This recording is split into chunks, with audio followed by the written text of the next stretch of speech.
Pat McAfee Show. There'll be no rules for our guests, for us, for the things we can talk about. Yes, speaking his mind. I've never had a problem expressing my opinions or my thoughts or anything like that. While being relatable. I haven't had that manufactured fake-ass celebrity that a lot of people have whenever they go on those big networks. I've had a chance to really build my crew, build my following, build my audience. And ridiculous. What am I supposed to do? So I'm supposed to look at something that I can definitely afford and say, nah. Is that what I'm supposed to do? The Pat McAfee Show starts in 3, 2, 1. Hello, beautiful people. It is Aaron Rodgers Tuesday, September 20th, 2022, and this dumb sports show live from the Thunderdome starts now. Football is all the way back. Week 2 of the NFL season has been completed with a lovely twofer on Monday Night Football. I did not love that I had to flip back and forth between ESPN and ABC. No. Did not love that both games became absolute blowouts and pretty dominant. Nope. But I did enjoy the fact that we had NFL football all goddamn night. Now, if you stayed up till the end of that Vikings-Eagles game, congrats to you. Very proud of you. If you watched the end of it this morning, like some of us did, also completely understandable. We'll talk about those two games in beautiful fashion today. We'll break down all the NFL standings. We'll talk about some college football going to Knoxville, Tennessee this weekend. Oh, here we go. Hey, Florida traveling to Tennessee. Can't wait for that. And as usual, we'll have AJ Hawk here. We have LaDainian Tomlinson joining us in about 22 minutes or so. He's a Hall of Famer, works for the NFL Network. And AQ Shipley will be live right here on this stage, chit-chatting about a brand new segment called In the Trenches, breaking down some offensive play. Hell yeah. Offensive line play. Sorry, not just offensive. Oh, it is offensive. Right. But it's from the trenches, from the big guys, from the offensive line room. Cannot wait to hear how that goes. Normally, I'd introduce the Talks Table first at Boston Connor, at Ty Schmidt. I will certainly do that. Boys, you look fantastic. Thank you, Pat. Thank you. Let's go to the room in the back, though. Let's go to Evan Foxy. Hey. Let's go to... I can't switch to our camera back here right now. Yeah, Great. it got switched right before the show. Some There of my you go. buttons got switched. Don't have our camera back here. Can you guys hear me, by the way? Yes, we Yes, can we hear can. you. I was actually going to ask in the back, how's the audio sound? Because yesterday, we went for an entire hour to start the Thunderdome era. Yep. Hour ends, we go to break. Thought, fucking, we did it. Yeah. Unbelievable. Shot one in, everything. try. Yep. Shot one in. Then I watched the video back of the shot, and it's the most despicable sounding thing we've ever put out in the entirety. Yeah, antennas. So there was a lot of questions about how were we not told about that for an entire hour of how Sure. that took place. It got fixed. Now can't get the Foxy, but this is what the Thunderdome era is going to bring. Some adversity, some things to go through. Probably moved in here about 2 weeks too early. Probably could have given him about another 2 weeks or so to really settle in. But this place is too nice for us not to take advantage of. Don't you think, Ty? No, come on. It's unbelievable. And also, we mentioned it yesterday. Who's to say in the 2 weeks that either, one of our throats doesn't get slashed downtown or, our tires don't get punctured or something like that. It was time. Yeah, it may, there may be some things that we still need to work out here, but time was running short on downtown, and we needed to get up here. I blocked about 40 to 50 people last night. Nice. Yeah.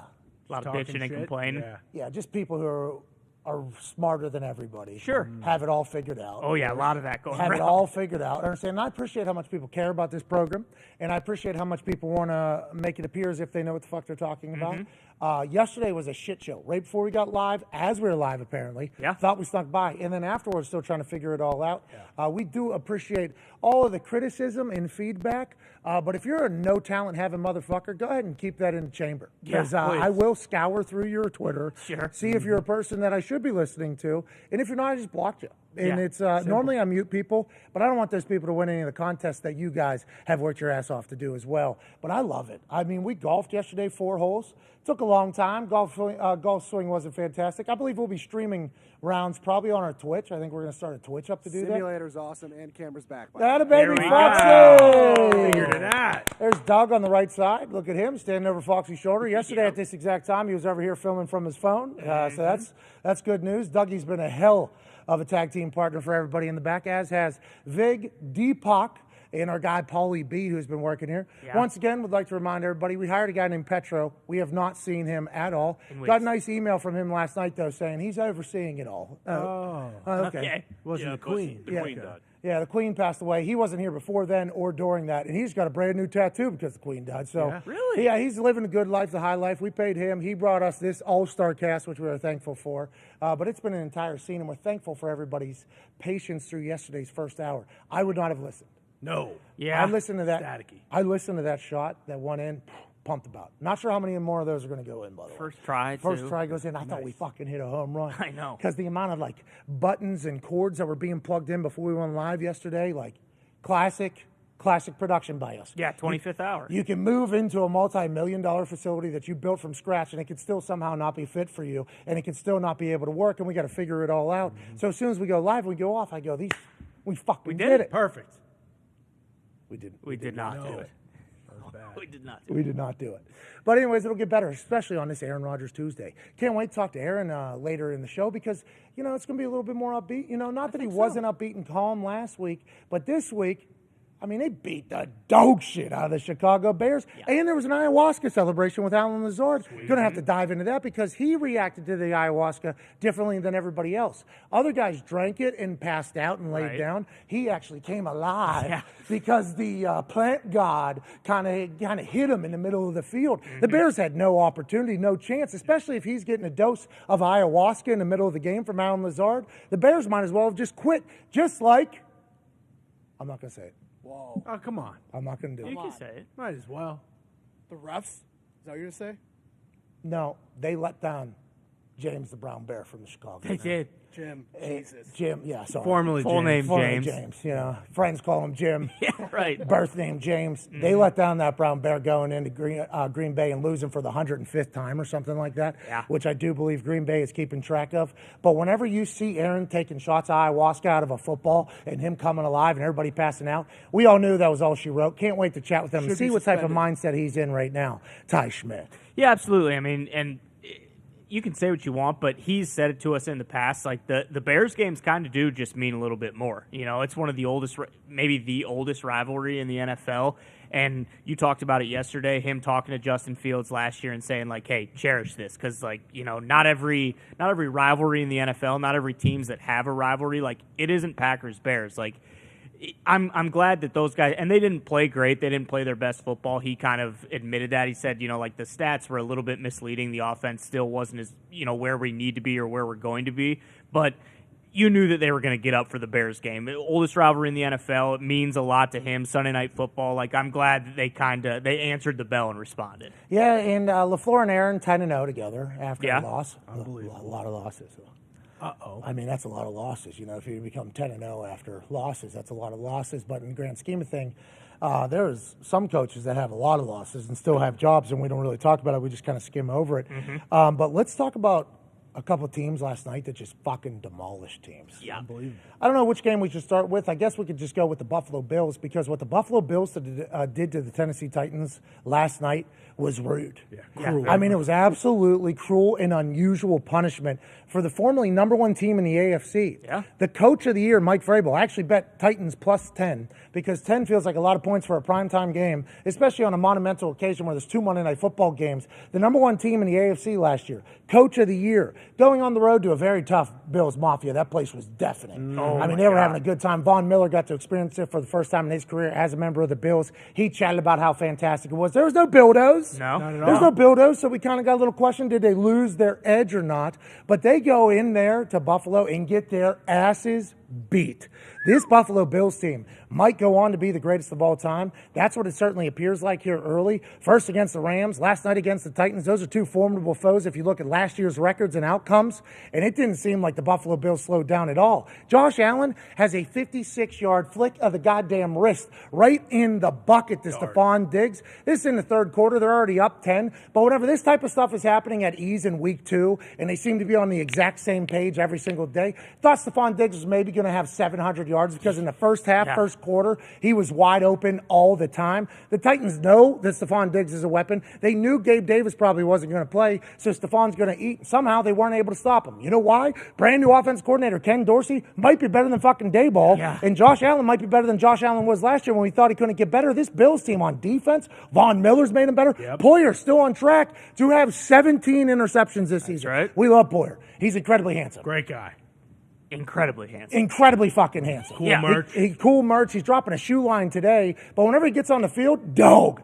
Captain of the Bills defense alongside Micah Hyde gets his second pick in 2 games, on track to do 17. And with what Von Miller's helping them do in the front and the boys in the back, Tre'Davious White going full season. I mean, are the Buffalo Bills stoppable at Boston Connor? You've seen a lot of this team. Mm-hmm. That pick was insane. Do you think this team's stoppable? Right now, it's hard to say. Have they peaked too early is really the only conversation you can have about this fucking Bills team. Yeah, I mean, there's definitely a case to make, like, oh, they're playing their best football too early, but then you hear Von Miller talk after the game, like, yeah, we have a bunch of killers on this team. Like, we don't care if we're up by 30. The next drive, we're going to go out and try and score again. We're not slowing down at all. And like you said, you know, they have guys that go out. I think they're missing Ed Oliver and maybe Jordan Phillips, another D tackle. No problem. Next guy up. Gabe Davis is out. No problem. Next guy up. It just feels like that they have the depth, the defense, the special teams, obviously the offense, and probably the MVP, Josh Allen. Zito, go into the group text if you still can with the tech ability we have. And Von Miller talking about the organization that they have. Yeah. He breaks down this entire clip from everybody in the building. He's been in a couple different places, won Super Bowl in a couple different places. This is Von Miller directly after the game talking about his experience as a member of the Buffalo Bills. Listen to these glowing reviews of a man who's already won 2 Super Bowls at 2 different programs. 2 programs that people talk about being run like Pro Bowl in really high class. Listen to what he has to say about the Buffalo Bills in old Western New York. 17 weeks, and you know, football is a humbling sport. You know, you're going to be met with adversity at some point, and we just keep preparing for that adversity. You know, whenever we're up, we keep saying to each other, like, don't blink, don't let our foot off the gas. Like, it's a killer instinct. It's a blood in the water instinct. And, you know, I don't know how it was before I got here, but now, like, we pedal to the metals. We have an attitude of domination. You know, we're not playing the game to just win the game. We're playing the game to dominate the game. And we got a team full of killers, man, and it's led by, you know, our quarterback, you know, our head coach, you know, the leadership on this team, you know, from Brandon Bean all the way down to the janitors and the infrastructure of this team. Like, our cafeteria ladies are just so great. You know, everybody that helps out with this team, from, you know, Nate and the athletic training staff to, you know, the equipment guys, Eric Ciano, like, everybody has their hand in this, man, and we just want to take it one play at a time. Like, the Super Bowl is just so far away. There's so many things that can happen. We want to focus on the now, you know, and success leaves clues, and all the successful teams before us, they just take it one game at a time, and that's what we're trying to do.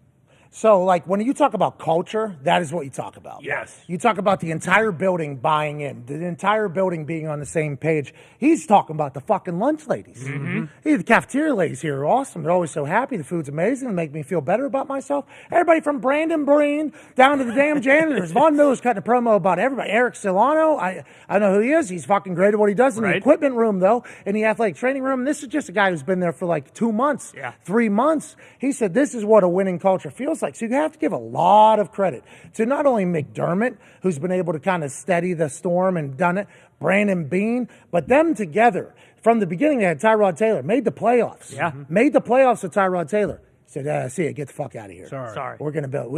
Listen, we like you. We appreciate you.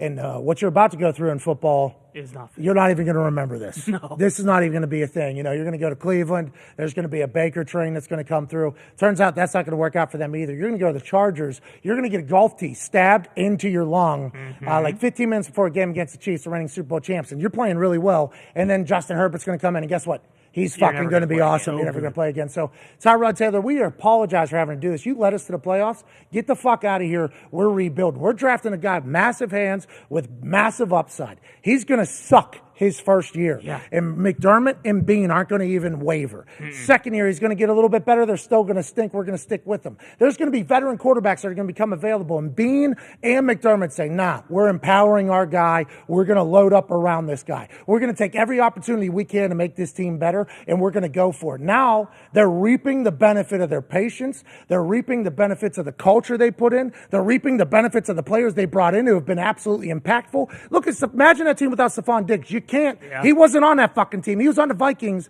where he couldn't do right. Remember? Yeah. At the Vikings, it did not get along at all. Now he's superstar in Buffalo alongside Josh Allen. I can't help but just applaud the Bills for their patience, their culture building, and their vision. Now, Not going to be able to happen in a lot of other places. It takes a lot of fans just buying in and understanding that the future's brighter. And it takes a lot of days where you're being told you're the dumbest motherfucker on earth, probably, Bean and McDermott both. But now they're in a situation where you can bring in a vet, and the vet's like, hey, this place, top class. This is a winning program. Yeah. And if you're in the AFC East, you got to be scared to death, Boston, Connor. Yeah, absolutely. And, especially with the Dolphins, too, it's not even like there's one juggernaut. Now it seems as though there might be two with Mike McDaniel. And, I won't even get into the rest of the AFC. But, yeah, I liked what Von Miller said about the successful teams leave footprints. I think he's talking about Bill Belichick and the Patriots, and that's kind of what McDermott and Brandon Beane have done is they went that method, empower a quarterback, just like New England did with Tom Brady for years. Bringing you guys are saying, hey, we're paying you less. No, that was the narrative. I won't get into other narratives of Brady and Tampa that we could dive into, but that would because I wouldn't be counter. Hey, exactly. He's not dead. It would just be no point to do it. You. Hey, thank you.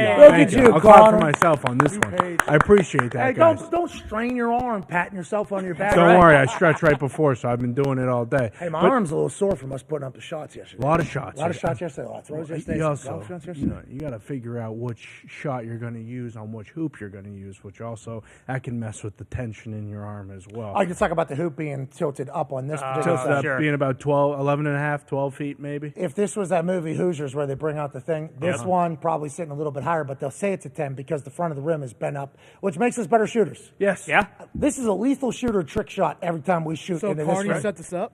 Yeah, it feels like this was a carnival setup, yeah. Which is only going to make us better. That's right. It's only Exactly. Gonna make us better. Thunderdome's only going to make us better. Adversity. That's what it's all about. We're going to be unbelievable basketball players, shooters like Lethal Shooter at the end of this. But no, Bills, they run the AFC East. There's a chance they might run the NFL, come February. But we'll see what happens. I would not bet against them for the rest of the year until they have some sort of wavering in their armor. And the other team in that particular game was the Tennessee Titans, number one team in the AFC last year. Yeah. Coach of the year last year, Mike Vrabel. 90 different players. But they got everybody back. Yeah. Taylor Lewan gets hurt last night. We hope he's okay. He hasn't played a full season since 2017.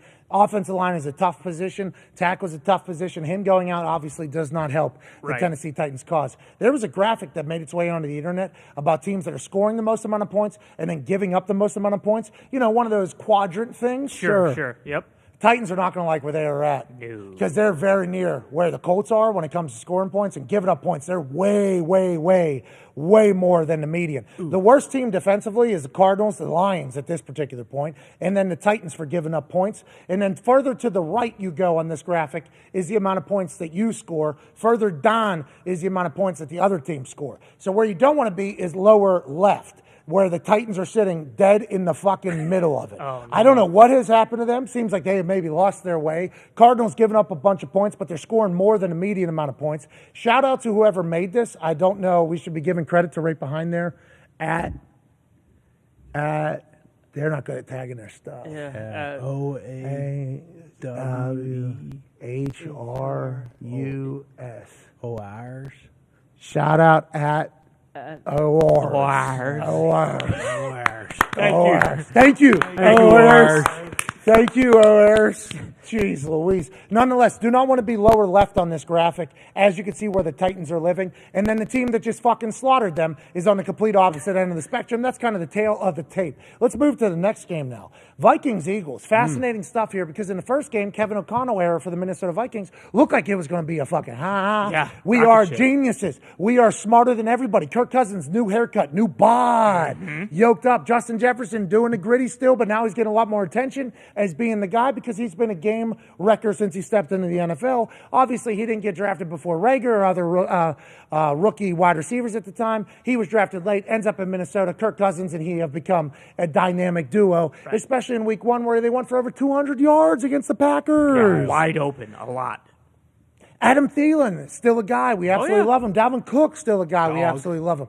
Defense, add Smith onto the team from the Packers. Has Harrison hit Stick Smith, who I think, did something happen to him last night during the game? I don't think so. Not to, he might have got banged up, but I think he came back. I don't think it's serious or anything like that. He's a stud. They got Pat still. I mean, they have a bunch of names all over that roster, and we thought maybe this was going to be the year in the NFC North that the Vikings are going to say, this is our house. Yeah. The NFC North runs through Skull. I won't do it. Can't do it. Skull.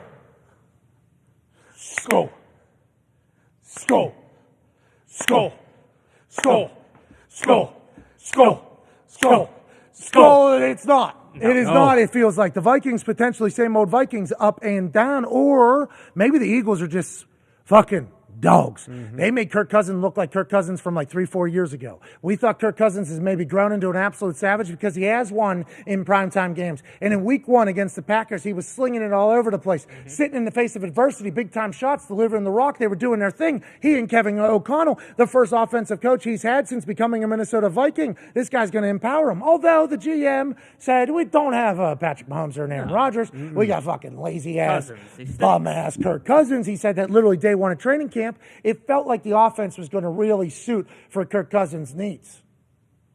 Last night, I don't know if Kirk Cousins sucks or if the Eagles' defense is just that much better. Yeah. Slay feasted. Yeah. Slay had a wide-open pick that was tossed to him like it was a punt return. But in the fourth quarter, up 24-7, one-on-one with Justin Jefferson, just moments after waving off the sideline because he had a little bit of a limp, they were going to take him out because it is a red zone. He says, nah, Slay is a slay maker, a playmaker. 2 picks for that Eagles defense. Jalen Hurts seemed to be unstoppable. This team is fucking awesome to watch, and Coach Sirianni is maybe the reason why for building this culture in Philly that we all mocked at one point because the way he was doing it was a little bit different than we had heard in the past. Seems like they've got teams. They got a team and a bunch of players that kind of fit their mold, and that Eagles squad might be on a fucking terror in the NFC East. Yeah, if Jalen Hurts can play like that, he's just so dynamic. I mean, and that's what everyone said last year. Like, this guy can't complete a pass. So if he, if you can limit what he can do in the run game, like, and you have to make him beat you from the pocket, he can't do it. He looked unbelievable yesterday. He did. He looked unbelievable. And adding A.J. Brown is, I mean, to go back to the Titans game too, I know they always talk about Derrick Henry. Like, you see how important A.J. Brown was to their offense. Like, they lose him, and it's like, you stop Derrick Henry, the game's over. Adding A.J. Brown for Jalen Hurts, and Devonta Smith's got one more year. He's starting to, like, that. The Eagles are... They've been very, I mean, granted, it's 2 weeks into the season, but holy shit, they've been very impressive. And swag. Oh, yeah. For I sure. mean, very comfortable, very confident, and all of Philadelphia was going bananas. Paulie B, the audio guy here, he obviously loves the Eagles. First thing he said this morning, go Birds. Go Birds. Go Birds. D'Alessandro's. Eagles people are not a D'Alessandro's guy or Pats. Yeah, he said he likes, I can't remember what he said, but he said Bruno's he or something. Yeah. Joe's. Yeah. Joe's kind of stinks. He said D'Alessandro's is okay, so he knows. He understands. But the Philadelphia Eagles fans have to very much appreciate where they're at because people say he can't throw, made some big-time passes. Yeah. A.J. Brown opens up the box, though. Look at this run that Jalen had last night where he hovers from the 6-yard line. Now, the score of the game, 14-7, second quarter. This is about when people are about to start fall asleep last night because there was 2 games on. It was very late. Great blocking by Goddard. Gets tackled. He said, from like the 5. And everybody started pointing out, this is why you do 600-pound squats. This is why you do this. This is why you get a guy who's an absolute fucking dog. Like, there's a lot of people that maybe go down here, especially at the quarterback position. Jalen Hurts says, nah. Just like I was run out of Alabama and people thought I was going to stink. I'm going to hover into the fucking end zone and put this thing in its full 2-score game. This Eagles team is electrifying. They're fun to watch. Defense got a bunch of swag, and hopefully Sirianni will have more press conferences. And on the flip side, the Vikings might be completely dead. We have no idea what to expect from them going forward, and we should remember that when we're placing bets. Yeah, absolutely. I definitely do think, although Kirk Cousins won on primetime and won a playoff game, can't go betting on Kirk Cousins in primetime at any other point. The Eagles, it feels like, though, with them having an unbelievable D-line, unbelievable O-line, and Hurts running like that, it feels like they're a very complete team, too, just like we were talking about with the Bills. Like, sure, you could say, oh, well, Hurts, he just tucks it and runs. He had like 330 passing yards yesterday. Like, they can beat you in multiple different ways. And obviously, maybe the Vikings week 1, and that was kind of a fluke, and they aren't that good. But it feels like they're also a good team, and they got the doors blown off them by the Eagles. Yeah, it's fascinating to kind of watch teams settle into what they are. Yeah. Like, who's what? We don't know. We have no idea right now. Like the Packers. We'll talk to Aaron, obviously, in like 2 hours. Are they that second week team? We'd assume, because history states that maybe They'll walk into a season and get their fucking asses beat. Right. And then they'll wake up and kind of do their thing. Looks like a team when Lazard's on the field, much different than whenever he's not on the field. Yeah. Looks like Adam Jenkins. Maybe we get Bakhtiari back. Maybe that'll help out the whole thing. But I don't think anybody is like 100% sure what that team's going to become because Devontae's not there. Who knows what the future's going to look like? And nobody knows what this Vikings team's going to be. How about the Lions? They lose to the Eagles, right? They make it a game late, and everybody judges the Eagles. What if the Lions are a damn team? We have no idea if the Lions are a team. AQ Shipley is going to be here in a little bit, breaking down some in the trenches offensive line play that I think is going to make us better bettors because the big boys down underneath see the game from a different space. Cannot wait to hear that. He said, hey, I like that Lions team. Yeah. He said he likes the way the Lions team plays. He said schematically seems like they're potentially a squad. Foxy's clapping and smiling back there. I don't know if AQ is just saying that because he's a former player that was a coach in the NFL, so he's just pulling for him. We got to understand that there's biases. But there's a lot of teams where I'm not sure we have a clue what to know about them. But in 5 weeks, it might be like, yeah, this fucking team is different than we've ever seen them before. That is why the NFL season is such a process, and that's why I'm enjoying every fucking game that comes on, even if it's inconvenient to have 2 games on at the same time on a Monday night. Yeah, for sure. And that's also why, like Overreaction Monday and stuff like that is so fun because you really do ride the ebbs and flows so much. Like every game does. Like 1 week, after that first week, I'm thinking like, oh, Jesus Christ, the Packers are going to go fucking 7-10 this year. Like they're going to suck. And then they come out and they look much better against the Bears. It's like, okay, yeah, they're a playoff team. They're going to win the division still. You have Tampa Bay next week. Like you could be right back in that. Like I don't think we really know anything until like week 8 or so. Like early, like teams are just figuring out what the hell's going on right there. Like with the Vikings, do you think part of that is, at least it seems like Justin Jefferson is so good, but it seems like Kirk Cousins kind of just locks on to Justin Jefferson and like forgets Thielen's out there, forgets some of the, and then just ends up like, hey, if I don't have a guy too. That's what I think they need to get him a little bit more involved. Like Justin Jefferson is amazing, but it does seem like Kirk kind of just gets lasered in on him, and that's when he starts forcing more throws, or if he's not there, the entire play kind of just collapses and they don't have anything else to do. It's interesting to watch. We'll see how teams figure it out. First time head coach. Yeah. So KOC is going to have to figure this out, how to keep the boys in line. We'll run through some stats here before we're joined by Hall of Famer LaDainian Tomlinson. The AFC South currently combined 1-5-2 record after 2 weeks. Here we go. Not bad. Juggernaut, bro. Everyone's in it still. Listen, the AFC South is a powerhouse,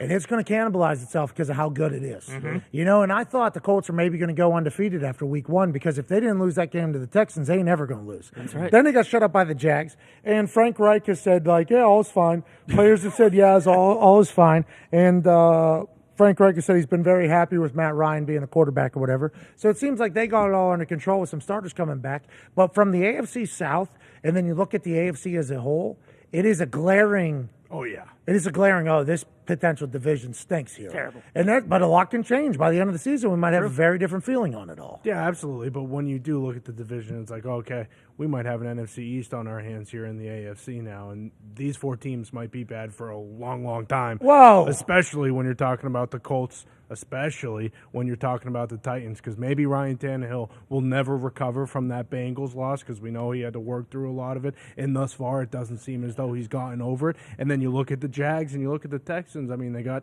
young quarterbacks, first-year coaches. Obviously, the Texans are all 1-1, but the Jags are 1-1. They could be 1-5-2 is so bad. Tough look in the AFC, especially in the AFC. It's going to be very, very competitive. So maybe that just means a lot of teams will have losses. So we shouldn't be so down on it. But are they doing Malik Chance in Tennessee? You think? I think so. I think everyone's fed Pittsburgh, up with they got Kenny Chance happening. San Fran, there was Jimmy Chance happening. Yep. Obviously, Trey Lance out for the season, had success with surgery. Congrats to him.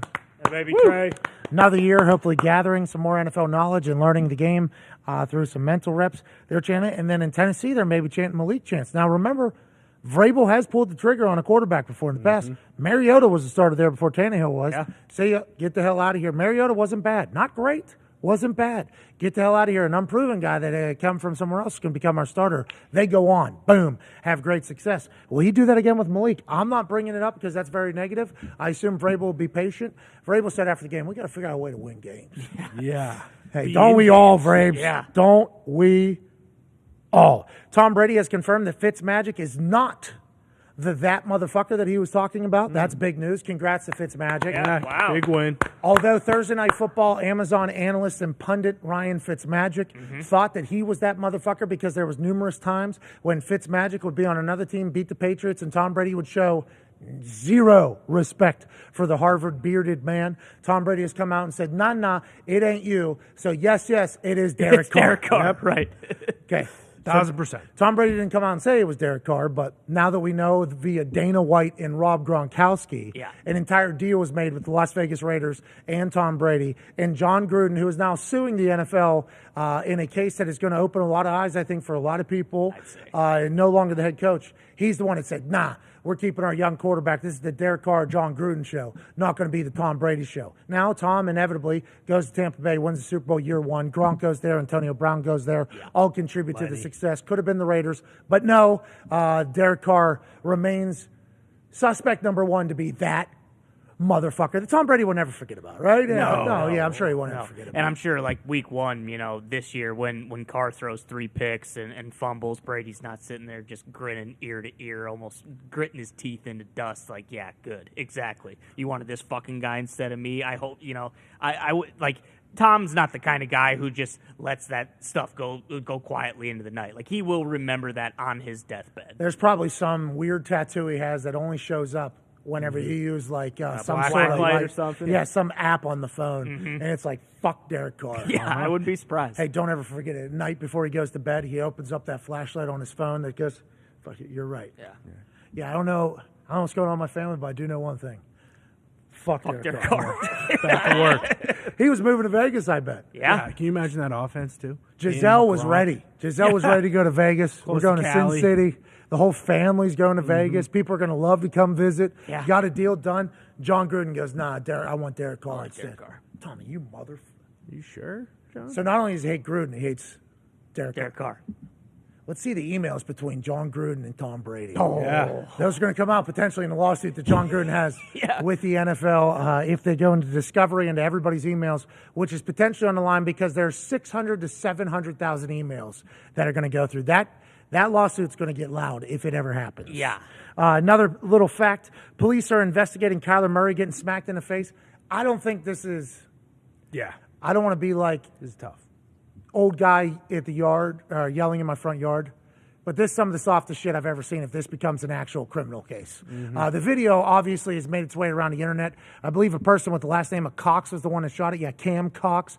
Kyler goes to celebrate with the Bottle Poppers, who are Cardinals fans, in the Wynn Suite area, I believe, behind the end zone, in which it is a nightclub with table service and bottle service, and they're having a great time. A couple Cardinals fans over there that he's dapping up, and somebody from the second row reaches over and hits him right in his left eye. Kyler Murray goes, wait a minute, that seemed like there was a little ill intent on that. So he gets back into the face of the old white that appears to be the one that did it with the gray sides, and they have a little shouting match back and forth, and then I believe Kyler ends up walking away. They just got a huge win that there's no way they thought they were going to win, and maybe some negativity is drawn from this. But if this ends up being a criminal case, I think we will all have lost hope in a lot of things. Now, should that person maybe apologize to Kyler? Sure. Maybe write Kyler a handwritten letter. Maybe walk around town wearing a sign saying, I'm a jackass that went to a football game and thought it was okay to slap a guy in the face. Maybe something like that. But criminal stuff, I don't think this is... No, Kyler's tough. I love fucking Kyler. Sure. And I like Kyler as a human and as a person.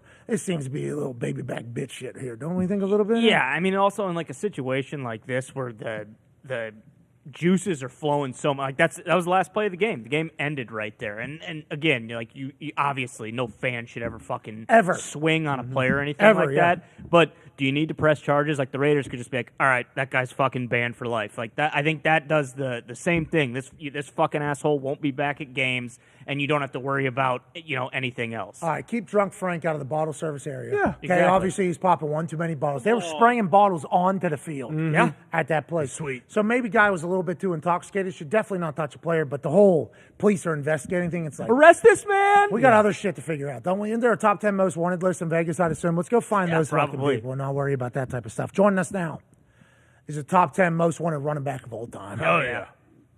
electrifying. Not only running, but catching, and whenever he scored, he celebrated in beautiful fashion with a little ball roll that will forever be synonymous with not only Chargers, but the NFL as a whole. Currently a pundit and analyst for the NFL Network, Hall of Famer, ladies and gentlemen, LaDainian Tomlinson. Yeah! How are we, man? How you doing? How you guys doing, man? I'm great. How are you? Thank you so much for joining us. We're obviously big fans of yours. It's great to chat again, boss.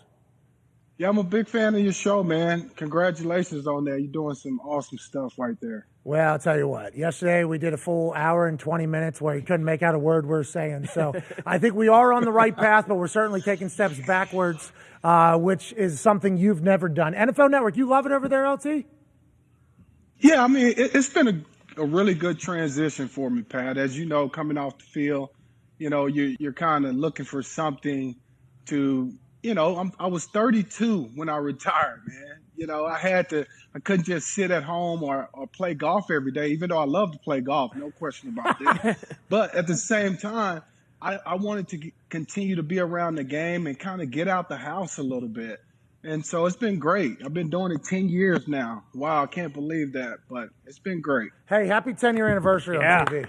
Woo! We knew that. We knew that, obviously. We sent you a cake. It should be on its way. NFL Network has brand new studios. You're very good.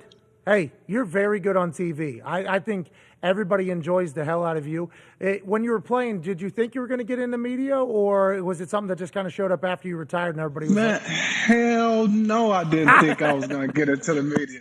You know, Pat, I was really one of those guys that was like, man, I would never get on TV and talk about guys and, you know, all that kind of stuff, because I understand it's hard. You know, the game is hard and you're going to make mistakes out there. So I've always approached, you know, my analysis more of constructive criticism. Like if I get on a guy, I'm going to try to also encourage that guy of what he can do better.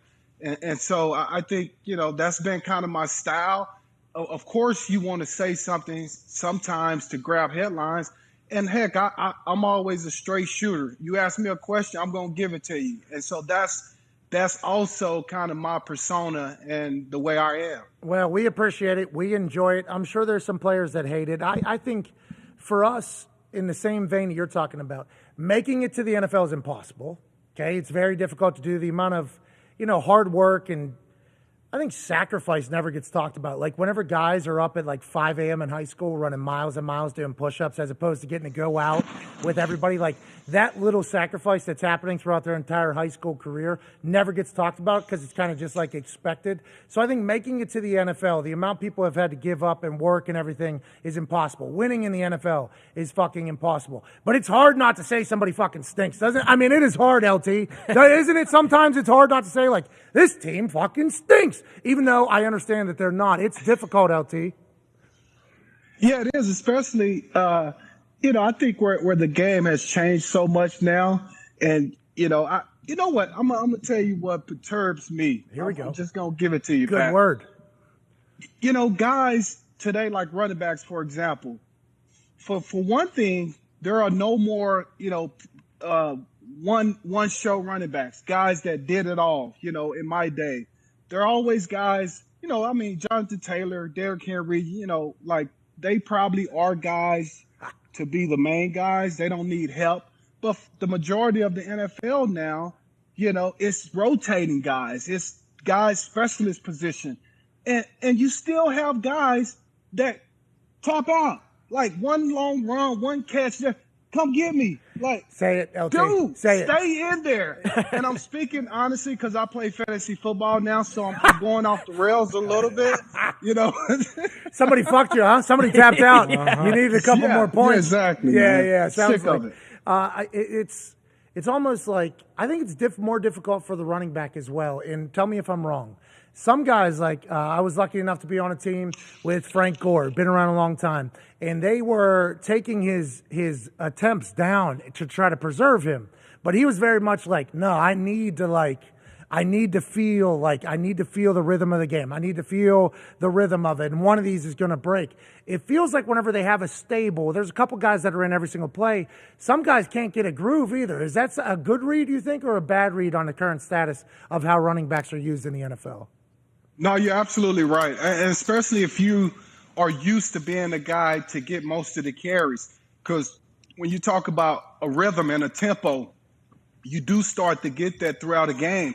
And a lot of times, I know for me personally, I would set things up early in the game. Like I would stay in the A-gap. Even though I saw that linebacker starting to run over the top or starting to hit the A-gap too fast or just standing there where I can bounce it outside, I'm going to continue to set him up because it's a rhythm, it's a tempo. Then all of a sudden in the fourth quarter or late in the third quarter, I'm going to make that cut.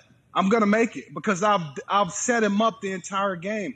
It's difficult to do that these days because you don't get an opportunity to as a runner. You don't get those chances to carry the football 20 times a game any longer. Do you think that's good or bad for the state of football, and do you think that'll ever come back? Now, once again, I'm stating Derrick Henry, Mike Vrabel has been very committed to, hey, third quarter, we're down 17, we're still going to run. Like, there's still a benefit of our offensive line coming out and hitting. There's still a benefit of the defense having to tackle Derrick Henry. Like, we can wear him down. We'll get him at some point. Do you think the game's going to come back around to that, or do you think this position is potentially going to be changed forever as more of one scat back, one is a blocking back, one is a run up the middle back? Do you think that's just how the game's going to go and kind of evolve? I think so. I mean, you're gonna always have. Come on. Yeah, but listen, Pat, you're gonna always have position's dead. Position's gonna be dead. Debo's gonna be. There's gonna be. Yeah. No. I don't think it's gonna be dead though, because you're gonna always have special guys that you have to give the ball to. That's gonna always be there. But football is evolving. It's becoming basketball on grass. Where you got to create these mismatches and you got to, try to get scheme guys open. And that's what it's becoming. And to be quite honest, it's fun for the fans to watch. This wide open game, it's fun for the fans. And being a lifetime fan, Pat, as you probably are, growing up back in the day, seeing the Cowboys play, win those titles in the 90s, being a Texan. But it was 4 yards in a cloud of dust most of the time. And then Aikman would hit that play action and bang gate to Michael Irvin, right? That was football back then. We're not going to see that anymore. Not like that is gone forever. We now have 11 sets personnel. That's 4 wide receivers, 1 back, shotgun most of the time. Let's do this RPO stuff. I grew up in Pittsburgh. Jerome Bettis was the wheels on the bus went round and round, and it was like it was almost marketed like, hey, we are a ground and pound team. We got this big dude who's going to run you over, but he's got quick feet. Hey, he's got quick feet. And then all of a sudden it's either going to be Neil O'Donnell or Maddox or Cordell Stewart. They're going to hit for 1 or 2 throws, and then we're right back to the ground again. And I think there's some fans that are still calling for that in everywhere, but the rules make it for the pass game to just be opened everywhere. Let's talk about some of the teams. Go ahead. No, I was going to say really quickly, the one thing that's the easiest way to win in an NFL. So if you're a team now, let's say the Atlanta Falcons, where they're struggling on offense, maybe they're getting ready to go through a transition at the quarterback position. You're going to probably, the best way to win games is to condense the game by running the football, trying to win time of possession, playing really good defense, because you're not going to throw the ball 35, 40 times a game. You can't do that and win. The Cordero Patterson experience, he's supposed to be a running back his whole life, by the way. Remember, he was a wide receiver. Somebody screwed that up. Yes. He was a wide receiver in the running back era. Now he's a running back in the wide receiver era. And he's fucking unbelievable. He is electrifying to watch. Let's talk about some of these top teams last night. The Buffalo Bills. I mean, it was a rout. That Titans team, number 1 in the AFC just a year ago. Head coach of the year in Vrabel. They lose Luan. That's obviously a problem. But that Bills team, heartbreaking type of games. Be able to come back from that with the core of your group. And they have a great core. Adding Von Miller to close out these games late in the fourth quarter is only going to help them. And it's going to come down to, as you know, Pat, you're going to have to be lucky a little bit toward the end of the season with injuries. And also, we talk about weather. If you're going to come to Buffalo, maybe they do want it to be cold as hell and snowing all over the place. You come to Buffalo, you're going to have to change up your game plan in order to play here. So all those things have to fall their way. But I think there are some super talented teams in the AFC. So I believe whoever comes out of the AFC will probably win the championship because those teams in the AFC are going to beat the hell out of each other this season. You're talking about the AFC South more specifically, right? Yeah, like the Colts and the Texans and the Jags. Well, I'm talking overall AFC. No, you're talking about the AFC South. Yeah, the AFC South is what you're talking about. Yeah. Hey, 1-5-2 in 2 weeks, the AFC South. Everybody else in the AFC is good. AFC South stinks, seems like. LT, that's really what it seems like, doesn't it? Yeah, well, I am concerned about the Titans. I am. Because when I look at playmakers on the outside, they don't have any, man. Yeah. They got the young kid, Burks, I think is his name, from Arkansas. Traylon. And if you have to rely on the rookie, then you're in trouble. I'm just gonna say that you're in trouble if you got to rely on the rookie at the wide receiver position to be your number one. And I don't see much talent on the team, except for Derrick Henry. Ryan Tannehill is solid. He's a solid quarterback. But can he lift you? Absolutely not. And then here's my issue on defense with Tennessee. Absolutely not. Here's my issue. They give up too many free yards, man. Like, I get the zone coverage and all. Last night, they let Stephon Diggs catch everything underneath, and then they let him get behind him. Like, how does that happen? You give up everything underneath, and then you let a guy run past you and get behind you as well. So I think Tennessee is in real trouble. Heck, your Colts might still have a chance to come back and win that division. That's right. Yeah. That's right. All word out of Colts camp, we're good. All fine. 24-0 out of Jacksonville, all good. Don't worry about it. We get some about. Hey, that's what's being said, LT. It is tough not to get on this microphone and be like, let's not say that, okay? Just for the sake of public perspective, let's say, not good. We lost 24-0 to the Jags, but they're saying it's all good. The AFC South is going to be a dogfight, but the AFC as a whole is so talented. I like the battle-tested theory you have. Like, any team that comes out of the AFC has been through it a lot. Battle-tested, ready to go. Let's talk about the NFC. A couple of the top teams before the boys have their questions for you, LT, and we appreciate you joining us. Aaron Rodgers, we talked to him here in a couple hours. From week 1 to week 2 looked drastically different. Was that the addition of Alan Lazard? Was that the addition of Jenkins back on the offensive line? Or do you think sometimes it's just going to take a little bit to figure it out when you lose a guy like Devontae Adams? What are your thoughts there? Well, I think having Alan Lazard out there helped tremendously. I mean, that's a guy that Aaron Rodgers is familiar with. He has a connection with him. And Aaron even said himself weeks ago that, this is a guy that I believe in. He's going to be the number one wide receiver. And he thinks he's going to have a terrific year. So I think that was part of it. But also getting Jenkins back. You have to continue to protect Aaron Rodgers, so that's always good to get those guys in front of you back out there. But at the end of the day, it's still Aaron Rodgers, consistently getting on those young guys, telling them where they need to be, how they need to do things, showing them examples of what he wants from them. And it's going to continue to build. They're going to get better. The great thing is they got 2 dynamic runners. That's the great thing. And so I think Green Bay, in the end, they'll be there. They'll be right there. 200 combined rushing yards between Aaron Jones and A.J. Dillon. Aaron Jones went for 132 or something like that, and then A.J. goes for another 68. Hit a massive same-game parlay on all of them having success. I hope they continue to do that. Last question from me. Tom Brady still got it. Hey, still got it. How? How and why do you think? You retired at 32. I retired at 29. Obviously, I have a friend in Adam Vinatieri. Once he was 46. He's the most competitive human of all time. I get it. But Tom Brady coming back, still having that fuck you bitch, right? Still has that. How do you think? Do you think that's just something you're born with and you either got it or you don't? And how long do you think he goes for? Well, I think Tom Brady might be the most disciplined athlete of all time. We talk about him being a GOAT, but think about it, Pat, this. Think how hard it is to keep that discipline of the off-season work that you have to put into it, to continue to be in shape, your mind to be great.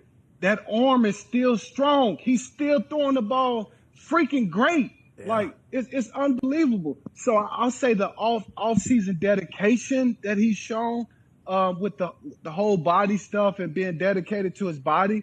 And I would like to know, how much freaking money he spends on his body. I mean, that's what I would. What is that? Because LeBron does the same thing. Yeah, LeBron's at like look $1 how long million a year. LeBron's been playing. LeBron sends $1 million a year. Is that Russ that spends $1 million a year? Tom's got Alex Guerrero. What? He lives like with him. I think. Yeah. He actually has. He has like Alex used to be my guy as well in San Diego, and I knew how much I was paying him. Oh, you had Alex too? Yeah, because I think people forget that they had like fleets. Because Vinatieri had some of Guerrero's guy that came out and worked in Indy for a couple of days. You guys had that in San Diego as well. I didn't know that. Yeah. So I actually met Alex Guerrero through Keenan McCardell a long time ago. I had this injury. Keenan had worked with him for years. See, Alex started out flying around. He had guys that he saw. Those were his guys. He would fly to different cities after the game and spend a couple of days with guys just working on them. And I had a serious injury one time, and Keenan hooked me up with Alex, and I pretty much stole him at that point for the rest of my career, man. I put him on the payroll. Hey, that's what everybody did. I think that's what everybody did whenever they got a chance to work with this pliability and the muscle massages. Because Vinatieri was like, hey, I will pay for your first session. Because I was told the price, much like you probably were. And I was like, I ain't paying a fucking guy that amount of money to come in. Like, I'm just fine. No, it's going to make you better. And I should have listened to Vinny, obviously. I should have listened. But I the next day after the guy worked on me in my house, muscles in my body that I didn't know I had were sore. Like they were rolling it out, working it out. The pliability is a real thing. The avocado ice cream that Tom has kind of brought into it, he stole it from everybody now. Yeah. So Tom, and there was I assume you were even pitching your team like, hey, we should pay this guy to only work for us. I know in the Colts that was happening. I assume other teams it was happening. And then Tom was able to make it happen with the Patriots, and that's all she wrote. But you're right. The food discipline, the drink discipline, the time management discipline, the mental focus discipline. He has to be the most disciplined guy in the history of sports. And, dude, I'm telling you, I mean, at 32, I was just about burnt out. I don't know how you felt at 29, but I was just like, I'm freaking tired, dude. Like, off season, like, can I take some more time off? Is it time to go back already? Like, how does this dude do this? It's incredible. He loves the game. He loves the game, they say. LT, that's why so many people retire, first day of training camp, first week of training camp. They're like, I enjoyed what I was doing yesterday. Not again. Not loving what I'm doing today. Yeah. Get me out of here. But we appreciate everybody's. Hey, 32, you retired young? Still Hall of Fame, bro. Oh, yeah. Don't matter. Appreciate it, man. Absolute stallion. The boys have some questions for you. Go ahead, Ty. LT, I saw, and I don't know if you still are, but that you were a special assistant to Dean Spanos with the Chargers. In my opinion, at least, you're the greatest Charger of all time, bar none. Do you like what you see from the Chargers, especially now that they've moved to L.A.? And is like getting into the front office or coaching something that you'd ever be interested in? Yeah, so that's a great question. I do still have the title of being Dean Spanos Special Assistant.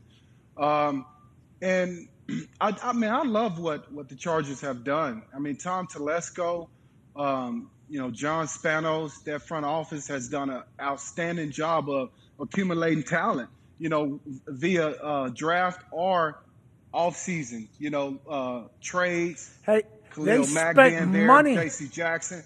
Absolutely. They spent money. And so here's the thing. When the last time we can say that the Chargers have spent money like that?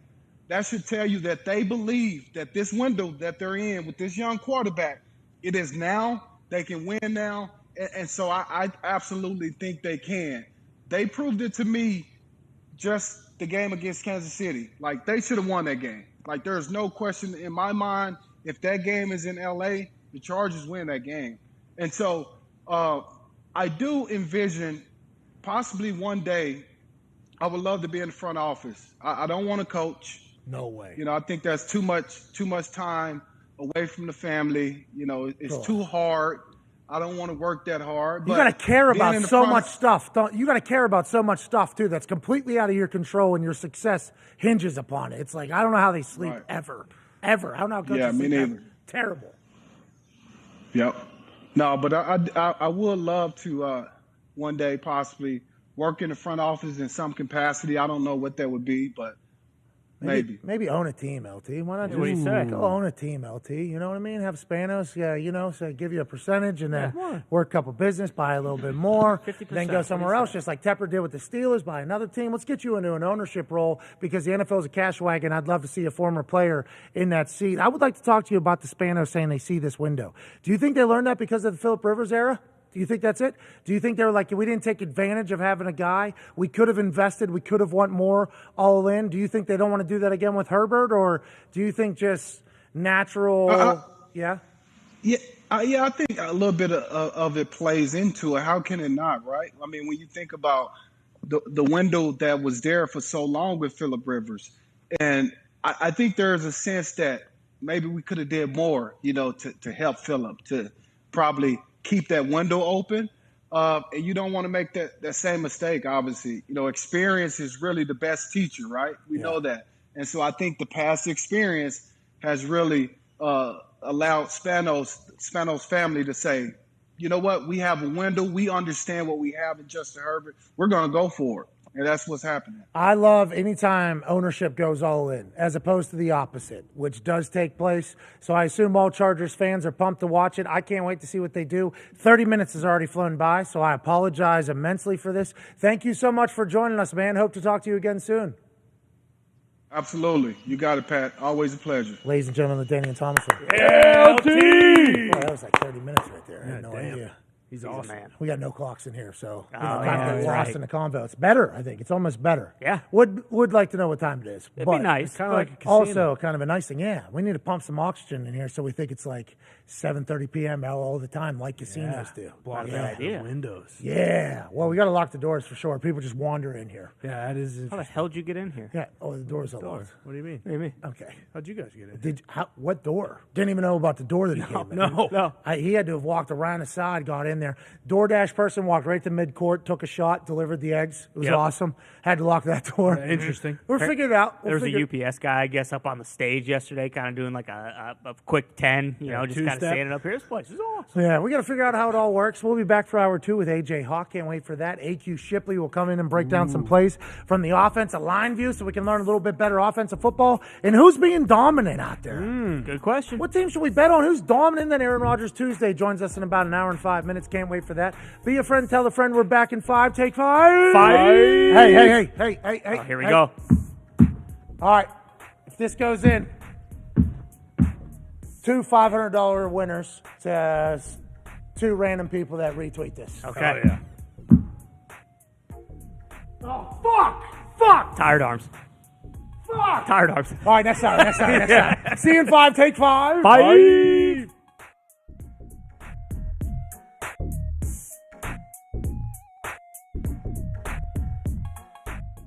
There's me holding for you. Tell you I'm one of the greatest holders in the history of the NFL. You can go and look at stats and percentages of made kits. I also enjoy seeing other people shine. You'll pull it back just like you're golfing or just like a shooting game with your thumb. The wind in the top right corner is something you will have to pay attention to. And as you get rolling, the more kicks you make in a row, the more money and the higher the score gets generated. There's obviously things you'd like to hit. There's a lack of a fan lower left. There's a golden ball there, top left, in which you can put in if you're going to miss and make. The game has so many different pieces to it. We're incredibly proud, and then that's a miss, obviously. That's a terrible kick. Not a good ball. Oh, no. Oh, hang on. Lights are on. Made it. No, I actually told him. 60? Listen, Ty could go put a 20,000 piece if he wanted to right now. Ty and none of the boys at the office are up for any of the prizes, especially the week 1 prize. So there's a reason they've been playing for 3 weeks. Yeah. There will be up and coming contests with this though next year or next week or maybe the week after that you'll have to beat or try to beat the highest score of the office, and there'll be a lot of money on the line. It's from 80 yards. Oh, nice play. Boom, and he hits the no-win game. Not sticky at all, these gloves. Yeah. Did you see that? That's what I thought. Not sticky at all, these gloves. Man, you grab Not that. sticky at all. Yeah. These gloves are just like so slick. They're so slick, it's hard to catch stuff. Shit. It's so difficult to catch stuff. I don't know how these kids are do it. You know, I have no idea what's going on.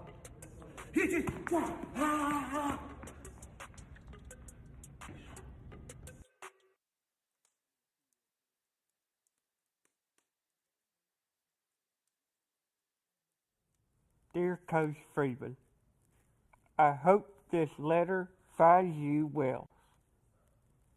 Although if I had to guess, it probably won't, because that was one of the most embarrassing defeats Notre Dame has faced in my lifetime. I mean, for Christ's sake, was Chad Pennington playing? Was Randy Moss playing? Was Matthew McConaughey coaching? No, they weren't. It was a bunch of guys we've never fucking heard of, and you still couldn't get it done. Now listen, you're 0-3 to start, which isn't the end of the world. But everyone in the Notre Dame community, they're fucking done with you, okay? I'm not done with you yet. I have a lot of faith in what you can do with those boys. But let me tell you right now, if you lose next week to California, I might be fucking done with you. I hate to say it, but Joe Montana is not walking back through that door, and neither is Jeff Samardzija. Your quarterback's hurt, so you're going to have to find somebody else. I've noticed that you haven't reached out to old Coach Lou to come in and either do the fucking newspaper trick or to do the bumblebee speech. Let me remind you, the previous guy never asked me to do that kind of stuff either. And look what fucking happened to him. I don't think it has anything to do with winning. I'll leave you with this. If I need to come in to Notre Dame Stadium, get a megaphone, and start singing cheer for on Notre Dame, wake up, DJ, go singing her name, I'll sing the whole goddamn fight song and get the boys going. Because like I said, if you start losing more consistently, you're going to be fucking deader than a doornail. I love you, I'm available, and please write back. With love, Coach Lou Holtz.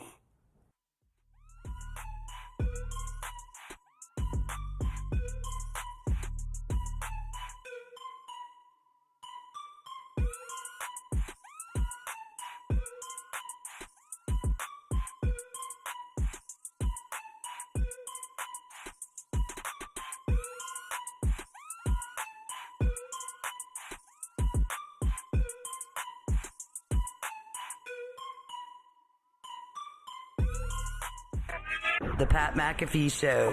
There'll be no rules for our guests, for us, for the things we can talk about. Yes, speaking his mind. I've never had a problem expressing my opinions or my thoughts or anything like that. While being relatable. I haven't had that manufactured fake-ass celebrity that a lot of people have whenever they go on those big networks. I've had a chance to really build my crew, build my following, build my audience. And ridiculous. What am I supposed to do? So I'm supposed to look at something that I can definitely afford and say, nah. Is that what I'm supposed to do? The Pat McAfee Show starts in 3, 2, 1. Hello, beautiful people. It is Aaron Rodgers Tuesday, September 20th, 2022. Hour 2 shall begin now. Football. A lot of that to be chatted about. Hell yeah. 2 Monday Night Football games last night, one on ESPN, one on ABC. We just had LaDainian Tomlinson on, Hall of Famer. The Toxic Table is here live in the Thunderdome at Ty Schmidt, at Boston Connor. Boys, I would be remiss if I didn't bring up the fact that you guys are using cardboard boxes for your feet down there. Yeah, knees almost dislocated yesterday. Yeah. Felt like it hanging from these bigger chairs. But, we're good. We're rallying. Feels fantastic now. No problems whatsoever. I see you're using 2 books underneath the cardboard box to put your feet on top of those. Or do you feel like you're disrespecting the books, or do you think you're being powered by those books through your feet right I now? think it kind of reflects my life. Books holding me up almost. The knowledge in those books have never served me better now. No, so I think not only are you up on your soapbox, but I think the thing about it is and this might have been learned in one of those books, I'm not sure, 2 different sized books you got. So you put a cardboard box on top of 2 different sized books. That thing's been slanting the entire time. I've been watching it. Every time you start talking, I'm like, man, this guy is doing this with this. It's almost like you're wake surfing underneath the table right now. Yeah, I'm a good wake surfer. I had the books on top of the box, but they were the 2 closest sizes, so it was either deal with it or... Books on top, I think your feet would have slipped, which is what I was trying to say. I thought they might have slipped, and I honestly thought maybe you'd put, head to toe on those. That's how it started, yeah. And did not work. It fell off? Yeah. Jeez. So, what are you going to do? These are the things you don't think about whenever you're building a multi-million-dollar new set. You know what I mean? Definitely not. And, I mean, like he said, not only knees, but yesterday, did my feet fall asleep. It was like I'd been, taking a shit. Taking a dump for too long. It was like, all right, listen, I can't be feeling like I have diabetes all day, all right? Yours seems to be like a perfect fit there. It's pretty good. My knees feel great today. My feet feel great today. I got nothing to complain about. I'm afraid I've got some bad news for you. I think your left knee is going to go through it here. Yeah, because it's been riding a lot lower than the other side. It has entire show. The thighs are really the problem here. I got too big of thighs, so I can't scoot as close. So that way I can't really get my legs close enough to the box for it to be comfortable. But, I mean, this is adversity. This is what we go through. This is what we do. This will only make us better in the end. I see you change your headphones as well. Yes, the headphones that were brand new out of the box yesterday have already went out. Staticky, actually, in the first hour. I was very worried it was going on for everyone, but, I looked around a couple times. Just my headphones. For those that are wondering, by the way, spend a lot of money on these headphones. Yeah. They naturally don't work. You think you spend money on something like that'll take care of it. Oh, it'll work. We won't have to deal about it. We'll do that. Then you remember, some things just don't work, actually. That's right. So even if you think you have it figured out or somebody else has it figured out, then the shit just doesn't work. It's like, oh, I thought didn't even think about that problem. Nope. No, you're never expecting to get a lemon out of the box, but guess what? It does happen. You order 7 or 8 boxes. One of the boxes is, bound to not work. I'm glad it was mine. You would hope they bat a little higher percentage that For sure. one out of every 1 out of 7, right? you think. But nonetheless, happy you went back to the old school headphones. Seems like you're much more comfortable with those ones anyways. Yeah, maybe. We'll see. Because like you said about the box, I can already feel my left knee kind of going through it. Yeah, so it is going to be a little bit of a battle. But that's okay. I can see it now, so I can maybe adjust a little. Yeah, and I'll bring in the same, because I got these Aaron Rodgers Tuesdays books at the house, so I'll bring in my copy and then have them just right below perfect. I don't know if you saw my addition to the desk over here. I'm using 3 of the Aaron Rodgers Tuesday book club's books from last year to hold up this thing, which is open. Pat McAfee, Let's Ride Belt Buckle. Oh, my God. Whoa. Sorry about it. Is that one of one? Sorry about I think there's five of these that have been sent 5. out there. And I don't know if it's going to auto-focus. Kind of. Yeah, this belt buckle says Let's Ride on. That thing hell is yeah. sweet. Let me block the... There it is. So, Too bad the Broncos might stink. Yeah. No, they go win. It's hard to win in the NFL. Yeah, you're right. It's hard to win in the NFL. They got to win. Broncos country. Let's ride into a successful season with Russell Wilson, who just signed a new $260 million deal, and the richest owner in all of sport. So I think Broncos are happy to be a part of it. But if those games continue to be boring, yeah, no one's watching. It's going to be tough. Are we riding or are we saddling? I mean, what are we? Let's get these games a little bit of ha-ha. Yeah. Let's get a little ha-ha on that entire horse thing. I think it's the sound you make to make them run, I believe, is what you do with trained horses. I'm not sure. Yeah, I mean, you're riding away from the stadium if they continue to do what they do, because no one wants to watch that. Everybody's saddling up and fucking taking it due north. Yeah, different watering hole. Out of here. Sick of it. Happy we got that figured out. Yeah. Hi, everybody's in the back. Evan Fox, Viva Lazito, Nick Morado. Joining us live from an attic in Ohio, a man who's won a college football national championship, a Super Bowl championship, a Ryder Cup championship, and he's beat COVID, I think, 4 or 5 times. Yeah. Holy shit. Ladies and gentlemen, father of 10, AJ Hawk. AJ! What's up, dude? What's up, guys? You watched both games, I'm sure, obviously. I tried my best to flip back and forth. I did find it to be inconvenient. Then I had a bunch of people tweeting me that I was poor because I didn't have 2 TVs. Yeah. Okay, what do you want me to do? I got to do a full Sunday setup for a Monday night. Don't love it, but love that there's games to watch, so I don't want to bitch too much. Could not see the entirety of both games. Once that Bills-Titans game became unattainable, which appeared to be after the first drive for both teams. Yep.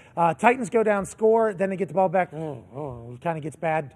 Bills don't stop. Yeah. They do punt, inevitably. Sam Martin gets his first punt of the NFL season. Boom, off a guy's shoulder, beat him up ball. Bills get 40 yards of field position out of it and the ball back. Of course, that's how their punt team operates. Seems like the Bills can do no wrong wrong. So then you go over to the Vikings-Eagles game. Then the Eagles start pulling away. It was tough to stay awake for all of it, but I tried my best. Did you watch both games, and what's the biggest takeaway? For me, the only question is, have the Bills peaked too early? Because these motherfuckers look unbelievable, AJ. Well, you know how I have that stupid, it means nothing. There's no reason for me to have the feeling. But when things are going too good, I get worried for teams, especially when they're going this good this early. But, hey, like the Bills, they're going to look back on this team and what they've done in September, hopefully in December and January, and they're like, man, we're way better than we were back then. How about us that's the only takeaway? You know what? It's going to be hard to be this good for fucking 15 more weeks. Yeah. That's literally the only takeaway because, look at the news. Hey, look at the new AJ Hawk. Oh, yeah. There we go. I see you guys. Big boy. Nice.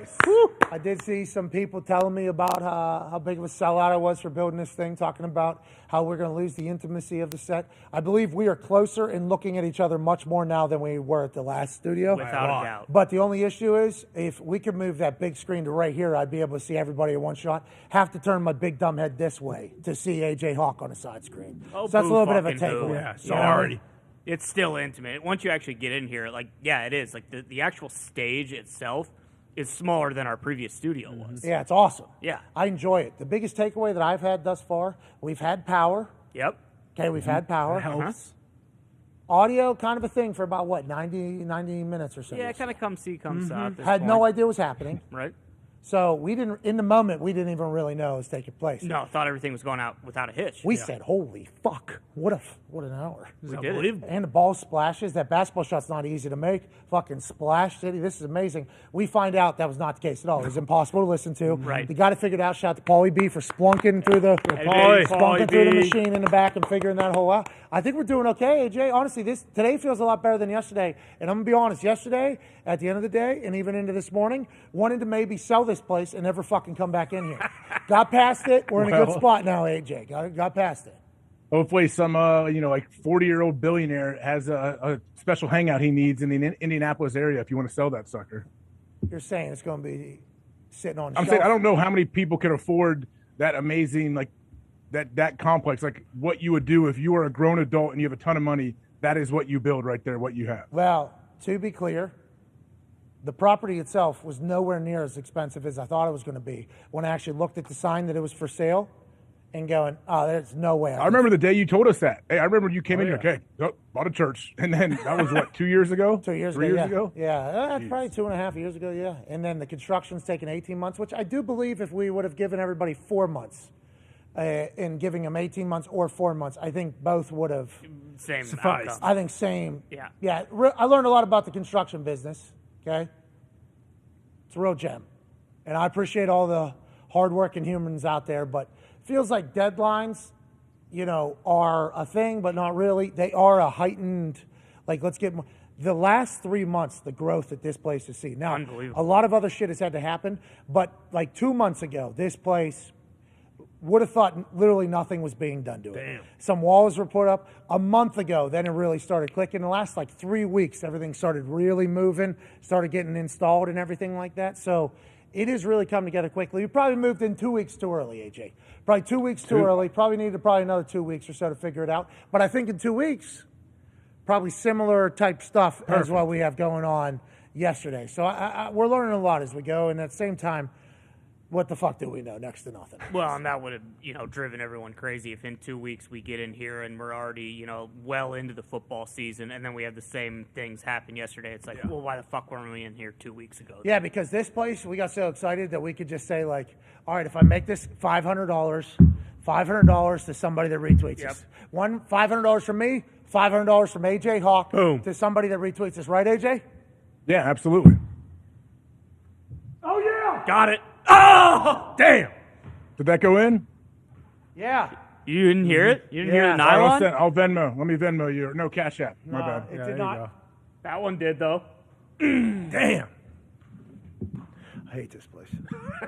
Yeah, I mean, if you do want to sell it, I figure Frank Reich can put on like scriptures and sports at some point up here, and he can stand and do his thing and then teach the kids. All right, let's get into some overreaction because that is kind of an overreaction there, especially in Indianapolis. People are saying, get Frank Reich the fuck out of here, okay? Frank Reich knows that being a head coach is going to come with those types of conversations, especially if you get blanked by the Jacksonville Jaguars 24-zip. He has come out and a couple other players in a press conference saying, we're fine. Everything's good.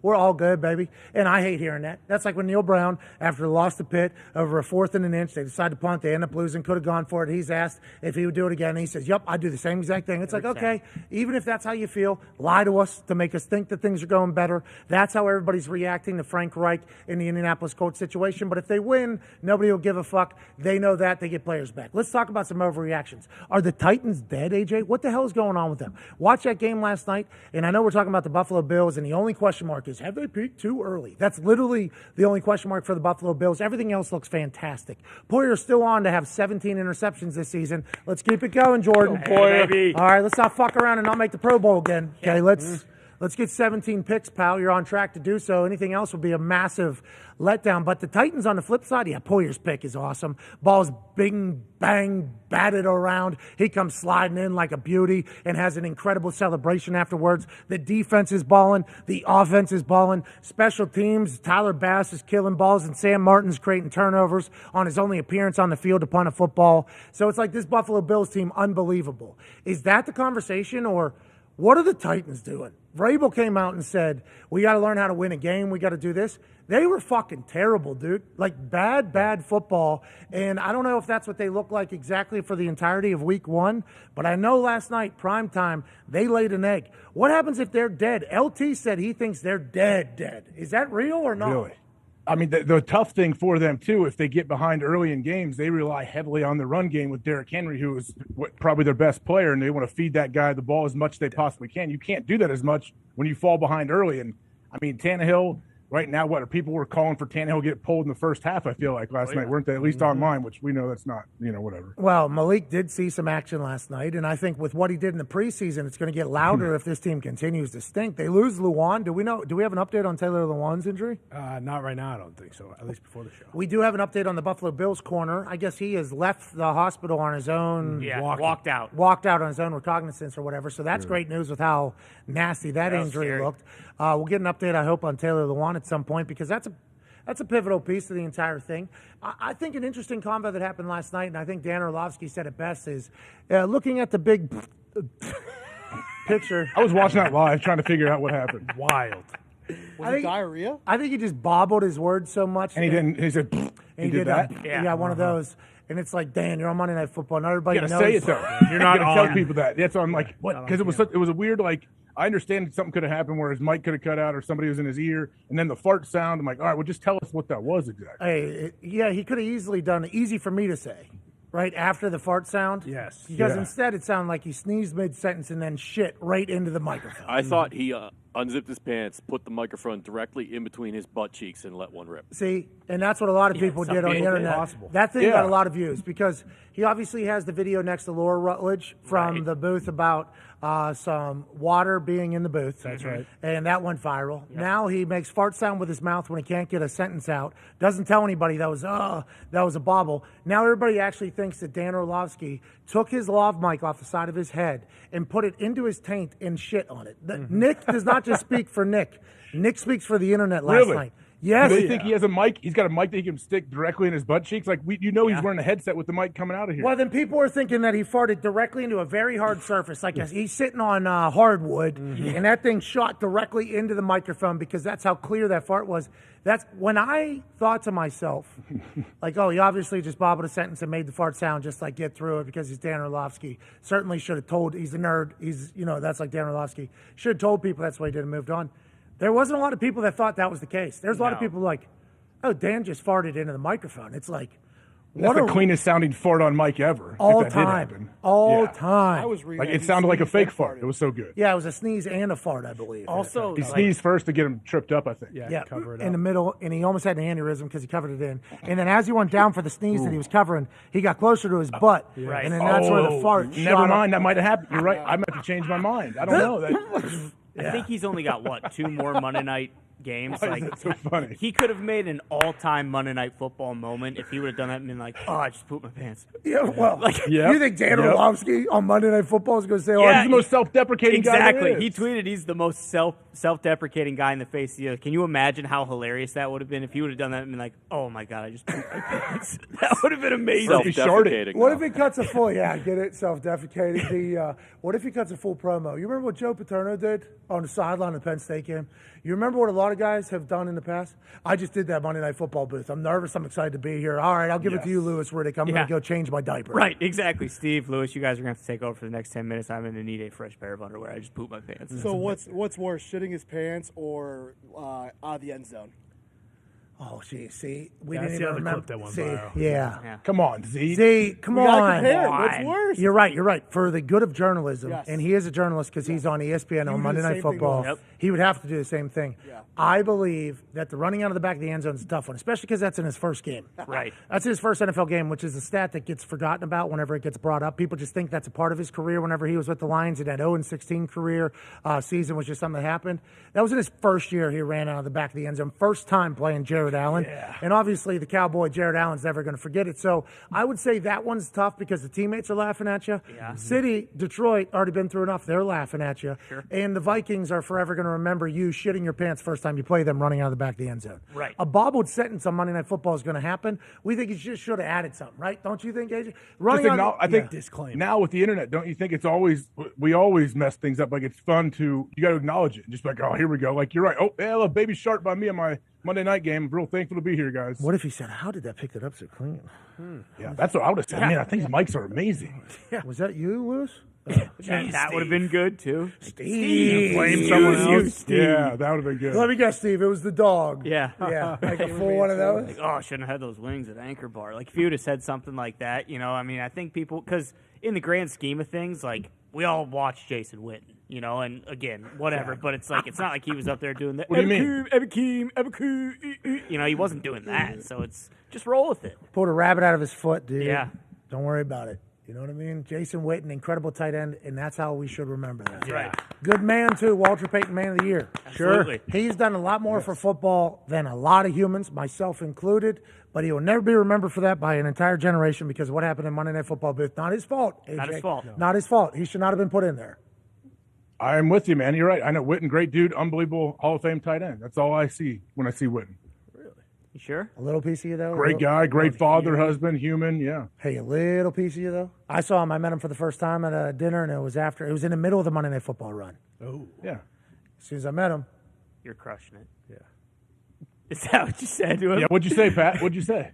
I assume I dropped some sort of something. Yeah, and he was at the time, and his first time in the booth. They put him in fucking Monday Night Football. They drop him in a Ferrari as a 14-year-old. What do you want out I of agree. Jason Witten? That's an impossible situation. Really, really difficult to be good in that situation. You got to be a phenom on television to drop into Monday Night Football and be good. Like, I think, honestly, and I think because of how good he was at football, let's bring it all back around, because of how good he was at football and how good of a human he was, they just assumed, hey, Witten's going to be able to do this no problem. Yeah. Turns out, if he got maybe a year of practice at somewhere else. Did he have to screen test or anything, though? They usually make people screen test and do practice games or whatever. No, we're not sure. strolled We're right not in. sure. Yeah, we're not sure. I think they were probably thinking, hey, we put him in with a consummate pros pro and Joe Tess.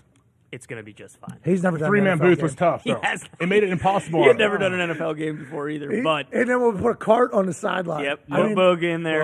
I mean, Witten had no shot, AJ. Let's How do we remember ever know who's talking and when to talk, too? Like, and Witten's thrown in there day one. He starts to say something, then Boog jumps in. Like, that'd be a tough situation. So we would like everybody to not remember Jason Witten at all for what he did in Monday Night Football because he had no opportunity, no chance. Okay. Did he He botch did his collect a introduction? paycheck, though. He did. I mean, they really did try to reinvent the wheel without telling him. It's like, hey, this is going to be the best fucking thing ever. You're going to be just fine. Don't worry how it's going to happen. It will happen. You just be you in the booth. You just focus on calling a game. You're really good at the game. You can see things. You're the tight end position. It's a growing position. It's a very important position. You're a good guy. Walter Payton, Man of the Year, absolute stud. They drop him in there. And to your point, you're saying everybody is being judged against that pretty much. Yeah. Still some guys that break through. Yeah. Still some guys that break through. And I have to listen to a couple regional games, get a chance to watch them all. Right. And you turn on like a local CBS game somewhere, and it's like, all right, who and how did we think this was okay? For the NFL. Biggest league on earth. Have you seen the numbers that have come out? I saw some of them. Yeah, it looks like Raj Goodall is feeling pretty good about his product out there. Yeah, Roger Goodall is fucking pumped about what he's got going on, and he can do no wrong, I assume, in the network size. $20 million on NBC for Sunday Night Football. The afternoon slate for CBS combined $27.3 million. I believe that's the Bengals, Cowboys, Broncos, Texans, Raiders, Cardinals time slot at 4:05, 4:25. That entire thing got $27.3 million. If we're reading the stats right, that's the biggest of the day, and obviously the biggest of whatever for that particular time in TV history since the last time the NFL did it or whatever. I mean, the NFL is continuing to absolutely slaughter the ratings, and I don't think it's going to change. And we were talking a little bit earlier. We had a call with FanDuel, to celebrate that we hit the super boost and kind of rub it in their face, because they've been batting 1,000. They've been batting 1,000 with everybody. FanDuel. They're good at what they do. Sportsbooks have been winning a lot. And it's because this football season has been electrifying. I mean, it has, this has probably been the most hyped football season, both college and NFL, and it's lived up to the hype. There's been some snoozers. The Broncos-Texans game, last night's 2 games, kind of boring. But there's been thrilling matchups, there's been thrilling games, and there's been storylines already budding from teams that we didn't even know about. I mean, it has been a fantastic start to football. Football is the fucking best sport on earth. It is the most glorious sport on earth, and I think we're only just now tapping into what makes it fantastic, and it's going to continue to grow. I fucking love it. I love football, AJ. Like, I am so happy we're in the middle of this. How could you not? If you sit there and watch it, how the games that all the craziness that has happened. I mean, those numbers for week 2 of the regular season is asinine to think about that. Like, the amount of eyeballs that will tune in to watch an NFL football game. It's awesome. That's why I'm like I said, I'm a much bigger fan now than when I was playing football. I think I love to watch and figure things out. But has Amazon come back with any numbers? I know they said they had the highest subscribers from that night, but what else? So Jay Marine, a man I never met, was in negotiations with them for like 6-7 months. He's the head of sports. Probably should have talked to him at least one time. He has kind of put the whole thing together. He announced to all of his Amazon employees that Thursday night's game between the Chargers and Chiefs delivered the most signups in the history of Amazon. And I believe that's how they're going to judge success. They're not judging success on the ratings, because the ratings are something, but whenever you're a destination viewing place like YouTube, like Amazon, where people have to come seek you out and find you as opposed to just popping up on your television, I don't know if you're necessarily judging your numbers versus other numbers, because the numbers of people that are seeking you are active numbers, right? Because they had to do so to get there. So they're the people that are buying, they're the people that are moving, they're the people that are seeking you out. They're much more valuable customer than somebody that just turns on a TV and has no relationship with anybody. So I think how Amazon was going to judge this relationship was strictly upon signups and how many more people they get onto Prime Video before and after the game. And I think what Jay Marine said to everybody is, I don't know what everybody's thoughts are in this company about the NFL. I'm not sure if everybody's a fan of the sport or not. But as a company, what we need to understand is these motherfuckers brought more signups than anybody in the history, which is exactly what the NFL told Amazon was going to happen when they were negotiating the deal, getting $1 billion from them a year for just one game exclusivity. The NFL is king everywhere, and now you got Apple probably seeing this. Oh, yeah. Netflix, why wouldn't Netflix potentially get into the live sport? You got all of these people seeing that, and the NFL is just sitting at the top of the mountain like the hungry hippos, just gobbling everything, AJ, honestly. Yeah. Well, their goal, right, is to have everyone be a Prime customer. Like, everyone in the world is signed up for Amazon Prime. Like, that's what they want, I feel like, and then they want to be able to run and automate your whole life. So who knows what that gets into, but yeah. People love football. People love Amazon. What day do you think the NFL is competing with Amazon? Someday in the middle of COVID, when people found out that you could Amazon everything and they were sitting at home, there was probably one day, like a Prime Day probably happened during COVID. That was probably the most signups they had, you would think? Or yeah, probably. Or maybe like around like Black Friday or something like that, where because they have all the crazy deals and you don't have to go fucking, get your teeth knocked out by some hillbilly. That is what it Best was. Buy. It was like Prime Day, Cyber Monday, like all those days. Yeah, that was the former best one. Yeah. Jay Marine's like, hey, sales team, hey, marketing team, we appreciate all of your incredibly hard work. Prime Day is innovative, it's amazing, and we see millions and millions and millions in profit every single one. Genius. Our first ever voyage with the NFL fucking beat all of you. Mm-hmm. So let's get a little bit better. Yeah, back to the drawing board. Let's go back to the drawing board. Let's do a little bit better. Amazon's going to own everything, you think, at the end? Amazon, Apple. You think? I mean, I don't know if they're going to break them up someday for being a monopoly, but it seems like they want to run everything. The monopoly. They can story. try. The monopoly story is interesting too, because are you going to go after venture capitalist firms that have their money and everything, and they own, like that is. Everyone's trying to automate our whole life. Like it's just how it works right now. They want to make it as easy as possible to, hey, boom, here we go. That's on my doorstep now. I was talking to an orthodontist or a chiropractor. I forget who I was talking to. I forget what his profession was. Probably both. Venture capitalists, they came in and bought his company up. Like they're just trying to own everything. Like these VC companies, firms that have all the money. Mm-hmm. They have all the people that you think are rich. All of their money are combined together into these firms into massive pots. They don't get taxed. They're in there. You're able to kind of invest in things with it. It's a great way to kind of hide money and invest money and get richer for the uber wealthy people. This is happening everywhere. This is why whenever people get upset about the Saudi fund that is being invested into everything, it's kind of a hypocritical thing because big money from people that might not be perfect humans have been coming together to buy shit and pay people for a long time, but they're trying to buy up everything, and it's like that's what Amazon's doing as well. Like it's going to come a time where everything is kind of bundled up, I think, and Amazon's on the forefront of that because they can sell everything to your fucking house immediately, and now they got the NFL package. It's good business. It's great business. I don't know how you stop any of these people. Well, You can't. I think they talked about it like a couple years ago. Like, they were saying like the big box stores, like eventually those will just die. It's getting to the point now where like if you go into any of those places, like they don't have inventory anymore. Like it is easier just to like, they're trying for whatever reason be like, oh, we don't have it in store, but you can order it online. It's like, or I could just cut out the middleman, never come here again and just get it on Amazon and it'll be at my house tomorrow. Let's chit chat here about some breaking news. Is this real?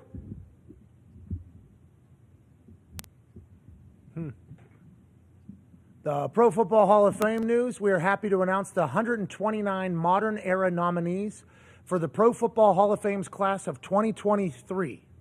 Okay? Punters, kickers, and special teams have been added. Shane Leckler, Gary Anderson, Ryan Longwell, Jason Elam, Pat McAfee, Jeff Eagles, Matt Turk, Jason Hansen, Josh Cribbs. Thank you. Wow. John Casey, Brian. I did not deserve that. How about it? I did not. How do we vote for you? I did not play long enough to deserve that. Whoa, man, that is. Length doesn't matter. How does that even happen? How do you get? Can we vote for you? Don't vote for Shane Leckler. This is one of those things. Vote for Shane Leckler to go in. This is wild to be on this fucking graphic. I don't think we get a vote though, do we? No, it's those people like Yeah. Pornhub Arkush. Yeah. Man, that's wild. Congratulations. Yeah, let's go. That's pretty fucking Let's sweet. go. Yeah, Made it onto a graphic, man. I mean, this is Bam. holy fuck. Don't vote me in. But this is cool to even be acknowledged. Did not play long enough. Did not have a big enough contribution to the game, but I am lucky to cover the game every single day since then. And if any of these people go in that are representing special teams, I will be fucking pumped about this. But this is something I could have never expected. Just saw it on a text here in the group text as Zito goes, pretty large surprise in the text message. And I'm like, yeah, I think so. I think that is worthy of it. I hope Shane goes in. I hope all the boys go in. What a joke, dude. What an absolute joke. Good for you. Hey, that's pretty cool. Huh? Yeah, what do you mean? Of course. Josh Cribbs in there too with you? I like that. It's like an interesting thing now because I've judged this type of situation in others in the past. Mm-hmm. Like, oh, did he actually, or is it because he's a popular person in the thing? Whatever the case, it's cool to be on this side of it all. You know People what I mean? already hate the Hall of Fame anyways. I mean, you heard what Deion Sanders said. Like, hey, half the guys that are already in the Hall or just got voted in don't deserve to be there. So, of course, why not? You should be in. I mean, they had to change the kickoff rules because, the kick to yourself. There's a lot of different contributions I think you made that you're not giving yourself as much credit for. No. Let's not even dive into that. But it is fucking awesome and insane. And I don't fully know how to take it all. You don't have to say it, but thank you though. You definitely should vote. Yeah. Like if you get into the Hall of Fame, that'd be pretty fucking sweet. You kidding me? That'd be insane. That's crazy. Get Leckler in there for sure. And you. Let's get to a break. punters. That is wild, dude. That was Two pretty punters cool. in the same year. That'd be sweet. Yeah. Awesome. We'd pack out Canton. Oh, yeah. This would be bumping. How about me just realizing, too, my insurance is probably up because that means 5 years, right? Oh yeah. Mm-hmm. So I'm gonna have to figure that out. That's what I feel like I'm getting old now. 5 years out. Jeez Louise. Thank you to whoever put that graphic together and that list together. I obviously do not believe I deserve it, but somebody did and put me on there. Thank you. I appreciate it. That's fucking cool. That's awesome. Probably won't happen. Shouldn't happen. But the fact that the conversation even took place, I appreciate it. We're back in 5 with AQ Shipley in the trenches, learning a little bit more about football. What a wild day. See you in 5. Take 5. 5.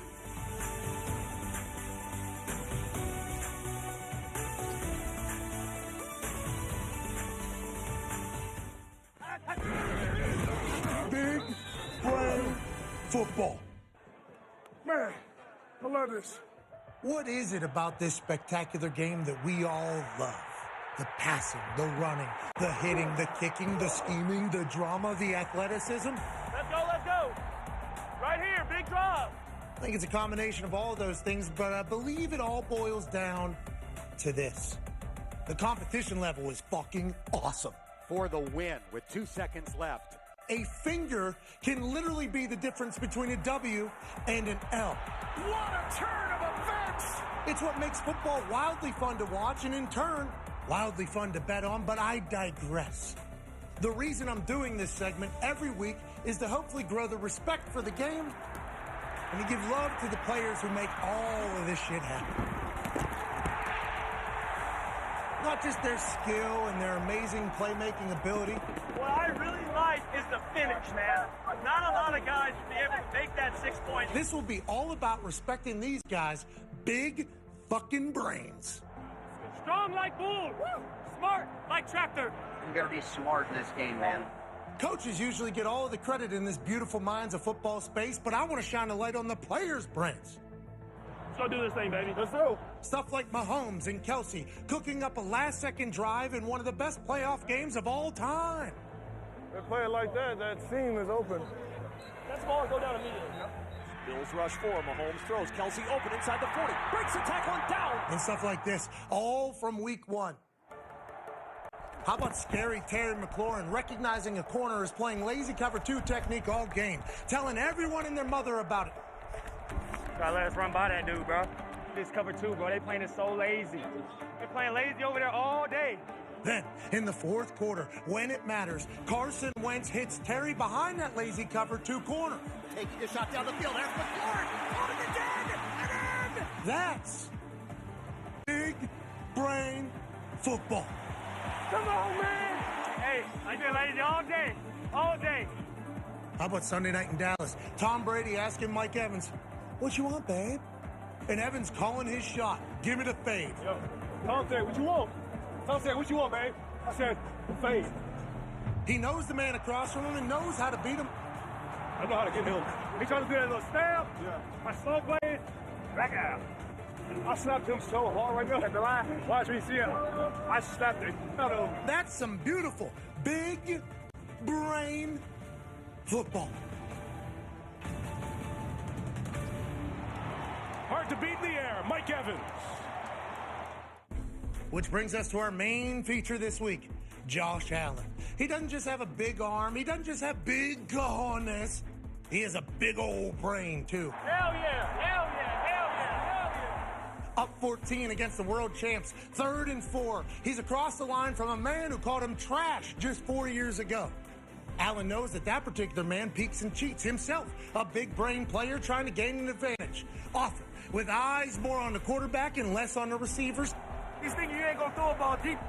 So five is literally looking, not even worried about you on the trips. Allen knows Jalen Ramsey loves sitting on routes, especially on 3rd and 4. The money down. So he tells his guy, Mr. Minneapolis Miracle himself, Stephon Diggs, "Hey, dude, don't run the cold route. Just go deeper." Could you take us through the touchdown, just what you saw on that play? Josh told me just run. Allen's hunch that 5 would peak and Diggs could get behind him paid off like a same-game parlay. Their corners were really looking at the quarterback, and Diggs just ran a heck of a route. Zone cover, Jalen Ramsey was trying to read the eyes of Josh Allen and let Diggs go past him, and Josh Allen soars it over Ramsey's head. The look on Josh's face when he runs up on Ramsey is quite a, "What was that, pal?" moment. I'm sure he's saying something like, I knew you would do the exact thing you just did, so I told my guy to adjust, and we beat your ass. That's not trash, Jalen. That's not a garbage pick. No, that's big brain football. Took him off and he gonna squat. It was simple. I knew it. It was simple. I said, all right, go. I hang my hat on as a player that he got that dog. The amount of times this stuff happens in an NFL game is straight up wild. I was lucky enough to see it firsthand from the Sheriff and so many other genius teammates. Every week this season, you'll get this feature right here on this show from us and our friends at NFL Films, giving love to the players for their commitment to the game, for their smarts, for their big brain football. Wasn't no butch. I just got a big brain, bro. I got a big brain. Smart guys who keep their head.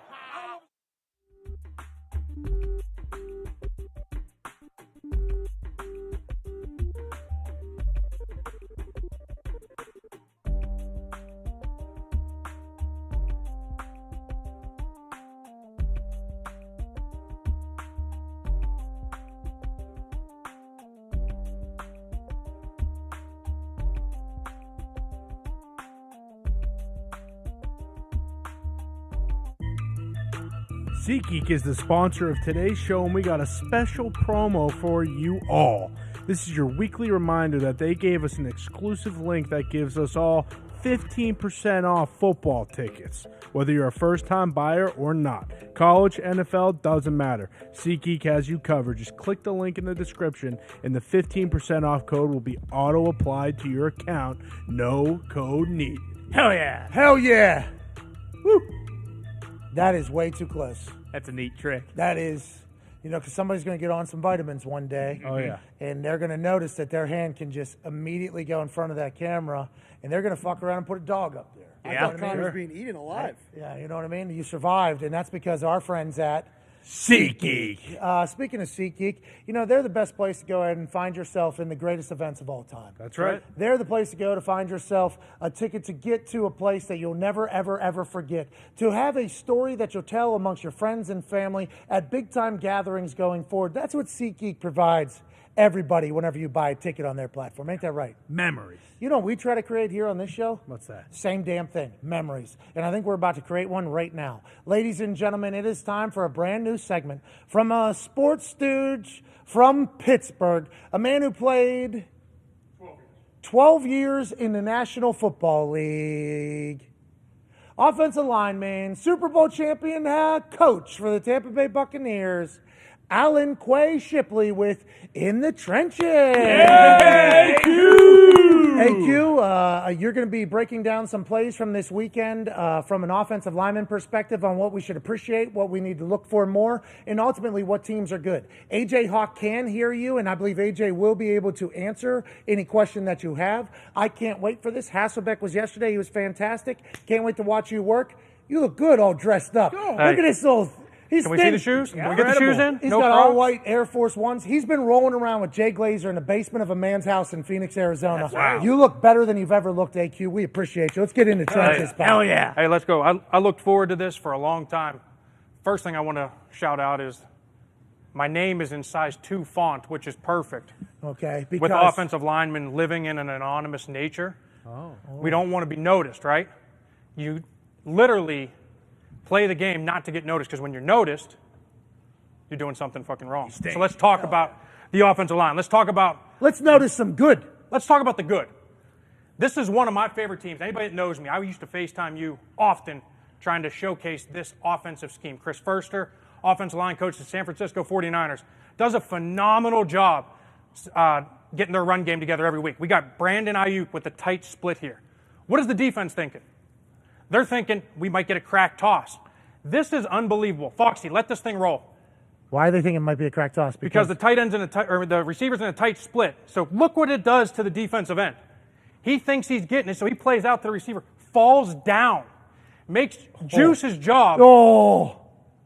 Let's go to the back shot. Hey, that scheme. They know that guy's going to do that. They know that. They think that he is going to play out for the crack toss, and as soon as he does that, Juice doesn't even have to block him. He's already on the fucking ground. Boom, it's over. Boom. Let's rewind this a little bit, Foxy. Boom. Check on this your out. face. Now, boom. This is where they do a great job. They know scheme-wise, once we get this fake right here and he can climb up on here, We get the fullback kicking him out. He doesn't even have to fucking block him, but we get double teams here. What? 700 pounds of two of the baddest motherfuckers in football. Who? Taking him, Trent Williams, Aaron Banks, up to the linebacker. Great scheme. We get another double team. Take it back a little bit more. We get another double team between center and guard, working up. And then we get a double team on the backside, tackle and tight end. We get 3 double teams of 650 pounds plus. My 2-year-old could run through that fucking hole. He's one-on-one with the safety. Beautiful scheme. Hey, your 2-year-old is a great athlete. Is this what people talk about whenever they talk about Shanahan's offensive schemes being so much better than everybody else's? It's because of this type of shit. He does such a good job of scheming it up formationally, jet motions, making people think something's going to look over here to go there. It's unbelievable. AQ. Yes, sir. Sorry, you see number 11 right there.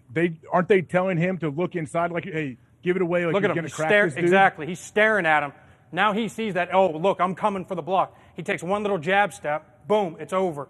He's on the ground thinking that's coming. But they know that's going to happen. They've set this up in the past with a similar play, and then they know this. So they probably run a tight split in the past with the receiver and ran the crack toss. Now you get him sealing down. You're pulling Trent Williams around. You're reaching there. And now you get 2 guys around the edge. Is there more San Francisco 49er tape, or is this it for the day? This is it for the day. We'll get back to it, but we'll showcase something like that down the road where we hit on this right now, and then we'll get to the toss later. Well, because the interesting thing here is, as quarterback, with this type of shit happening in front of you, in front of the for the run game, all you need to do is make the easy passes, right? That's it. And they do such a good job where their pass game marries up with the run game. Formationally, there could be 17 different things coming out of this exact formation. And that's why Shanahan's such a good coach. So good. Yeah. All right, let's go to the next one, shall we? Go to the next one. My old team. Are you giving away insider secrets here? Oh, here we go. Hey, AJ, this guy was a coach down there, so don't forget. I won't give any of the terminology. I won't give any of the Super Bowl champion coach. Packers, listen up. I mean, they got him on Sunday. Yeah, listen, this guy might give away everything you need to know right now. One thing I will say, and this is important to point out, every team runs the exact same run plays. They call it different names. They use different terminology. I'm not giving away any secrets here. This is a weak side counter. I love this right here. So the center's taught to leave 2, right? So end man on the line of scrimmage plus 1 guy off the ball. You're going to get a counter. You're going to get a guard pulling down the line. Front side's going to work back. Hold on, break down what you just said there. Yeah, let's go back to the beginning. Leave 2. And leave 2. Meaning you leave 1 guy who's the end man on the line of scrimmage, okay, and then the first stack linebacker off the ball. That's the 2 that you're going to leave for your pullers. This is a weak side counter, so you're going to get a guard flat pulling down the line, kicking out this guy, and then you're going to get a tight end, or in this case, a fullback, coming around and wrapping and blocking this guy, and everybody else is going to be working back. You got a great angle on the double team on the front side, here to here. The center's blocking back. Tackle's going to step down and hinge. He's going to step down and hinge on the backside, seal off everything from the backside. But they do such a good job. It's also important to note, Donovan Smith, who started 100 and something games at left tackle in a row, out this game. Backup swing, Josh Wells, been in the NFL for 8-9 years as a backup, is doing the exact same fucking thing that Donovan Smith would do. You are expected as a backup to perform in the same thing. They get a great deuce block. Check it out from behind. We get a great deuce double team right here. David Onyemata is a fucking dog. We get a double team. He goes there. Boom. Now watch him put the brakes on. Climb on Demario Davis, one of the best in the league. You get the kick out there and the wrapper right there. Again, my 2-year-old could run through that hole. So we're talking about, a little bit of conversation should be had about, these massive gaping holes that some of these running backs are running through. Unbelievable. Because nobody talks about the big fat boys up front making a lot of Everybody talks about great run by Leonard Fournette. Which it was, by the way. Great run. Yep. Unbelievable. Way to hit that thing hard. Truck stick. How did it get there? This unbelievable job by the Tampa Bay offensive line. Now, here's the best part. LSU on LSU. One-on-one with the safety. Let this thing run. Lenny lowers the shoulder. Oh, Tyrann Mathieu gets the tackle. And he is getting up talking, you know it. But Lenny set the tone there, trying to run his ass over. AJ, what are you taught to do there whenever you're the guy that's getting left off? If you're not getting blocked by anybody on the front side, you're just assuming that a crackback's coming or a puller's coming for you? I mean, maybe, but AQ, if you put that back up from the end zone, were they stunting into that? Was that? So we got a slant. We got a slant right here, right, and then you get him over. So that's the why top. DeMario's running. Yeah, DeMario's over top, so that creates that big gap because the stunt guy gets does he get either pushed down or stuck? Which side does he get stuck on? On the outside, whenever he goes over. 72 does a fantastic job. Josh Wells puts the brakes on once he sees the slant. Now he transitions vertically. A lot of people would try and kill him, and they'd be out of play, and then DeMario's making the play over the top. He does a great job putting the brakes on, getting vertical, and now kicking him out inside out, taking the defender where he wants to go. That's how it works, though. Watch AQ. You obviously know, but DeMario right there in the middle. Can you point to the middle backer right there? Watch at the snap. He's moving lateral because he knows that stunt. Bam! He has to get over top because that D lineman's taking the A gap for him. So good play Then by here we go. DeMario, you're saying. He might need to slow down there because a huge gap opened up in front of him. It's tough on him. He's expecting that to be shut down and has to bounce. 100%. How come this doesn't work every single time? What could potentially get in the way? Well, listen, I mean, at the end of the day, if this defensive end does a good job, now he comes down the line of scrimmage and blows up the guard. That could blow this thing up. If this guy does a phenomenal job, drop knee pressure, getting through the double team, that could blow up the play. There's a million different things. This guy could blow up the second puller, the wrapper, who's, in this case, 41 coming. You'll see I got a couple different clips of this from different angles and different formations, so you'll see this play a couple times. So every run can go, and every run can go for negative. 100%, but it all comes down to execution on every play. And the fucking beautiful thing, as long as they communicate and we get 11 guys on the same page, we got a chance. 10 out of 11? Not good. Got a chance to fuck it up. If we're all wrong. Yeah, All right. Right. Hell yeah. All right, what's the next one, AQ? Go ahead and break let's go to it the next down. one. Oh, we like the Chiefs. They throw the ball all over the yard. They do. Sling it. They're a big-time throwing team. But they also run the ball well. And Andy What? Reid does Oh. a fantastic job formationally doing a different thing. This is the exact same play that you just saw the Buccaneers run. But check it out. We get a bunch formation, so now you don't have a fullback in the background or in the backfield. You get the running back on the same side of which the play is going to be run. It's going to be an open-end counter. Same thing. We're leaving two. That's the first puller. That's the first second person puller. off the field. Correct. Off the line, I'm sorry. Correct, for the second puller. The second puller in this case, out of the bunch formation, is going to be Kelsey wrapping around. The beautiful thing that I like about this, Foxy, go to the back. Perfect. Typically, you run this with the running back over here. So why do they do this? Could be setting up something for a pass down the thing for protection. You could put him on this side and still get the same thing. But they do different things by lining him up over there. It also does a fantastic job of slowing this thing down and letting him get in relation to let his pullers get out of the way and see the hole. Check it out, same thing. We get the double team down to the second stack. He's down the line, kick out here. Kelsey around for the second puller. Beautiful hole. Wow. We get the same thing. Running back has to That's hit a hell that. of a play by Drew Tranquil right there, though, honestly. The linebacker 54? Watch the back. The other backer who's in on the tackle. Yeah, it's a 5-6 yard game, but he took on the puller. He took on Kelsey and another blocker too, and then still getting in on the tackle. And came up underneath. Yeah, great job by him. But again, AJ, as you guys talk about it on defense and we talk about it on offense, 4 yards. Point Tranquil out for him. 4 yards is a win. Right there, to the right. Yep. So when Kelsey it's comes an around, absolute win for offense. Yeah. it's a win. You get 4 yards, it's a win. And you get a beautiful hole here, and you just keep hammering this, and the 4 yards ends up being, I think he had a 65-yard gain later in the game. Later in the game. So close it out. On this one, you're right, AJ. He does a fantastic job of taking on Kelsey, getting back underneath, and making the play. But still, it's a win for the offense. If he doesn't do that, they may go for Now for he's a good one-on-one chunk. with Derwin down the road. And Derwin will make a play because he's a stud, but it's another 7 yards down the field. We got at least a first down. At least we're in a better position. The run game is a sophisticated operation, you're saying. Sophisticated operation. It is communication is key. That's what every offensive line coach is going to preach. 5 guys on the same page. You'll see later in the show when we talk about pass. Now the quarterback and the running back are involved. It's 7 guys on the same page. That is huge. But up front, if these 5 guys, including the tight end 6 and 7, whoever it is, if they're not on the same page, this play is going for no yards or negative yards. Let's go to the next one, Foxy. Okay, I love this play. Again, we're kind of going down the line. I've showed you 2 different plays, exactly the same play, but 2 different styles, with Kelsey being the puller from a bunch formation, another one from a fullback. Go to the back view on this one.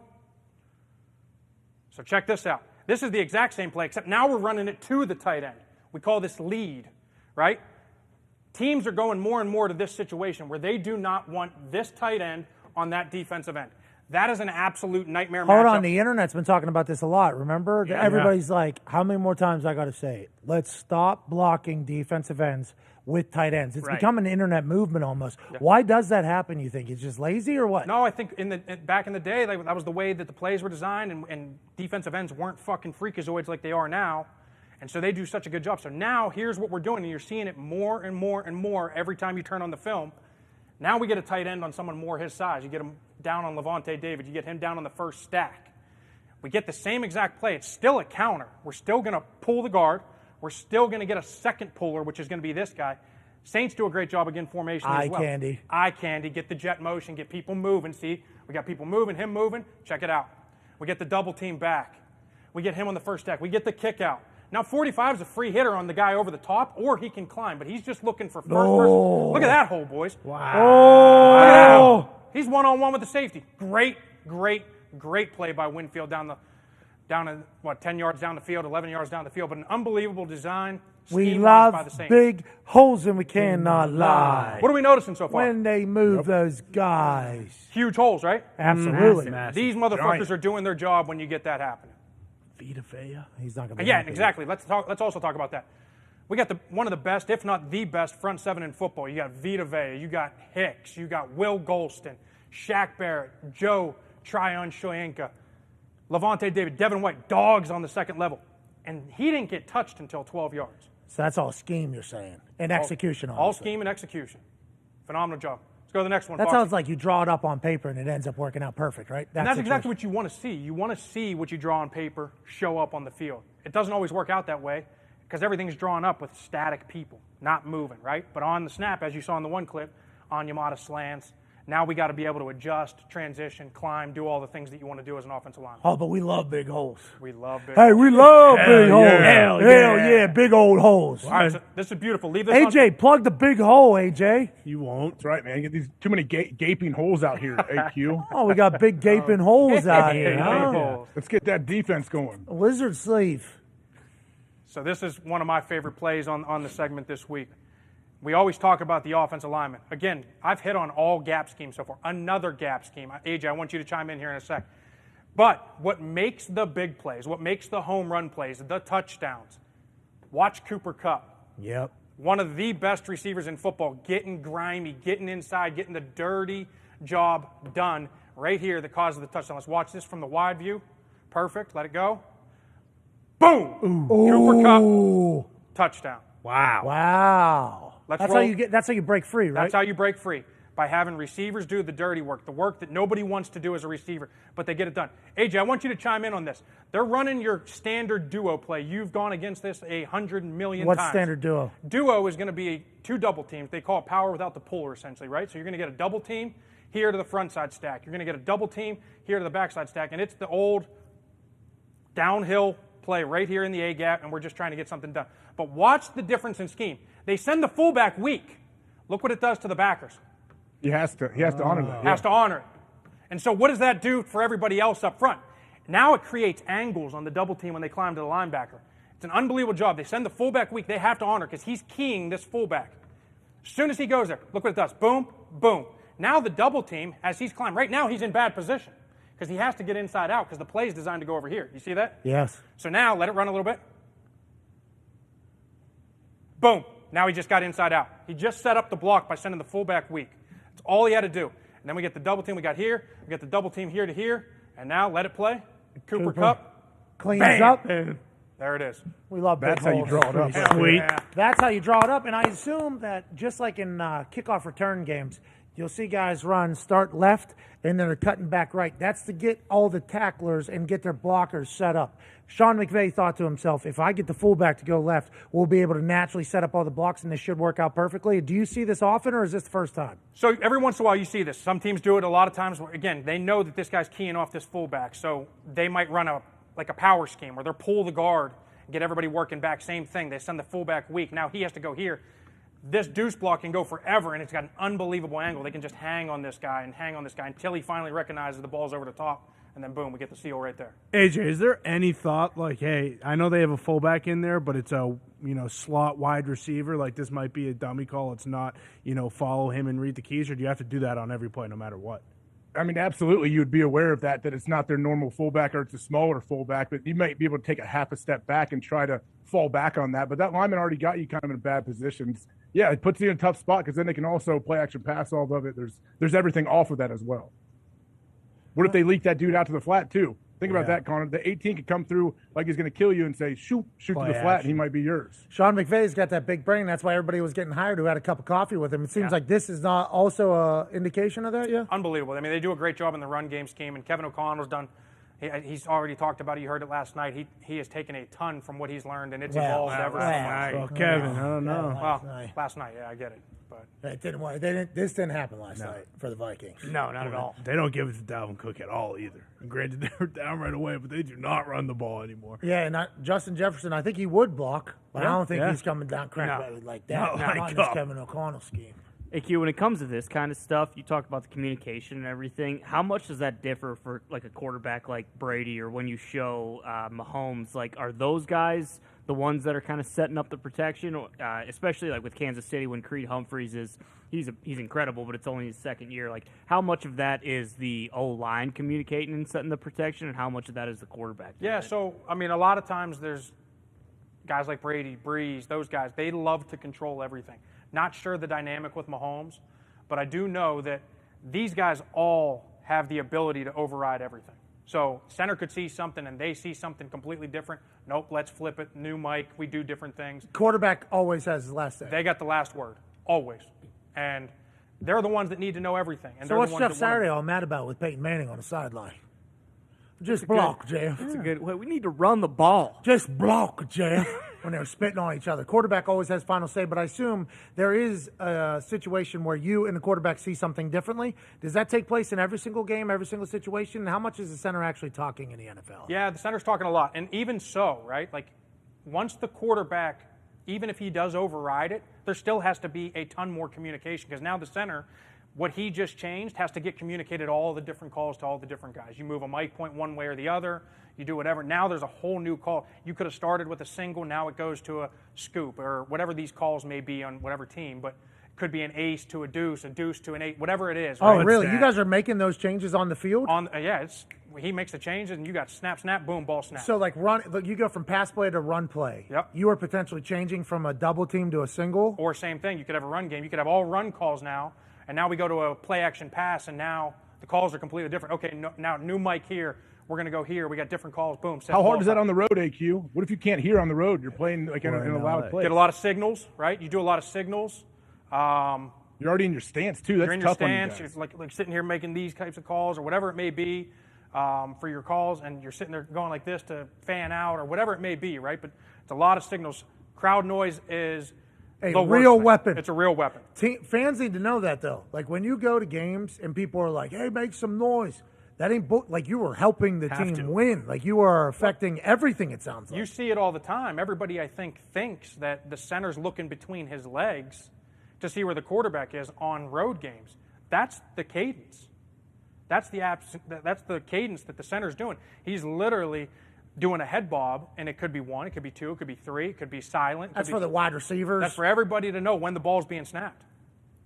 I think there's a lot we're going to learn from these. Absolutely. Do we got time for one more? Yeah, absolutely. Foxy, let's go. I think we got one more here. Okay, perfect.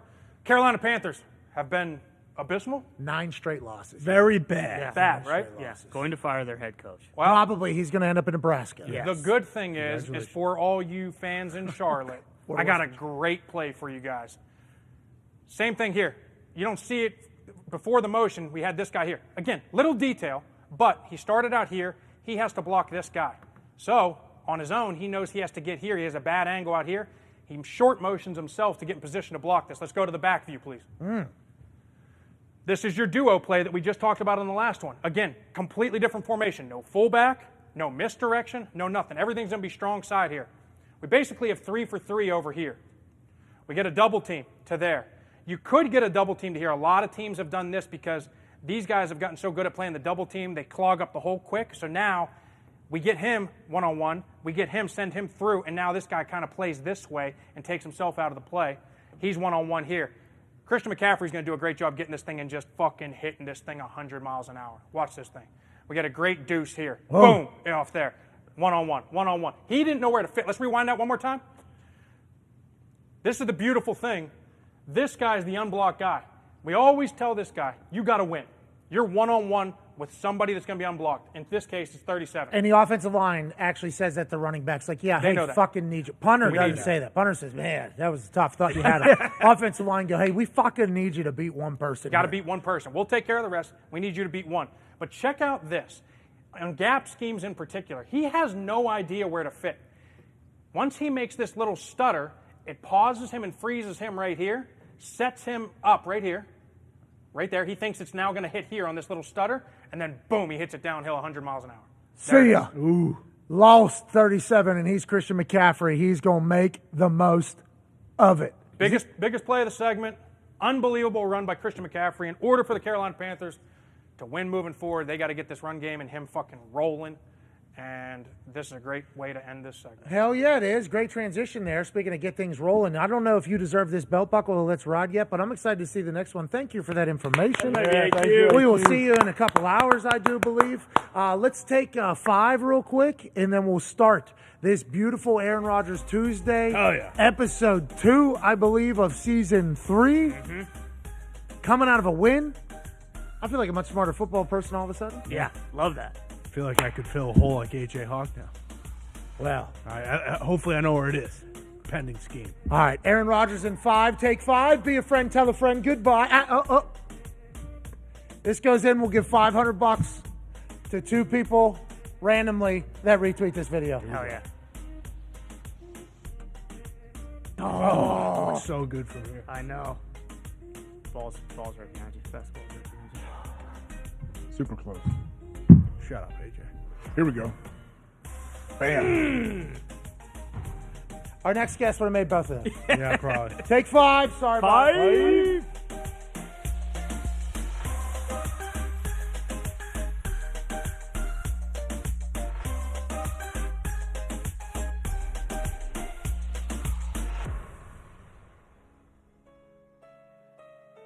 Everybody assumed that the Packers were going to try to get some weapons, and nobody has heard from you since Davante Adams got moved to the Las Vegas Raiders. When that move happens, obviously we know the connection and the relationship that you and Davante have. You've talked about it on this show ad nauseum and how much respect you have for him. Did that surprise you? Obviously, you're not going to be able to replace the Davante Adams, but how has that conversation evolved with the Packers from you, and what do you think are going to be the steps going forward? Well, we've had a lot of success with the second and third round receivers in Green Bay.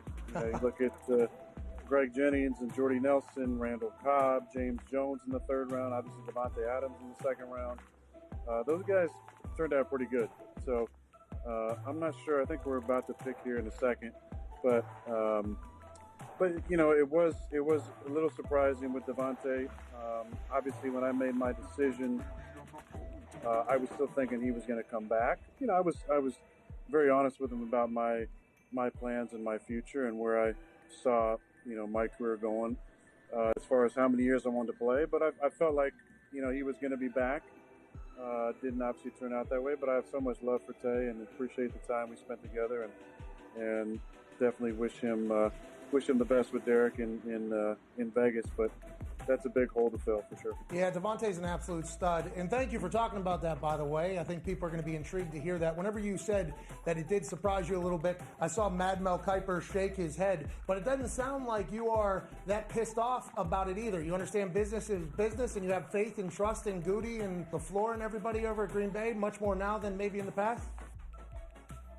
Well, it is the business. You know, it's a tough business. It's a wonderful profession. And those of us who've been blessed to play for so long realize that completely. And there's a lot of things that happen that surprise you, even still. And I thought that based on the number that we offered Davante and, you know, being able to play with me for a few more years would definitely make a difference. But in the end, I think he was ready to move on and wanted my help in making that happen. And it was a tough position to be in for sure, because I love him and I care about him and want him to be happy. And he's definitely going to be missed.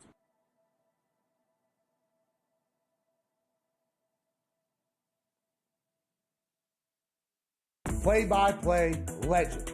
I like this. Yeah! What's up, man? You know, I decided to dress for success. I've been working out all week, baby, just to be your doppelganger. And I got to tell you something. You know, I don't know what the future's going to hold next year, but if you got a spot for me, either in the studio or I could play the role of A.J. Hawk as well. We have room for you wherever, whenever. Okay, so let's dive right into it. You know that I exist. This is awesome. I love this show. No. This is everything I dreamed about, right? No holds barred television. None. How long you been in the game? TV game? I said forever, but I should have done more research. This is 100% on me. How about 1968? I did the Hawaii Islanders of the Pacific Coast League. Minor League Baseball. Then on to the Cincinnati Reds in 1971. That's 50 freaking years ago. Marty Brennaman succeeded me for the next 44. I did 3 years there, and then I went to San Francisco. The Giants tripled my salary. And that's why. And then ABC for 30 years and NBC for 16. And here we are, man.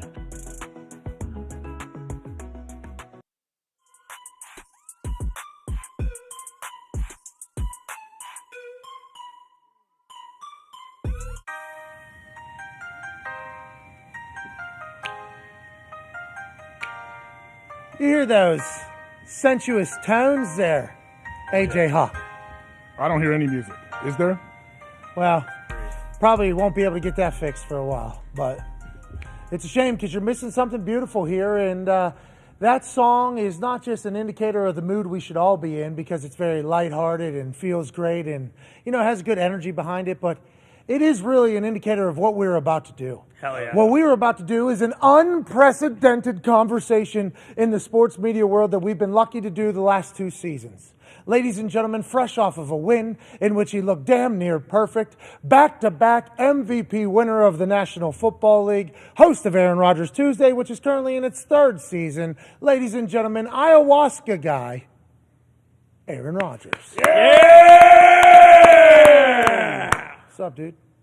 Hey, guys. How you doing? Hey, we're great, man. Dude, new location. Yeah, I'm happy Looking good. I'm happy we're able to connect with you today, to be honest with you. Could you imagine we get in this place and God. not able to connect with anybody? It would have been a heartbreaker, but we need to get you out here. We're going through it a little bit. There's some technical difficulties happening every single moment, but we appreciate you, bud. Thanks for the love. Kind of like the AJ Hawk household. Yeah, bingo. Similar. He's rebuilding a house. He rebuilds his house every 2 weeks. I have no idea how he does it. These constructions and contractor, AJ, I have no idea how you do this every other month with your wife in the business that she does. Honestly, I have no idea. Well, it's all right, Pat. You'll get through it. You'll be okay. No, I think we need a pistol or chopper to come out here and handle this whole business. They were too busy in Ohio, couldn't come to Indiana. Next time we will learn from that. Aaron, let's talk about week 2 here. Last week, you didn't seem to have any panic. Obviously, you're always very relaxed and comfortable. Feels like Packers came out with a little bit more energy here against this game. Is that because it's the Bears? Is that because of what happened week 1? What do you attribute to, and did you feel it? Well, it's all that. I mean, I think first week to have major overreactions and write teams off completely is always a mistake, and it keeps happening every single year in our business. To do it after 2 weeks, I would say, is the same thing. To crown somebody early in the season, there's so much that can happen. There's so many different momentum swings and confidence roller coaster that teams go on, and injuries that can happen.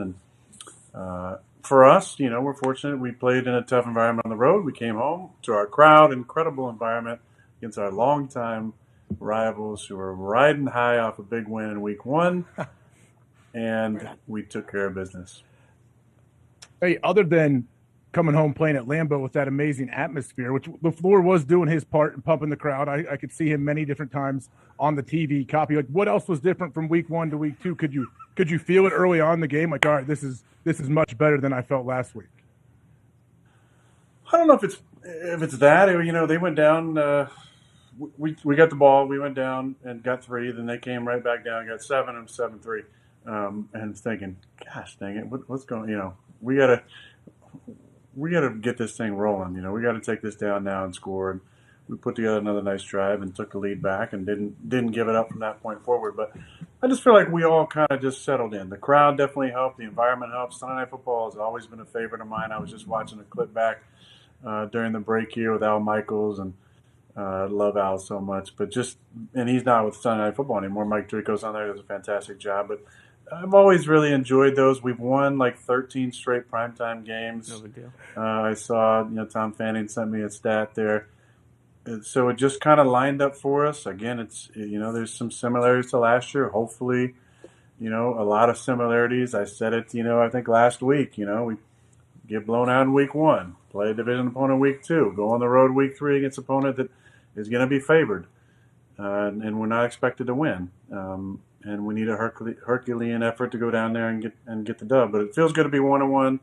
The entire division is 1-1 now after Philadelphia beat Minnesota last night. And so it's we're 2 weeks in. We can't overreact, but it's definitely feels nice to get that first win. Oh, we overreact literally every single day. Yeah. Titans are dead. I don't know if you know that. I mean, Titans are absolutely dead. They got no shot the rest of the year. And the Bills.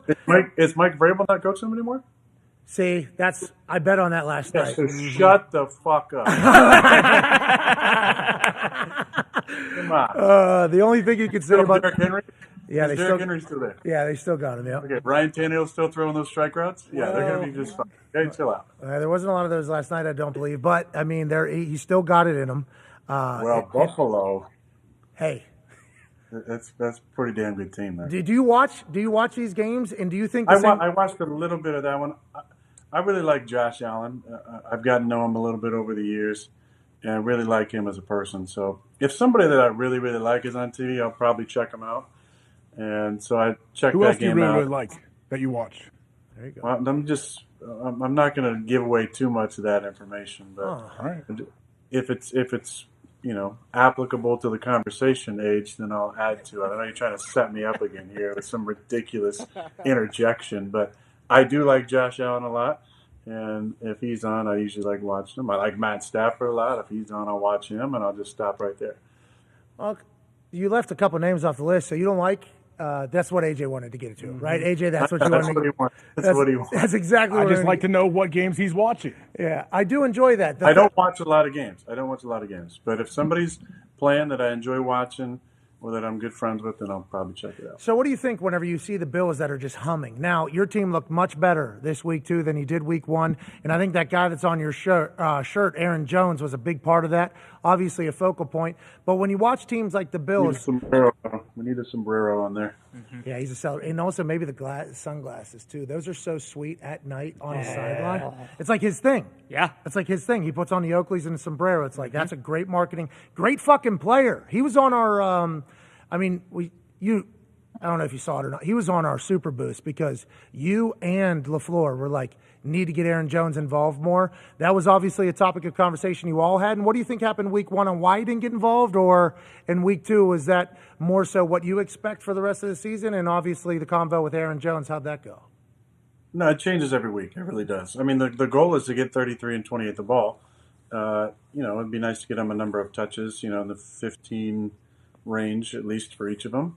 But it just depends on how the game goes. Some games flow differently than others. And week 1, the way it went and the score and the inability to be efficient and to keep drives going, we didn't have opportunities to get those guys runs. But I felt like, we were 5 for 9, I believe, on third down. So that gives you more opportunities. The fact that we only had 9 third downs in the entire game with, I think, 69 plays, nice for the game. But that gives you more opportunities to run the football. I mean, I think week 1 we were, 1 or 2 conversions on third down the entire game. So it depends. There's big deals made about it. Oh, there's a conscious effort to get the ball to these guys. No, every game there's a conscious effort to get the ball to your best players. Okay. But the flows of different games don't allow it sometimes or allow, maybe even more in other games. Aaron, hey, the broadcasters say that they say in the broadcast that you're given 2 plays every time they call something in, a run play and a pass play, and you get to make the decision. It's a serious question. Stop laughing. And you make that decision. Is that something that's always been the case, and is that 100% true? That is not true. No, it's not 100% true. Oh, they're not lying on TV, Tubby. Then how often does that happen where you have 2 plays and you make the call? I would say, in the 40 to 50% on the top end, max probably. Flow of the game. Then there's 100% of the time I can change it to whatever I want. Now, 60% of the time that I do change it to what I want, it works every time. So I got to be very careful about what that 60% is compared to that 40% of the run-pass options. Yeah, because if you start making decisions and it doesn't go well, then those decisions are going to get called into a question. But if they go well... Then there's no audibles in this offense, and then there's, the lack of competitiveness and the diva attitude and all that stuff starts to come out. And then what do you do? Then what do you do? That's awesome. I'm happy. Was it always like that with LaFleur? And do you feel like this year you're another year in the system, but you're without Devontae? Is this the most comfortable you two have felt together? Well, I think every year it's been more comfortable for sure with Matt. Look, our relationship is personified by funny, asides and anecdotes. I get back in August and he shows me like, hey, look at this book I'm reading about spirituality. And I'm like, sweet, man. Look at you, bro. That's incredible. He wants to be friends. Yeah. He wants to be in the inner circle. But that's what he wants. But it's little things like that, and it's jokes. It's me kind of like every now and then kind of needle, and him kind of going right to the edge and losing his shit, and then he realizes, oh, fucking with he's messing with me, and then he catches himself, and then I'm like, nice, man, good job, buddy. That's kind of the relationship how it goes. There's a lot of fun little moments like that, but in the game, I don't know what happened, but the first quarter, his headset wasn't working, so it was sounding like when you're trying to get off a phone call and you act like you're going through a tunnel. Yesterday. But it was one of those. And, there's been times over the years where I've messed with him, where I act like I can't hear what he's saying, I don't know what's going on, and he starts to kind of, get the blood boiling a little bit. This was, it was kind of going in and out. So we had some funny, there was some near freakouts going on, but Matt kept it together. I give him credit. Matt last year, the year before, first year, definitely would have, been way more demonstrative on the sidelines. This time he just called a timeout. We came over, had a couple laughs about it, and moved on. Congrats, Coach. Yeah, here we Congrats, go. Coach. Hey, that's what life's all about, right? It's about just growth and reflection and great eyebrows. You are the universe, Coach LaFleur. Don't ever fucking forget it, pal. All right? Don't ever forget it. You are the universe. I love the way he said, this time, just called a timeout, figured it out, moved on. Here we go. That's hilarious to think about that relationship between the two of you, because you've said he's a little bit tighter wired. It was never going to work out in the first place, right? Obviously. Well, you hated him because you didn't get to pick him. The asshole, prima donna, Aaron Rodgers, won't give this guy a chance. Don't be the problem was what was said, and you're going to be the problem. And now you two are the bestest of friends. This is an amazing thing. It is. It's a cool thing. It's funny, with a couple bottles of nice wine and, a couple stogies and a couple good book recommendations can do for a relationship. Huh? Oh, yeah. You do ayahuasca Hallucinogenics? Yeah, there we go. Thank you, AJ. Sorry. We're both journalists. Is that the stuff that Frank Thomas is peddling? Big herd. Nugenics? That's for big dongs. That's Nugenics? Nugenics. That's Nugenics. I don't know. What did he say? I thought he said Nugenics. What did he say? No, I said ayahuasca. We said ayahuasca. He said No, hallucinogens. AJ said something ridiculous, I think. Hallucinogens. That's all I said. Oh, you did say hallucinogens. I thought you said Nugenics. Are you on Nugenics? You are looking a little bit.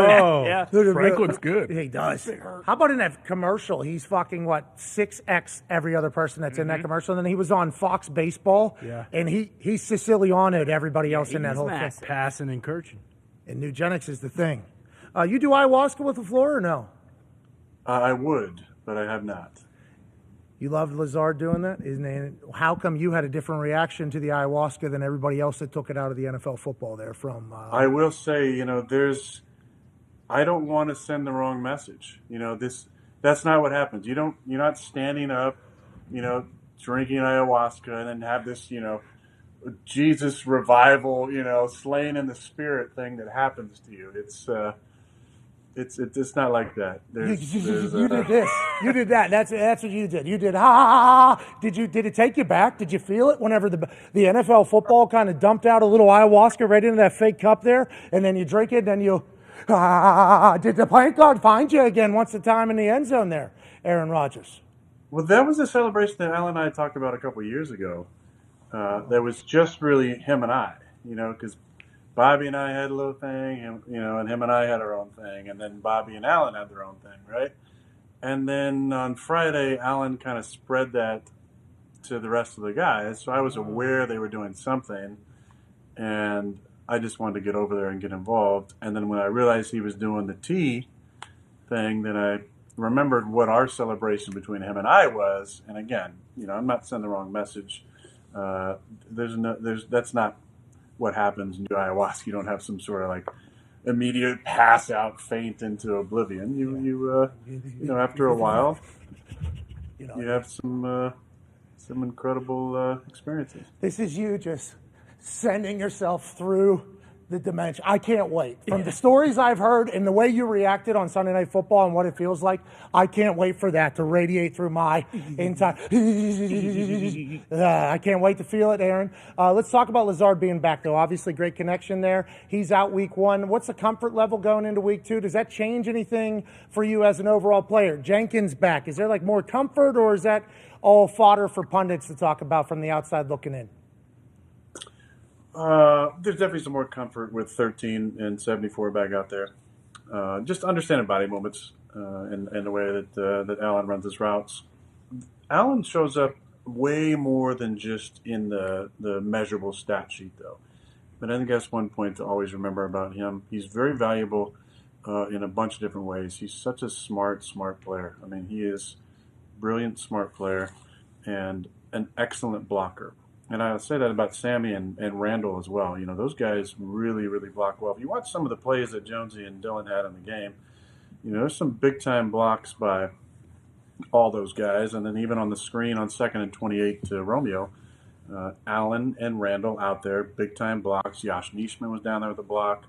And we're really, one block away from a 2nd and 28, 50-yard touchdown on a screen pass because of the effort of those guys. So it's more than just that, and I'm excited about getting Allen back. The conversations we had on the sidelines were pretty top level, and we had some things we were trying to get to later in the game. It just we had a couple bonehead plays that kept us out of some more opportunities in the red zone and the field. But great having Allen back, and like I said after the game about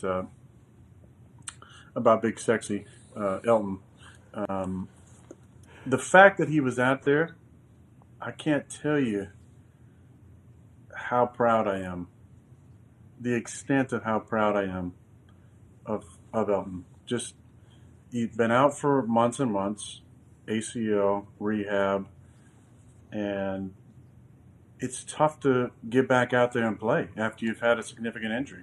You got to get the confidence back and make a play. And for a lineman, you're contact every single play. You're anchoring, you're setting, you're moving your feet.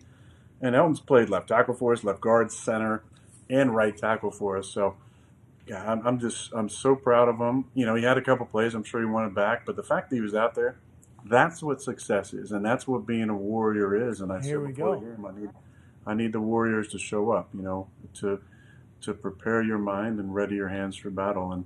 And I'm really proud of Elton for the way that he stepped up. Big Sexy. Steady the mind, prepare the hands for battle. Let's go, Packers. Whole new team. Excited to see Bach get back. I think we all are. Mm-hmm. But you're right with that injury. The getting over the mental hurdle after an injury is a real thing, especially when it's significant and in a position that you have to pivot on all the time. Big Sexy's a fucking dog, it sounds like. AJ, your question, pal. I want to know how your body's feeling, Aaron. Like, how's your body? You got smashed a few times, obviously, in the Vikings game, we know. Nate Weir was rubbing your neck on the sidelines, and not only did you get hit a few times this last game on Monday night, but you also used your legs a little bit. You were flying. I think you might have got up to your top speed a few times. Like, how do you feel?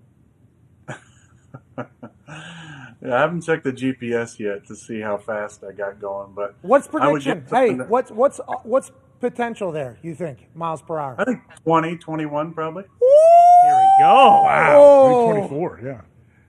Yeah, 20. Yeah, maybe more. Who knows? He looks like fast forward. I said, slow it down. Yeah, look, I had a read option there. I had, I think, maybe 6 or 7 yard gain as well. So that's a plus, man. 5 carries for 10 yards, a little lower than my average. Obviously I had to have a knee in there, which totally kills your, your YPC. But look, the older you get, the more difficult it is, I think, on Mondays and Tuesdays. But maybe the easier it is to get through a Wednesday or a Thursday or a Friday if you're a little banged up, because you're maybe just a little bit more used to what that level of 100% or you're 100% during the season looks and feels like. So Neck is definitely a little bit sore. Body overall some soreness, but I feel pretty good 2 weeks in. The thing I do feel good about is I ran to the sidelines that one time for like 7 yards, big gainer, win the down, and wasn't that tired. A lot of times, I sprint, because not just 7 yards. You got to get the Pythagorean theorem, man. You got to get certain, distances you might run just to get out of bounds, right? Of course.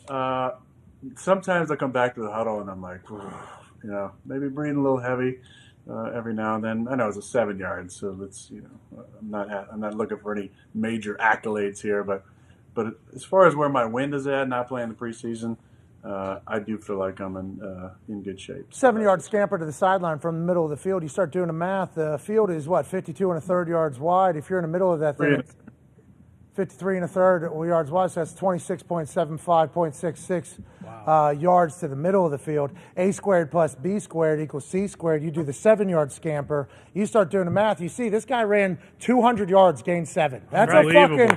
Hey, and you're not tired? Winning football. That's what we need, dude. That's a back-to-back MVP. That's I'm back. Yeah, all the way back. Younger than ever. You know what I mean? It might have been that celebration that kind of got me rejuvenated. The medicine just started spinning up inside me again. Yeah, the brain started remembering being down the middle of that jungle and just, whoa. What the fuck is going on here? It's awesome, dude. You can do it again? You think the rest of your life you'll do ayahuasca? If I'm called, yeah. But I don't think that was the last time. What is that? Hold on, just real quick. So I had a friend named Austin Cawley. He was a Mormon fella. All right. Mm-hmm. And when Mitt Romney was running for president, Austin Cawley and I had conversations about what the person who's maybe going to be president believes in, because I'd never met a Mormon person before. So we broke down the entire thing during a 30-minute. Didn't know.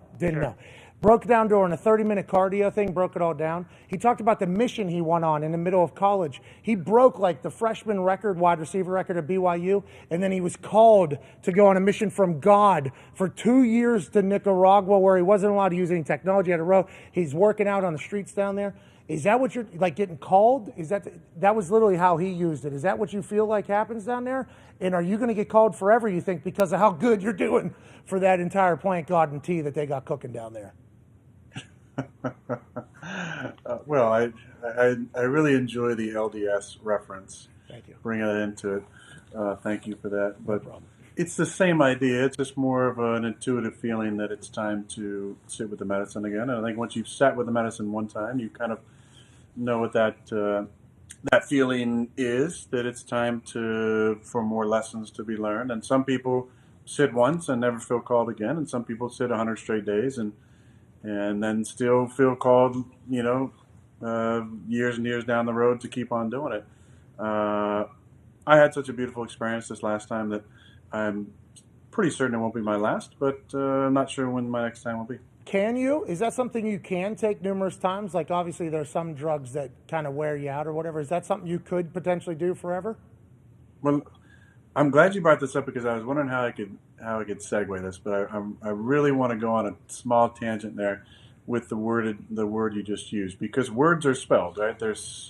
Words are spells, and they are spelled a certain way or pronounced a certain way, and there is power in the specific word. So you just used the word drug, right, to refer to ayahuasca, and there's been, I saw a few articles people sent me about us doing the tea celebration. And I just want to stop you there right away, because the reference to ayahuasca, or even marijuana, putting the tag drug on them is a manipulative word that creates a bias against those specific things. And it happens all over society, right? Think about the word fat and sugar when it comes to food, right? Fat brings an image of unhealthiness and maybe obesity, death, where sugar is sweet, right? Sweet is kindness. Kindness is loving, right? So we have these two words that couldn't be more opposite, right? Fat, high fat foods are actually usually pretty good for you. Foods high sugar are terrible for you. And sugar, you cut sugar out of your diet, and it has an immediate impact on your cells in your body, especially if there's, cancerous growth in your body or precancerous growth. Sugar, not good for you. Fat, most, fats are pretty good for you. Drugs, you think about drugs, you start labeling, marijuana a drug, which is a plant, ayahuasca a drug, which is a plant. Psilocybin a drug, that's a fungi. Also comes from the earth. Then you think about medicine, right? What is medicine? Medicine is like, I'm going to take my my daily medicine, my aspirin. That's a drug, right? That's a drug. I'm going to take my, cough medicine. Well, that's a drug. That's not a plant, right? I'm going to take my whatever fill in the blank medicine that's a pharmaceutical. Those are drugs. Ayahuasca is not a drug. It has properties in it that have hallucinogenic abilities, but it's not a drug, right? We're talking about plants here. So I think it's a very important point to make, and this is how words are used in our society to create a bias against certain things. And I do think that's important enough to go on this ridiculous tangent that I went on. No. To remind people how words are used. Not ridiculous. How words are used to create bias in certain situations. And those bias create fears, and those fears prevent people from doing the research themselves or looking into it or having their own idea or truth about a certain situation. Hey, great tangent. Let's really think about the words that we use, because words are spelled for a reason, because they cast spells and create energy around positive and negative associations with certain things. Okay. Didn't get the last part, but everything else valid. And I'm happy that I said that despicable thing about the plant ayahuasca to get us. I'm really thankful, because me too. I kept reading these articles talking about us doing a drug celebration, a drug this, a drug that. It's not a drug. It's a plant. Yeah, now they're getting drug with what you just did. You know what I'm saying? What do you consider alcohol? What? I mean, alcohol from what? Like spirits? Booze. Beer. Booze that get you hammered. What? Talking about whiskey? What? Yeah. Talking about Bud Light? What? I think that's what he's talking about. I think a lot of it comes from what? Vegetables and plants and crops and rice. What? What? Rice. Right. Now, some of those things have some genetically modified, components to them, but that's a whole different tangent. But I think that, for the most part, I think it's probably not, a debatable fact that, alcohol is, it's more of a depressant, right? I'd say. And it doesn't make you contemplate the meaning of life for the most part, or, question the narratives that you've been grown up to believe to be true, the conditioning. Some of these other plants that are outlawed as, what's the term? Level 1, not level 1. Narcotics. They're labeled as, certain types of drugs. A lot of those make you question reality, question what you've been told. And most of those, nobody's ever OD'd from. A lot of people have drunk themselves to death. Well, they've made poor decisions. And cause some bodily harm, physical harm to themselves and other people. But I have no problem with alcohol. Yeah, I can have a couple wines. Wine. Tequila's supposed to be an upper. That's why you get a Terramana. Wine. Scotch. Wine. That's your thing, I believe, right? But I'm happy you did that. Sipping tequila. Wine. Anything else? This conversation has really taken an interesting turn. I like it. Well, it's my fault. I fucking said ayahuasca was a drug. That's 100% on me, because Margarita. when you tied it into with marijuana, I'm like, yeah, you're right. Okay, I apologize that even happened. I'm excited you got that off your heart, because it seems like that's been something you've been cooking on for a little bit, because all these people are saying this guy This guy goes and does wacko's doing with drugs in the druggy. jungle. This drug addict here. Somebody said, I've puked for, Colin Cowherd said, yeah, I've done drugs and puked too. It's called a hangover, Right. Aaron. One too many rum and cokes. Which was awesome. That was an amazing thing. Much different society. Ty has a question for you, Aaron. I don't know if it's about the term drug or not. It might be about some booze or the team. Excited to hear it. Go ahead, Ty. Aaron, great win on Sunday night. Glad that I got to come in here on Monday. Just feeling great. Excited for another week. And I will sit with the medicine with you anytime, pal. So keep doing your thing. Love you.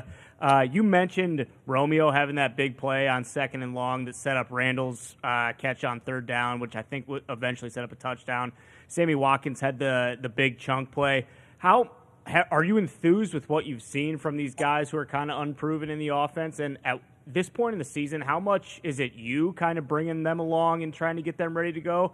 And how much is it the vets like Randall and Allen who are kind of like, hey, this is how things need to go for us to be successful? Ty, great to see you. You look great. You sound great. Hey, baby, Ty. Thank you. Ty. Not surprising, another great question. Hell yeah. And to answer your great question, I will say, I think it's as much me as it is Randall and Allen. You know, those guys who played with me for a long time. Just continuing to, as they watch the film back together, to talk about why certain things happened a certain way. But there's been a lot of great conversation throughout the weeks, post-game, sideline, meetings, film review, things that have been really encouraging. It's just about opportunities for those guys. You know, I think Christian, had a couple opportunities, but we still got to find more ways to get him some specific plays.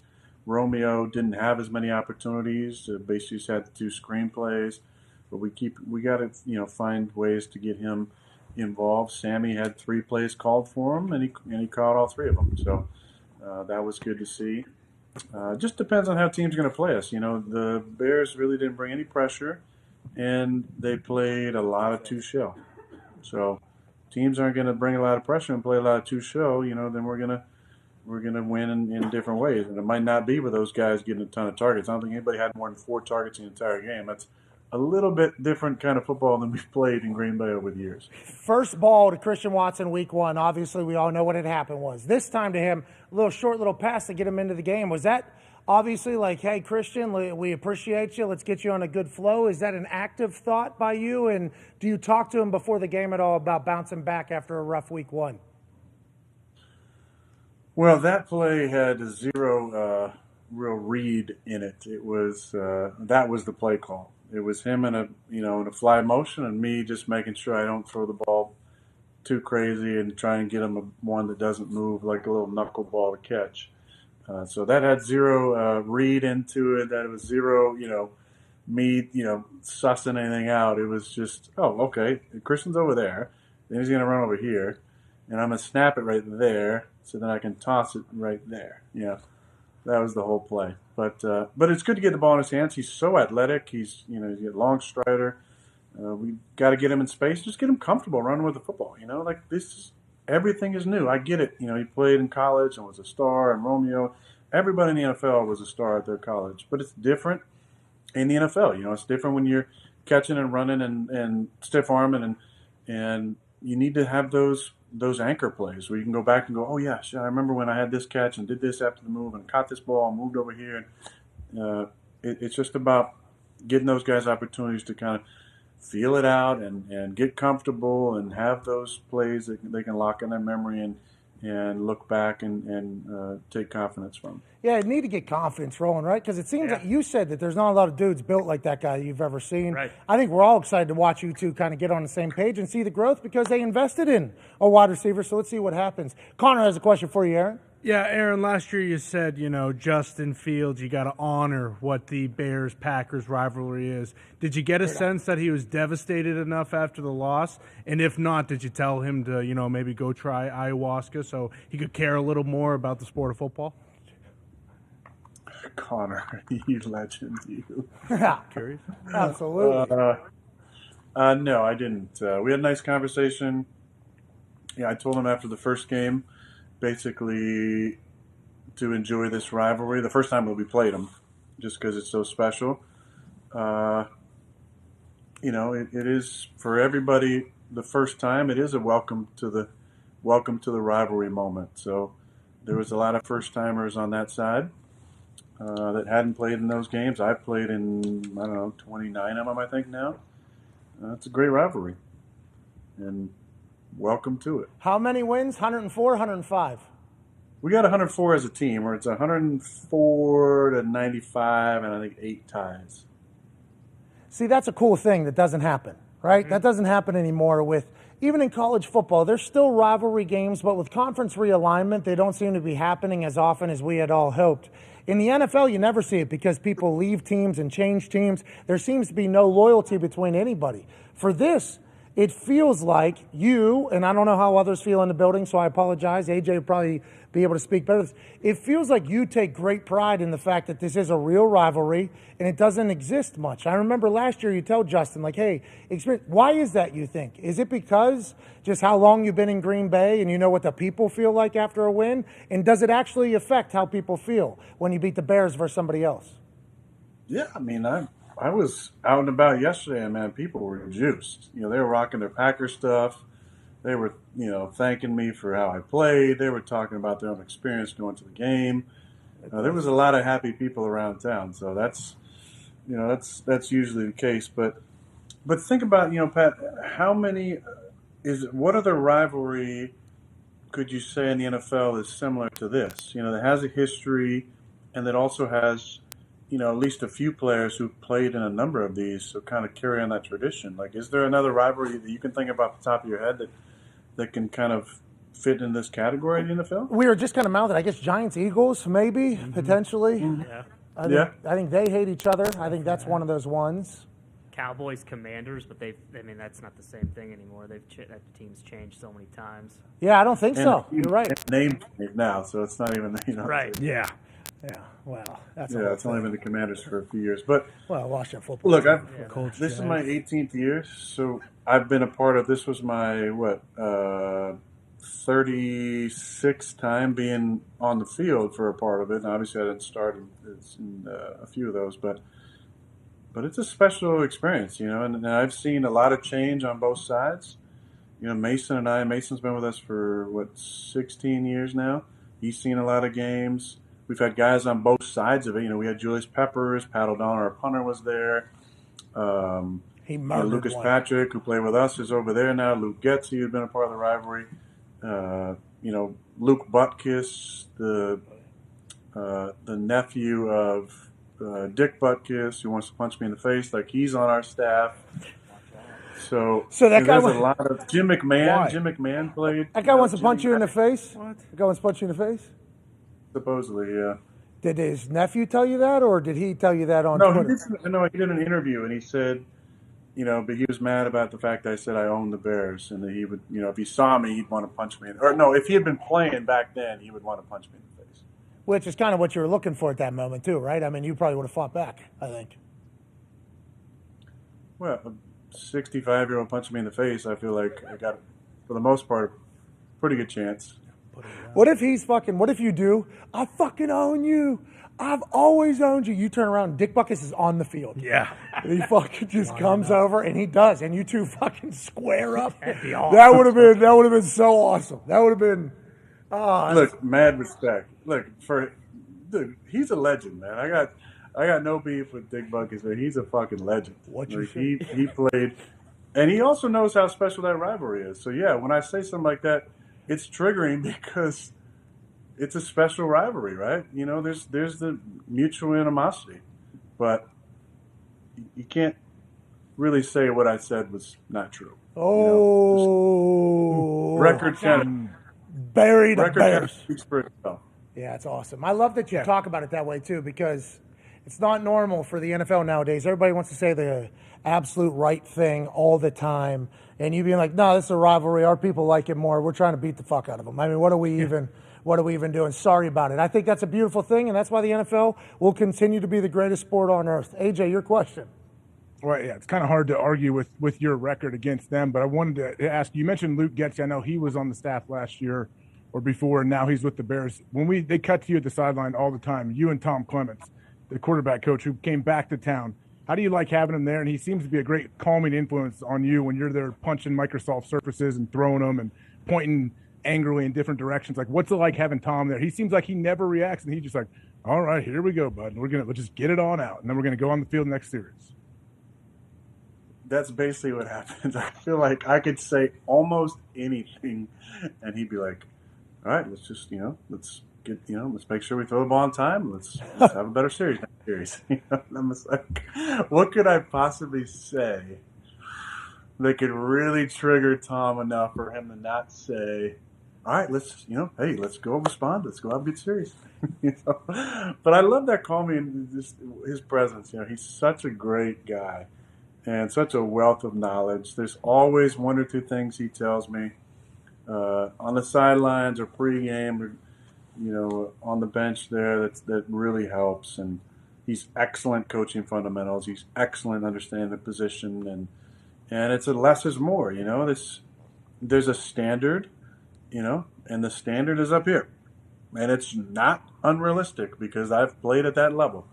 But it's not coming down because I'm 38, or it's not coming down because we don't have Devontae or whatever, whatever you might put in there. The standard is the standard for Tom. He's seen me play at the highest level. He expects me to still do it. I love him for it.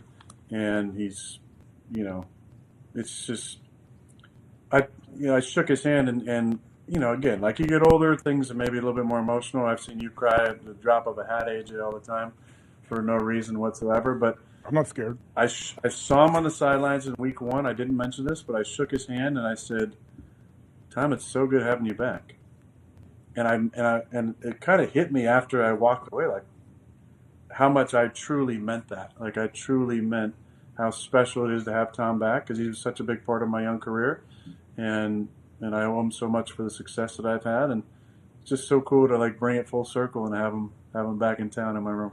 Hell yeah, it's great. I think that what you just talked about is a cool moment, that you were so emotional. That's why you guys didn't win, because you saw Tom back on the sideline. That's basically what I just heard there. That is a fucking cool thing, though, that you've been in the league long enough that this guy has seen you, okay, at different levels, probably watched from afar, and now he's back in there and understands, okay, sometimes Aaron's going to be pissed off, and sometimes Aaron's going to expect something, but he's allowed to, and I assume that respect goes both ways between you and Tom, and that's why I think we're all expecting an incredible season. Yeah. Speaking of Toms, do you and Tom Brady text each other and say, who can ruin a Microsoft Surface more, me or you this week?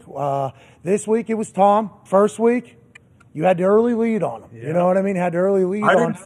I didn't throw any surfaces last week. No, but he didn't do anything to a surface. He took the lead and will probably withstand the number one surface abuse for the season. I don't know if anything will top that. But that energy that he still has, he's saying, fuck you, bitch, to Marshawn Lattimore and throwing a surface. You are motherfucking whenever new guys aren't doing things. What do you think it is about you two that keep that drive? Because I think that is one of the most impressive things about this run. And everybody talks about Tom being 44. You're 38 years old. You've won the MVP 4 times back-to-back now. You still have this, competitive. What do you think it is? And do you think you'll ever be able to get, lose that? Will that ever go away, you think? Well, I hope so. I mean, I don't think I'm going to be that weird, parent in the stands watching their kid who absolutely loses their shit nonstop and can't turn off that competitive juice, like I've seen from AJ Hawk in in coaching little Lennon's games where he just can't realize these girls are 11 and nobody's going to the WNBA after the season, so maybe just chill out a little bit, I'm not going to be that guy. I don't think it's even possible. But as far as doing something that I love, that I'm really good at, and being highly competitive, I don't think that's going to turn out. Why would that? That's the drive to be the best all the time. And every now and then they catch us doing some things. I threw, tossed a surface, back against Carolina in 2015. That is still a great meme where, it's one of those things you think a guy's never going to be open. You look at the stupid, pictures on the surface. He's wide ass open, and you get pissed off because the game basically over because he threw a shitty pick and comes out. I get it. I totally get it. After that, I just realized maybe I shouldn't take it out on the surface Surface did nothing wrong. Didn't make me, start, taking out on myself, physically or anything. Yeah, there we go. There it is right there. Yep. Yeah. Son Scott Tolzien's like, man, you fucking missed it. Right on. Good teammate, just piling on there. I think that want to be great still and still have the juice is a talent that not a lot of people have, and it's an honor to watch you keep going, pal. The hair's looking fantastic, by the way. You should feel good about where it's at right now, I think. Thank you so much. I got to talk to probably Laura, about kind of what she sets out for AJ to put in his hair, because I feel like there's times where it looks fuller than it actually is. Like you get up close and you see there's a lot of thinning going on, and I just want to make sure that I'm using the right products as I get older. So I got to give Laura a call probably after this, see what he's using on his hair. But you got a great head of hair as well. No, mine's getting thin as well. I'm starting to get the peaks a little bit more. I was going to grow it long, but my hair looks bad like that. Did you say? I don't believe it. Did you say give me the AJ Hawk though when you got the cut? Is that what you said? Look how long it is. Do you have like weird long parts in the back? It is super. It's got a pretty good flow. Who, me? Yeah. Yeah, it's definitely still a little long, but it's not that long. I feel like it's maybe just a tad longer than yours, but I got to get that product. You got some filler or something going on that you've been using. You don't say. Huh. Wow. Guy's cheating in his hair. That's unbelievable. Hey, Aaron, you still doing coffee enemas? He's putting it up here, too. He's putting it right up here, too. Absolutely. What you say, AJ? I asked him if he was still doing those coffee enemas. I know he said he's not doing sugar. Are you doing that, too? That usually goes hand in hand. Get the caffeine, you're saying. Not during the season? I would. Hey, I would. Out of all the different types of enemas, coffee is definitely well, the you best. did that one. What was that one? He was in the middle. Pancha Karma. Oh, yeah. Pancha Karma. Well, in the Pancha Karma, there's different types of enemas you can do. There's oil ones, there's water ones, there's coffee ones. What? What AJ brought up was real. So that gives you what, just straight energy, straight to the ass. Like, hey, give me all. I didn't think it was a real question for the record. I thought it was a joke. Anyways, whatever you do, man, you're in the best shape of your life. You're playing football better than ever. And are you growing the hair for a Halloween costume? Have you thought about that already? Has that already been planned and prepared? I don't know where else to go. The two best athletes, two best maybe athlete actors of all time. Actors first, though. Actors/athletes are Keanu Reeves and Nick Cage. So I've already dressed up as them over the last year. I don't know how to top that. I really don't. I was watching Life Aquatic back the other week. That was a great, I thought a great costume back in 2017. But what else do? I mean, you pay homage to the two greatest actors of our generation. Is there a third that you would put in that category? Maybe Chuck Norris or Jackie Chan, I guess, but Paul Giamatti, maybe. Yeah. AJ Hawk. No. What? Oh, you could be AJ Hawk.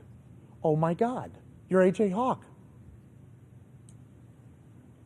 As what? AJ as like his common McAfee Show wear? AJ is... No. You put the pads on. Yeah. I think you put the full pads on. I think the Ohio State pads. I mean, the Green Bay I think you ones. should be Matt LaFleur. You should trim up your eyebrows and be LaFleur. Oh, even and better. Your beard. Put them in the khakis. Just do this all day. Night. Just do this all night at the party. And if they catch you on Snapchat or something, you'll just be doing that as opposed to, What do you think, or maybe I'll ask Ty, like first, as a true Packer fan. Ty, what do you think about Matt, trying to get the fans riled up? Do you think that's his job? Do you like it? Do you not like it? Is it cool? Is it cheesy? What do you think? I'll be honest, I do not love it. I can't. Whoa! I can't stand it. I mean, it's fucking Lambeau, Matt. All right, the people are going to get loud. Okay, you don't need to be pumping him up. But I like that he's juiced up. He's ready to go. He wants the team to be successful. He wants the crowd to get into it. But rest assured, they're going to get loud, especially if 12's out there. They're going to get loud. Okay. Oh, jeez. I'll tell you.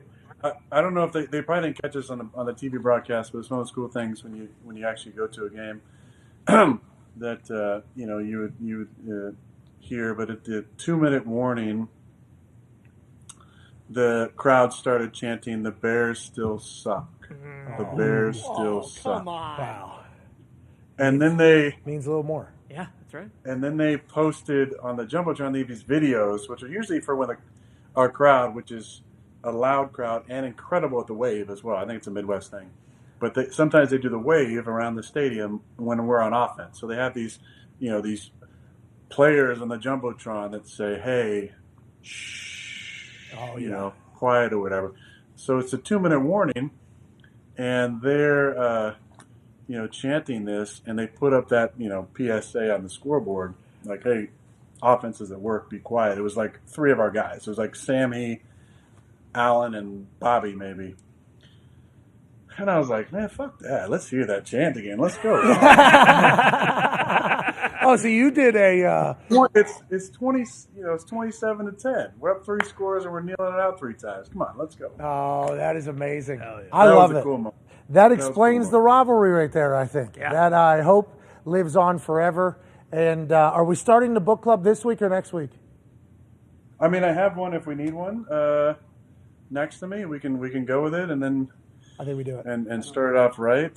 The one that I really wanted to start with, just to kick it off, super controversially. I don't know where it is. I might have given it away, so I might need to get another one. But I got one that's a great book that I read this off season that is a good one to start with as well. If we want to go with it, or we can go next week. Either way. I think, ladies and gentlemen, it is time for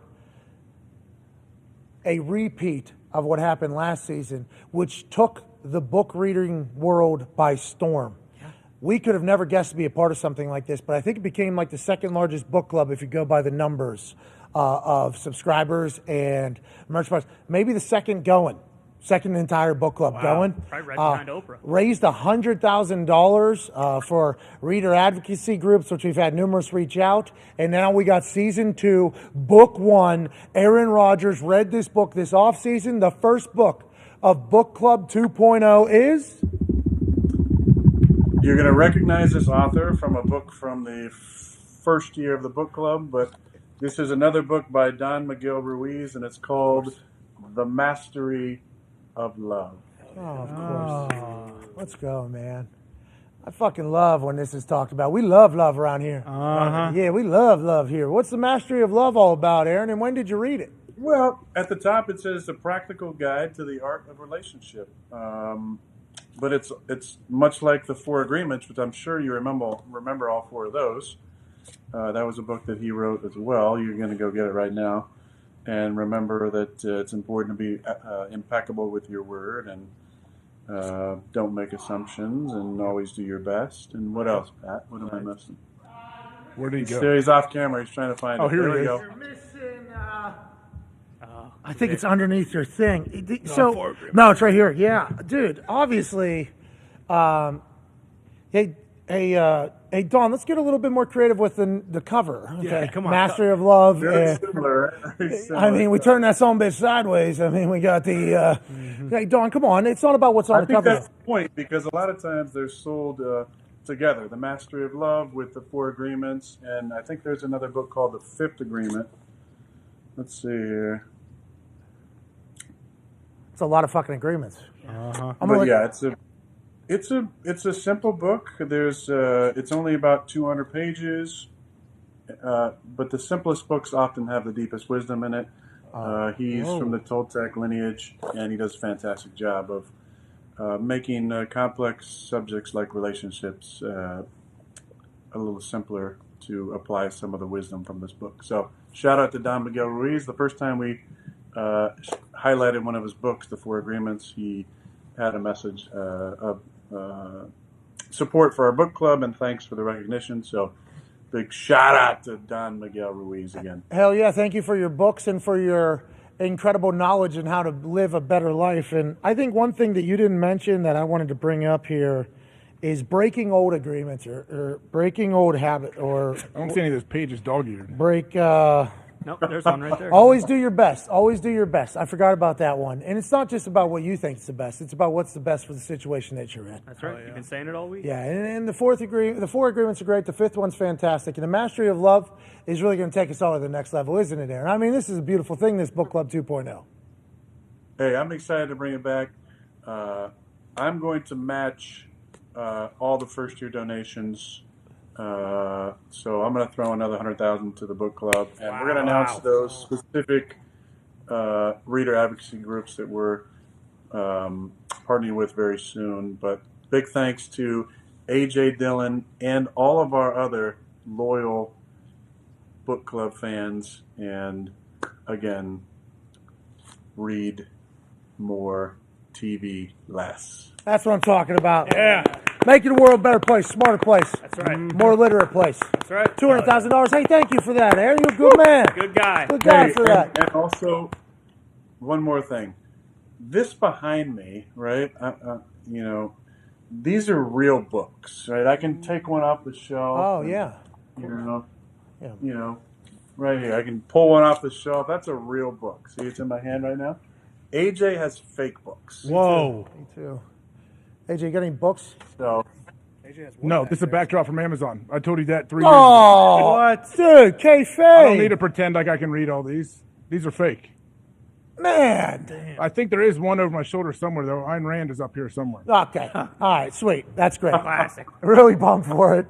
Thanks for it. Aaron. Yeah, I got somewhere. Yeah. Sure, you guys call and read together, I bet. But you can't see it here, but I have some of the book club books right here. I got The Giver. I got Outliers. I got The Four Agreements from Don Miguel Ruiz right here. I got Where Men Win Glory. Oh, yeah. You know what I mean? I got my own little. Hey, there we go. Hell yeah, dude. Hell yeah. And then remember when you told people to read this in a 1-week book club? Do you remember that? It's not a 1-week book club. It's a year-long book club. But we just get together and meet for, 17 or 18 weeks. So we got to, inspire people to read. It's not, what are we talking about? We're talking about 16 or 17 books over 52 weeks. That's one book every 3 weeks. I don't think that was properly said last year then. I think a lot of people, ourselves included, thought we were on a week-to-week book club. Yep. And maybe that's what scared us away from a little bit. You know what I mean? Because when you pop up a Bible and tell me that we're going to talk about it next week, there ain't no shot. You know what I mean? I'm not even giving it a go. So I think what the that's the thing. We're not talking about it. We're highlighting books that I love and that I recommend to people to read. And we don't got to read it every week. And they have an entire year maybe to go through a book club. Or actually, honestly, they have an entire lifetime. Do what I do. Just start stacking books all over the place and never read them, That's a good policy. Hold on. So that's what everybody's going to say now. You do read these books that you, like The Mastery of Love. But this is what happens. You start a book club, and then literally I get fan mail or, friend mail. In the last year, I've probably stacked up 100 books that I didn't pay for, that were sent to me, that were gifted to me. Some of them are like local writers, that think I need to be putting their book on the, on the book club. Well, it's a good idea. Some of them are friends who are sending stuff in. Some people I haven't talked to in a long time. Some are random fans. But it's probably been at least 100 books that honestly I haven't got to, because I have my own stack of like 20 that I'm trying to get to and get through. We're backed up on books already. 20 I'm actually reading, probably 2 or 3 of those at a time at the most. And there's another 100 How many brains that this I guy? got to find a spot for, because I'm not reading those. You're reading 3 books at a time, dude, and you're back-to-back MVP at the NFL. Your brain bigger than everybody else? Is that what you think? Are you a speed reader? You reading both pages at the same damn time? You doing 2 lines? How do you do it? No, there's just certain times where it makes sense to have a book with you. So sometimes you might want a smaller book or one you could pick up and drop, like The Mastery of Love. Sometimes it might be a different book that I'm going to highlight later in the book club that's 100 pages that you can pick up and read 10 pages at a time. Okay. And then sometimes there's a 300-page, 400-page book that's a situation that calls for a book like that, where you have more time to read. You might be on a flight or have 3-hour downtime at some point, where instead of binging a show, you want to read a book. Of course. And that's the thing that I think we just learned about Old Book Club 2.0 is let's not rush ourselves here. No. Let's take this as a year-long challenge. Yeah, we all know you're not going to read them, okay? A little judgmental. I thought we were not supposed to judge a book by its cover or tank top or whatever the case is. Let me finish my sentence. You're not going to read them if they're over 200 pages. So wow. A wise man once told me sometimes the simplest books have the deepest meanings. So maybe. Well, let me just say, like this book that we started with, It's right at about 200 pages. Next the Berenstain Bears, book. it's too long for them. Well, yeah, you know that's that. true. Yeah, that is true. The Berenstain Bears, very. Last year we had the boy, the horse, the boy, giver, the the fox, goose. the horse. Yep, the grandpa. That's short. You'll be able to read that one multiple times. Oh, I already have, yeah. But this one is the one I always go back to, because Fingerprints of the Gods. Yeah, because I honestly believe we're supposed to read it every single week, and I thought that was an impossible task. But Connor was trying to speed read these things. I was trying to find cliff notes because I thought there was maybe going to be a quiz each week, and really had to chat about it. This one is really the one that really turned the page for me, not even to give it a go. But look, if you want to go to that, and you want me to pick 200-page books or shorter, no, I can create a list of questions that I ask you the next week. No, and quiz you on the motifs and themes. It'll be a fun show. Schedule's crazy. Come on. I just learned it's an entire year-long thing. So give me I more was talking to a fingerprints. friend of mine. I mean, your schedule. You're doing the show Monday to Friday. Is that right? What? Then you got SmackDown. No. Hiatus on SmackDown. Okay, we're doing the show Monday through Friday. Yeah. And then you're doing Game Day Saturday. College Game Day on Saturday. Yeah, it's awesome. And then you're watching football all day Sunday because you got to talk about it during the week. Yeah, it's great. What? It's good. Catch me week 10. When you're working on your physique, because you're looking good, man. You're looking ripped. Hawkhouse in the new Thunderdome, over here. It's honestly right. Aaron, you got to see this place. The gym that him and Schlegel put together, fantastic. Now, one of the companies that Schlegel told us to work with, That's the runaround. Come on, Schlegel. They did give us a runaround on running around a treadmill. Nonetheless, it is beautiful over here. So I think I'm going to get into like a little bit more of a schedule. So this is obviously is set up here, Aaron, where I'm pointing right above my head. That's a golf simulator. That's a big wall that we need decorated. So any ideas out there, we are wide open. We were thinking about obviously. Yeah, go ahead. A psychedelic mural maybe would be good there, probably. Hell yeah. Oh. Graffiti. Hey, why don't you send your tat over, and then we'll just put it right up there. Superimpose it. That could be a cool thing. You said a psychedelic painting. You think a little bit of a splatter, a mural. Oh. Yeah. You don't want that third eye staring at you all day, though. That's looking out that way. They ain't looking at me. Fucking look at everybody else. You know what I'm saying? And then the Hawkhouse is down over yonder at that hoop that I've missed multiple times today, but I hit yesterday, although it had the worst audio in the history of audio. That's the Hawkhouse down in there. We'll debut it someday. We're going to give a full tour once everything's in there. You didn't, I'm guessing you didn't call my friends at Powerlift. Well, we didn't. No. Well, that's kind of AJ's fault. Yeah. So you know what? I can't. I need to get there. What? To the Hawkhouse? Yeah, I need to get there in person and see what's going on and see what it needs. Yeah. A lot of accessories I'm looking for. Yeah, but Powerlift, was probably an option at some point. Yeah, you dropped the ball. What's that all about? Why do you think we don't have it in the Hawkhouse? Why do you think you chose not to? Because we know Aaron says, call my friends at Powerlift, and then you ask Aaron, hey, what's your number? And then he flakes out and gets back to you 6 months later. Oh!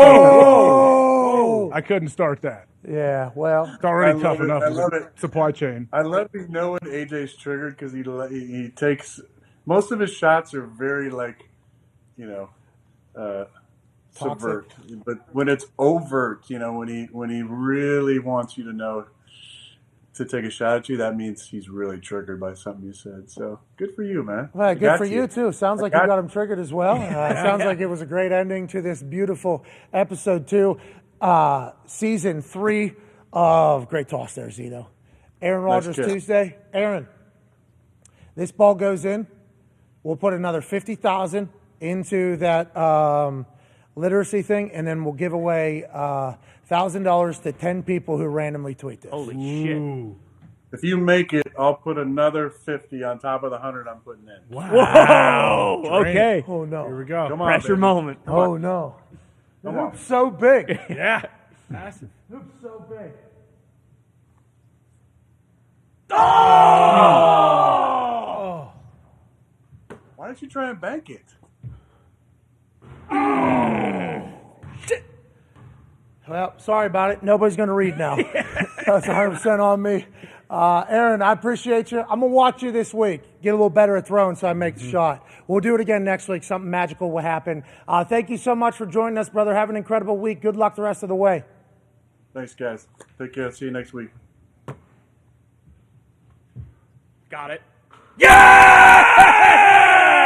Had to do it, Aaron. I appreciate you, brother. Have a great one, brother. We appreciate you, Aaron Rodgers. Yeah! That was awesome. Had to go in. That one felt a lot better. It did. Yeah, Look it was good. clean. Sorry, but still not donating, though. No. Hey, sorry. You didn't say it before we shot. Sorry about it. That's a damn shame, though, that first one didn't go in. Yeah, What are you going to do? They all look so good from here, too, because the angle. They do. All right, let's take some 5, and then we'll be back on the other side. AQ Shipley breaking down some more stuff, and then we'll get the hell out of here on this Aaron Rodgers Tuesday. Big thanks to Aaron. Appreciate you, man. He was much better mood, obviously. I mean, like, winning does that in every sport and in every team, but it has to feel good to know, like, okay, we have the capability to go. Mm-hmm. He had faith. He told everybody, relax, we're going to find it. Whenever they have success, you can tell, like, all right, so at least it's good to know. You know what I mean, AJ? Yeah, you know it's there. You know what it looks like. Hey, we can do this. So, winning cures everything. And you get to experience it, you feel it, you chase it, you taste it, you do your thing. Winning football is awesome. Aaron Rodgers Tuesday continues to be the same. Yeah, and also not being happy about the offense and acknowledging, like, hey, we got a ways to go, and they still won by 17. So, like, that's got to make you feel pretty good. All right. That sounded like a subtle shot at some other people who said they're happy with everything, and it's not going too well out of you. That maybe touches a little bit too close to home with me, but... Oh, no, it wasn't. But, yeah, now that you mentioned it, Frank Reich's a moron. Everything's not going well. All right, everybody relax. We're back at 5. Take 5. AQ Shipley on the other side. 5.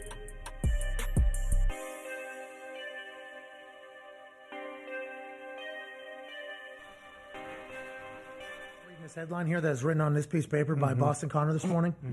Lou Holtz sent Brian Kelly several letters over his Notre Dame tenure to no response.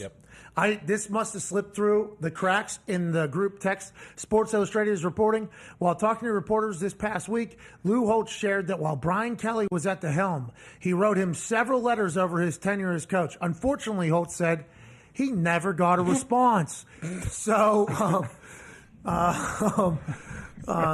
obviously we gotta go. Well. Looks like I wasn't fibbing when I said that Brian Kelly was a big old piece of shit. He writes this guy letters and tries to tell him, hey, this is exactly what you need to do if you want to be a successful coach at Notre Dame. Okay, he didn't fucking respond to me once. You know how long it takes me to write these goddamn handwritten letters? I'm not typing them on a Macintosh. I'm not typing them on the Dell. I'm dipping my ink in the quill, and I'm writing these handwritten letters. And what does he do? He says, hey, you know what, Lou? I won't write you a letter, but I'll send some kid into a cherry picker with 85-mile-an-hour winds, and I'll kill him. And then guess what? I still won't write you a letter back. He can apologize, but it doesn't matter because Notre Dame's in the right spot. We got Marcus Freeman with 17-point underdogs at Ohio State. And I wouldn't be surprised if Brian Kelly gets run out of LSU because before too long, the boosters down there are going to find out what I found out. And that's that he's a big old steaming bag of shit. Coach, isn't it a chance that you with those handwritten letters that he never got them? He was just checking his email? No, you kidding me? If I fucking write a letter, it's getting on the head coach's desk, okay? You think Charlie Weiss ever got my handwritten letters or Tyrone Willingham? Those guys always wrote back to me. Always. Oh, shit. Probably put bacon in those letters. Thank you, Coach. That's your buddy Brady Quinn, okay? He knows I wrote a letter before every single Notre Dame home game. Had it in his locker. What did you say about the game where you're taking on your future brother-in-law, A.J. Hawk? Well, I said, good luck, Brady. Hopefully you play like a guy like Carlisle Holiday. I'm sure you remember him. He was a great quarterback at Notre Dame. Led them to a lot of success. Of course, you know, Brady, unfortunately, they had good seasons, and they got their asses beaten every single big post-game bowl. And we all remember the LSU Sugar Bowl where Marcus Russell, or whatever the hell his name was, he threw it all over the football field. And then AJ and the Ohio State Buckeyes picked the shit out of Notre Dame in the Fiesta Bowl. Did you see the documentary about Manti Taylor? Seems like a really good guy that the world you know what? really was rooted to. Manti's a sweet kid, okay? And I'm sick and tired of everybody shitting on him and making him feel like he wasn't a sweet kid, because he was Such a sweet kid. Everything that you want out of a student athlete at Notre Dame. He wasn't Catholic, which I don't love, but he's a sweet kid, and he really got misrepresented in that. I still feel bad for mankind. Did you write him a letter when all that shit came up? Once again, I couldn't write him a letter because he's not Catholic. If he was Catholic, I would have, but he's Mormon, and I don't know about his religion as much as I do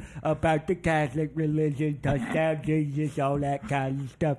But no, I feel bad because Mankind was such a good player. He was the highest rated linebacker recruit Notre Dame ever had, and look at him now. He's just a sad oose on a beach down in Hawaii. Did you say sad oose? Oh my God, Coach Holtz, I did not know you had oose in the repertoire. Yeah, of course. How do you think I recruited? We got some bad ooses in my time at Notre Dame. Offensive, defensive line. I stole a couple of them from SC and BYU and all those places. Jesus. Man. Oh, I'll tell you, I did not expect that today.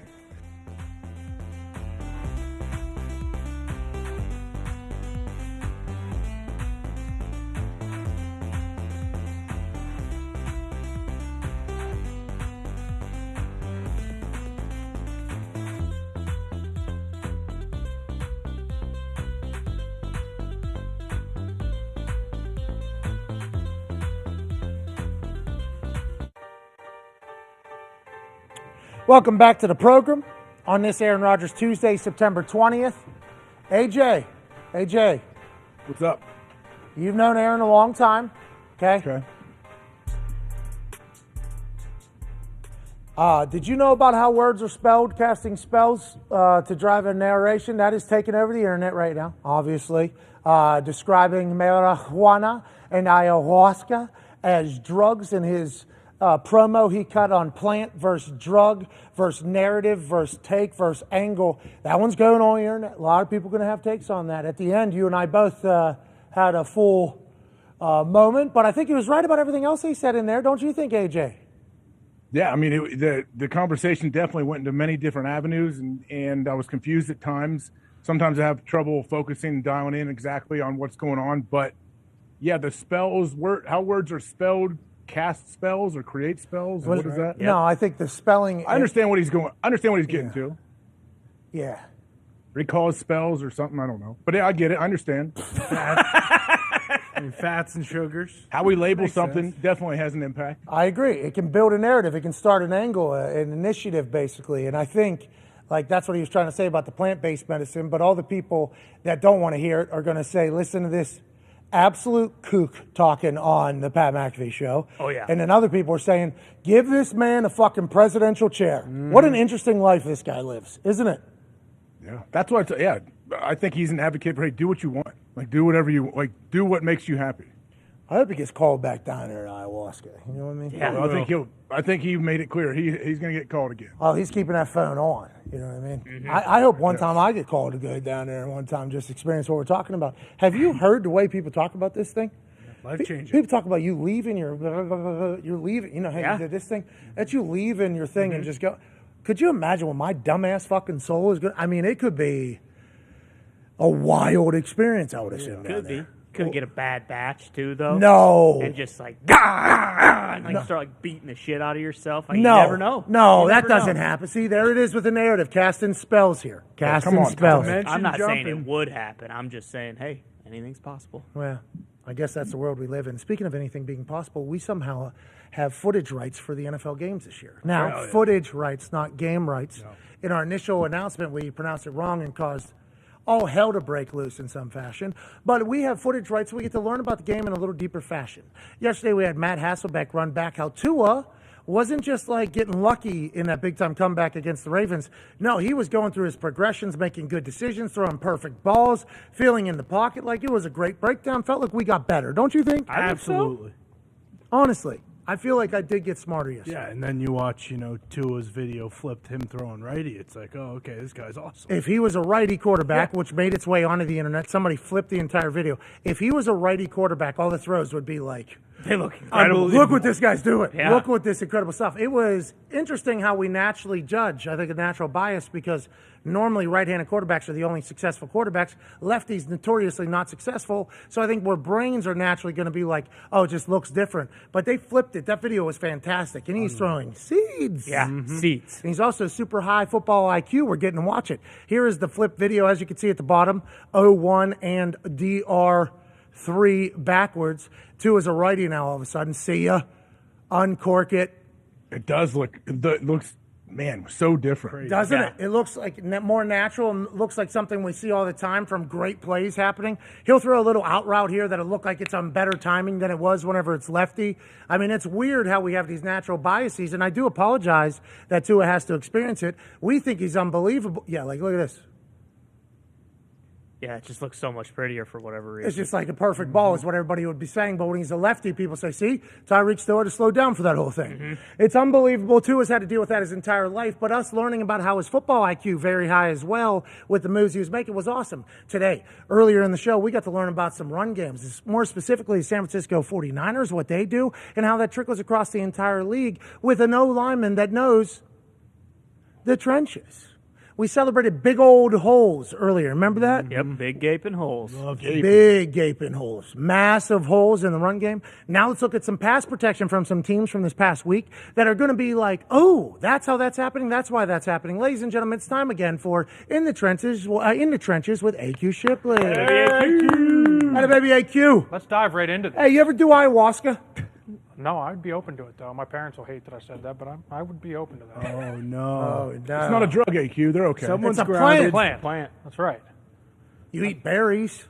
Yeah. True. Right, that comes from the ground. Yeah. Plant. Had oatmeal this morning. Yeah. Boom. There you go. There you go. Grain. Do cocaine all the time?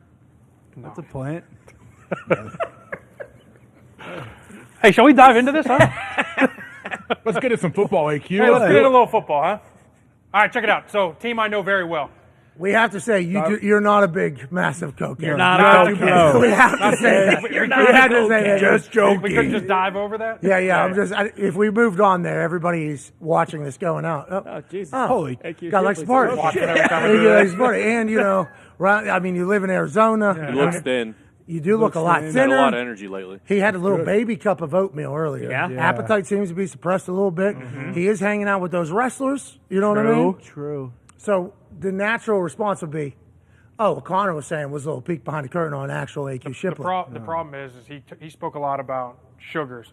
I enjoy crumble cookie and ice cream way too much. Okay, so you don't do cocaine. I don't do cocaine. Okay. All right, that's good. In the Coke with AQ would be sweet, though. No, nobody should do that. No. Okay, we don't know where it comes from. There's gasoline in that. true. I think that is why AQ doesn't do it. He's naturally an upbeat guy, though, too. Now, this guy is awesome drinker, though.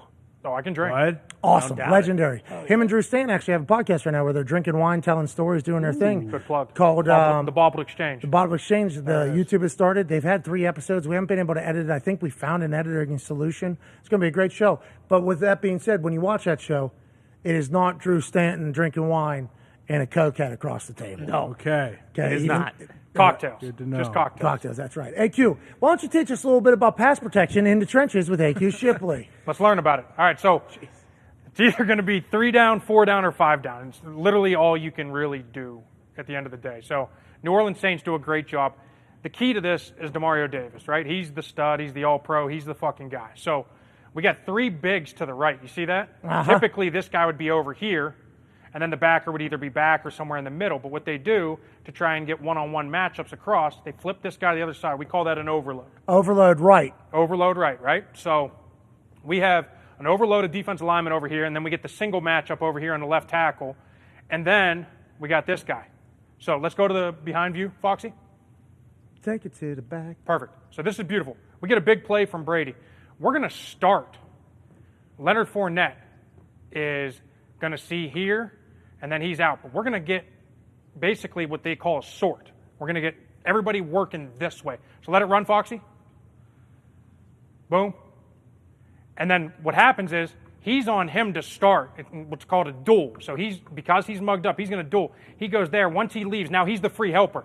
We get 3 for 3 over here. So let's go back.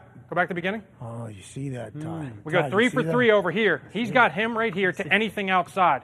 You can see him actually tap. So he's literally going to sit there and read off him to anything outside, which then allows Leonard to basically go there to anything across. He'll see everything pre-snap. That's why you'll see him release quickly. And he also knows that he has him in man. So then once he sees him, now he becomes the helper to help out these guys. Check this out. Let this run. Who's telling Leonard Fournette who he's got? Offensive line? Everything's off of basically the center and the quarterback. Typically in this scheme, he controls the whole show. Okay. Let's go back one more time, Foxy. Oh, Mike Evans. Because you got to love this. I got to highlight my guy, the big boy, Tristan Wirfs out of Iowa. Kirk's dog. He is in a matchup with arguably one of the best pass rushers in the league, Cam Jordan. Let's stop this right on the punch, Foxy, if you can. Let this run. Boom, boom, bam! Gets his hand to the outside. If he goes down the middle, Cam can do a great job of getting around the end. The big key to this is getting his hand to the outside. Tristan does a phenomenal job right there getting his hand to the outside. That allows him to be able to anchor and not give up the outside. Let it run. Now he just hops. We get a great pocket, big play to Mike Evans, kind of jumpstart the drive. Tristan Wirfs' guy, though, right? He's a fucking dude. I mean, he's one of the best and probably will be one of the best to ever do it when it's all said and done. Whoa. Hell yeah. Let's go to the next one. What year is he? Year 2? 3. Year 3 now. Year 3 now. Okay. He's unbelievable, though, right? Like, that guy should be talked about more. Nobody talks about him. Unbelievable. Right? Nobody talks about Tristan Wirfs, I don't think. We talk about him. I think people are starting to talk about him. They should. They should talk about him a lot Since more. day one he came in and was just fucking better than everybody? Absolute stud. It's just that Mack play. Remember, it was only Khalil Mack who had. I think it was prime time who gave him like a hip toss. Oh, was that week 1? Yeah, it was very early. Rookie in year the season. too, right? Yeah, rookie year. Yeah. And then it never happened again as well. No. Then he just shut down everybody. So whenever they tell the story of this guy, they're going to be like, had a rough week 1 against Khalil Mack. And then proceeded to Never rip got off beat again. 40 weeks in a row. Super Bowl. Never fucking up again. What a stud. Absolute stud. Let's go to the next one. Dennis Allen. This is a key when you play New Orleans. They give you a third down package that's different every time. Every time. And what they typically do is they'll go 3 down. What does 3 down do? Puts the center on a fucking island, puts the left tackle on an island, puts the right tackle on the island. Guards got to make a decision whether or not we decide to sort this, duel this, whatever it is, however you want to handle it. And this particular one, let this go to the behind view. So basically, you're probably going to get a duel here. You'll probably get a sort or something over here. He's going to be matched up one-on-one. He'll be matched up one-on-one. He'll be matched up one-on-one. The back's going to start on his side somewhere there to there and then across. The key to this is because it's in the gun, you're basically picked up with whatever they throw at you. If they come with him and if they bring him and him, he'll block him, he'll block him. They come with these two, those two will block there. If they bring him and someone out here, he'll block him, he'll block him. Leonard, because he's in the gun, can now come across the formation and still pick that up. He's the extra guy. He's the extra guy. So let this run. Watch He's how the this. personal protector. There it is. So we got a great block in the middle by Robert Hainsey. Tristan's obviously great on the outside. You get an extra helper. Rewind that. Because his guy drops, now he's the free helper. He's looking for ribs. Now this is perfect. You got Cam Jordan. Hey. Let's go get ribs. Looking for ribs. What? Hold on. This is what Von Miller and Micah Parsons were talking about. Right. We're looking for ribs. That's what we're doing. Don't you care about the superstars of the NFL? Don't you care about player safety and the brotherhood of playing in the end? This is exactly what Micah and Vaughn were talking about. This is exactly from the game. This is exactly why we all got into it. This is exactly why you started watching, you started watching, you started watching. Because you like to see bodies hitting the floor. Whoa. Hell yeah. Right. Okay, so you're saying that's what football is. That's what football is. But you guys are taught, look for the ribs. Look for ribs. That's the best way to hit him. We're trying to hit him in the ribs of the hip. And that'll, like right here, you get a bull rush here. Now you hit him while he's not looking right there in the ribs. Let this play. Dude, D linemen are going to hear this and be so mad at what he just said. Okay. It's ridiculous. Like Micah and Vaughn are going to listen to that and be so upset. Fuck that. This is exactly what the these rules. AJ, what's that, pal? Defensive guys know. They know what the O-linemen's goals are. They know they're trying to get the exposed ribs. And I assume they have respect for the job that you guys have to do. And if the rules were changed, you guys wouldn't be looking for ribs anymore, right? We'd be looking for ribs. No, that's what I'm saying. We'd be looking for ribs. What do you think they're doing when they're running stunts? AQ, you mentioned on Twitter, I think, when they're running stunts in games, they're coming to blast you. Hey, those TEs and those ETs, they're trying to ear hole you, man. They are trying to put you down. So you guys are trying to ribs, they're trying to ear hole. Yep. We can eliminate both and maybe shake hands. We'll see. Let's fast forward just a little bit, Fox. Sounds like probably not. I don't think that's happening. Okay. Just stop it right before the throw. You got the greatest fucking player that's ever walked this planet. Yep. How about that pocket? Oh, we like big pockets. Yeah, pretty good. We like massive holes and big pockets. Hell yeah. Great pocket, big play. I think this one goes to Hell yeah. Scotty Miller. Maybe let it run. Scotty was targeted a lot. Yep, there it is. All right, let's move on to the next one. Yeah, baby. Scotty Miller, good play. Congrats the offensive line. Same game, right? Yep. I texted you during this game. I said, super boring, but I loved watching it. The intensity, the focus, the matchup between O-line and D-line on both sides. Let me say something here. Okay. I had a coach once tell me, What? if it looks like shit, if it smells like shit, it looks like shit, right? Something's lurking right here, right? You see that? Yep. We got an overload over here. We got 2 linebackers here. This guy typically should be back here, but we got a lurker. We call this a trio blitz, right? You're going to get both linebackers with him up the middle. Check this out. Unbelievable job by the Saints. Let this run. He'll drop. That's what makes this whole thing go. Drop. Now he can settle and pick this up. They get a twist in the middle. Everybody starts to settle, and we pick this whole thing up. Unbelievable scheme and blitz by Coach Bowles on the defense. Rewind at the beginning. Look at the running back scan all the way over. Yeah. He goes Actually, go to the back here, Foxy. It'd be better to see here. So this guy right here just hanging out. We're going to get a little twist here. We're going to get him coming across, him going there, and then him coming up the middle. So you get twist, him up the middle. He's able to settle and sees that right now, sees him going. Boom. He can start pushing everybody back. Gets him, backs the free hitter, clean everything up. Jameis delivers an absolute seed. Oh. That's good Jameis football. This was a big play early on. This was a 3rd and 5 and kept the drive alive. Hey, Saints were winning this game, right? They were playing well. I mean, they had everything rolling for him. He was protecting the ball. The run game was good. And then they get the big touchdown to Perriman late. Hey, Q, I got a quick question. Yeah. Hey, what do you guys hate the most, like a center or an O-line? You guys, I know talking to quarterbacks and different guys, they hate double A-gap muggers when the 2 backers mug in the double barrel. A, Talk the whole about double game. barrel. So to hit on that, right, double barrel would be if this guy was over here in a 3-tech and now these 2 were over the center. So double barrel blitzes for the centers and guards, hate. 5 down, you hate. Overload, you hate. Because now you got one-on-one matchups basically everywhere. 5 downs create one-on-one matchups. And then the double barrel stuff puts a heck of a lot of emphasis on this guy being able to set square, because if he turns it all, there's probably going to be a pick stunt coming somewhere in the middle. Who does double barrel all the time? There's that one team. Used to be Zimmer. Zimmer's like the creator of it. Zimmer. Is he in the league now? No, he got. You never know if they're coming or they're dropping out. You don't know, and they can come from anywhere. Typically, when they do that, you get the picks, and then you typically get 2 safeties up on the edge too. So it could be 4 from this side, 4 from that side, somewhere up the middle. You don't know. Let's go to the next one, Foxy. I mean, the Vikings would have loved to have a double barrel. Okay. Yeah, they would. So we got the Arizona Cardinals here. This play actually jump started them. This was a big play to Greg Dortch, who had a big game. This got the Cardinals kind of started and rolling again. We got empty protection. If you notice here, he's going to be slow playing here. Who's this guy? That's Max Crosby. Bingo. Beast. What kind of game did he have? Great. So they noticed that early. They said, okay, we're going to try and get a chip on him, right? Defensive players don't like chips, right? We talked about that last week a lot. But because you guys are going to ribs. Yeah. Going for ribs. But this guy is trying to help out Kelvin Beachum, who's an unbelievable player, has been playing tackle in the league for a long time. But check this out. If you let this play, pause it real quick after right now. He goes inside, right? So now he doesn't need to chip anymore because now he's going to him. This is a sort protection over here to the right. They started with him. Their eyes are here. He doesn't come. Eyes immediately go to here. They're getting a slot pressure. Beachum does a fantastic job not chasing, continues to kick here. Let it play. And then, boom, picks up this. Back and free release. Kyler's got plenty of time, delivers on time. Great ball. They get this thing rolling. Mid-play shuffle. Big deal. You have to be very confident in yourself to be able to pass somebody off, though, right? 100%. But that's, again, what we talked about. Communication's key. 5 guys on the same page. What are they saying here? Hey, oh, we got to go. Whatever they got going on for whatever their sort call is. But see how he's plussed this way? Yeah. And this A-gap? If he were over here, now they might send the protection that way, and then this slot could get home. But because he's over there, it makes it easy for them to sort this way. Then we get the sort 1, 2, 3 for most dangerous. 1, 2, 3, 4. He's dropping. X him out. We got 3 for 3 now. Wow. Hey, that's good dancing together. Wow. My God. Boys had to dance together. Yep. Pretty Hey, good Q, stuff. in the future, should they move him over so that middle backer step to the other side of the center and try to mess the protection? You can, but again, then now you start dealing with if whoever he has to cover. Now, if he's over here and you get a quick flare there, right? That's at the least if issue. you lined up pre-snap, maybe. Just lined up pre-snap and try to get him to make their call, and then he could shuffle like right before the snap. Which is what Wade Phillips used to do, which is a great call. They used to do with the middle linebacker. They'd line him up over here, knowing that you were going to be put in a predicament. Wade Phillips will put the middle linebacker over here and then Aaron Donald over here. Pick your poison. Do you want to slide to the middle linebacker, or do we got to go to Aaron Donald?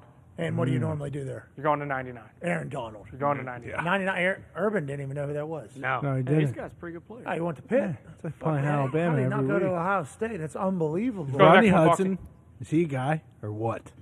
Arizona center? Rodney Hudson? Yeah. Great player. For a long time. For a very long time. Hey, you were at the Cardinals. They going to be good or what? They got a chance. They just got to tread water until DeAndre gets back. That's kind of where they're at. Once he gets back, they'll get that nice shot of adrenaline to get rolling. Oh, shots now. Whoa. Start out. I don't like Speaking the of shots, spells. we got some he's shots putting coming on. up. Oh, big time shot. We'll hit a little play action right here. Oh, this is Aaron Rodgers. That's why I thought this was a great point to put him on here, right? So we got play action right here. If you notice this, I'm going to let this run here in a sec. Keep it paused for a sec. We basically got a two-man route. He's running a route. He's running a route.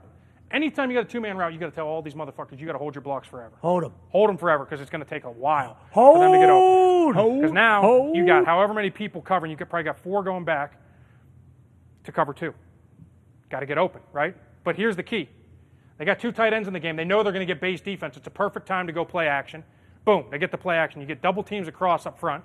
So now we can hold. This is really the only single block. That's kind of a single block, but you got people everywhere. Hold on. Just hold on. Hold. Let it run. Sammy Watkins. Big fucking play.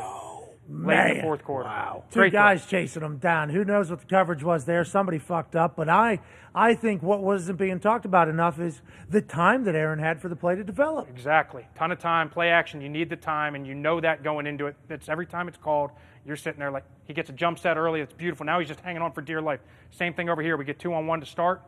Everybody's going over there. The back's a late release if you got nothing, but unbelievable fucking catch and throw. How about D-Butt said what? It's max pro, so you got to check for shot, right? Because that's something that they know. Because if you have max protection in here, only 2 people going out, you have a lot better chance of blocking and protecting longer because the play is going to take longer to develop. Yeah, wide receivers close too, right? Wasn't that kind of the thing so that they can Look at us.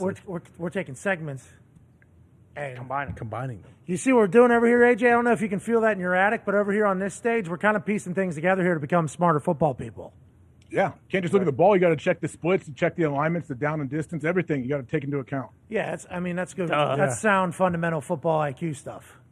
Pretty basic. Yeah, I love AJ's that. just pissed because Go to the next one, Foxy. Can't do this. Because he can't feel it in here. Yeah, or put his. I hands feel it. I love this. AQ is awesome at this. I agree, man. There was a couple things he said that he just acted like everybody's supposed to know what he said, but you know, If I do that, just tell me and I'll slow it down. no, because by the end of the year we're going to start using those know. things. Yeah. I was a duo deuce and ace over here. You know, don't be a mark. We understand. Foxy, go to the behind view on this one. Take it to the back. So if you guys remember in this game, he's got ribs that are fucked up early in this game. Cartilage, rib cartilage. Yep. So he got that. If you remember the third down play right before this, he breaks free. He can run for the first. Just kind of gets rid of it. He's in so much pain, right? Oh, yeah.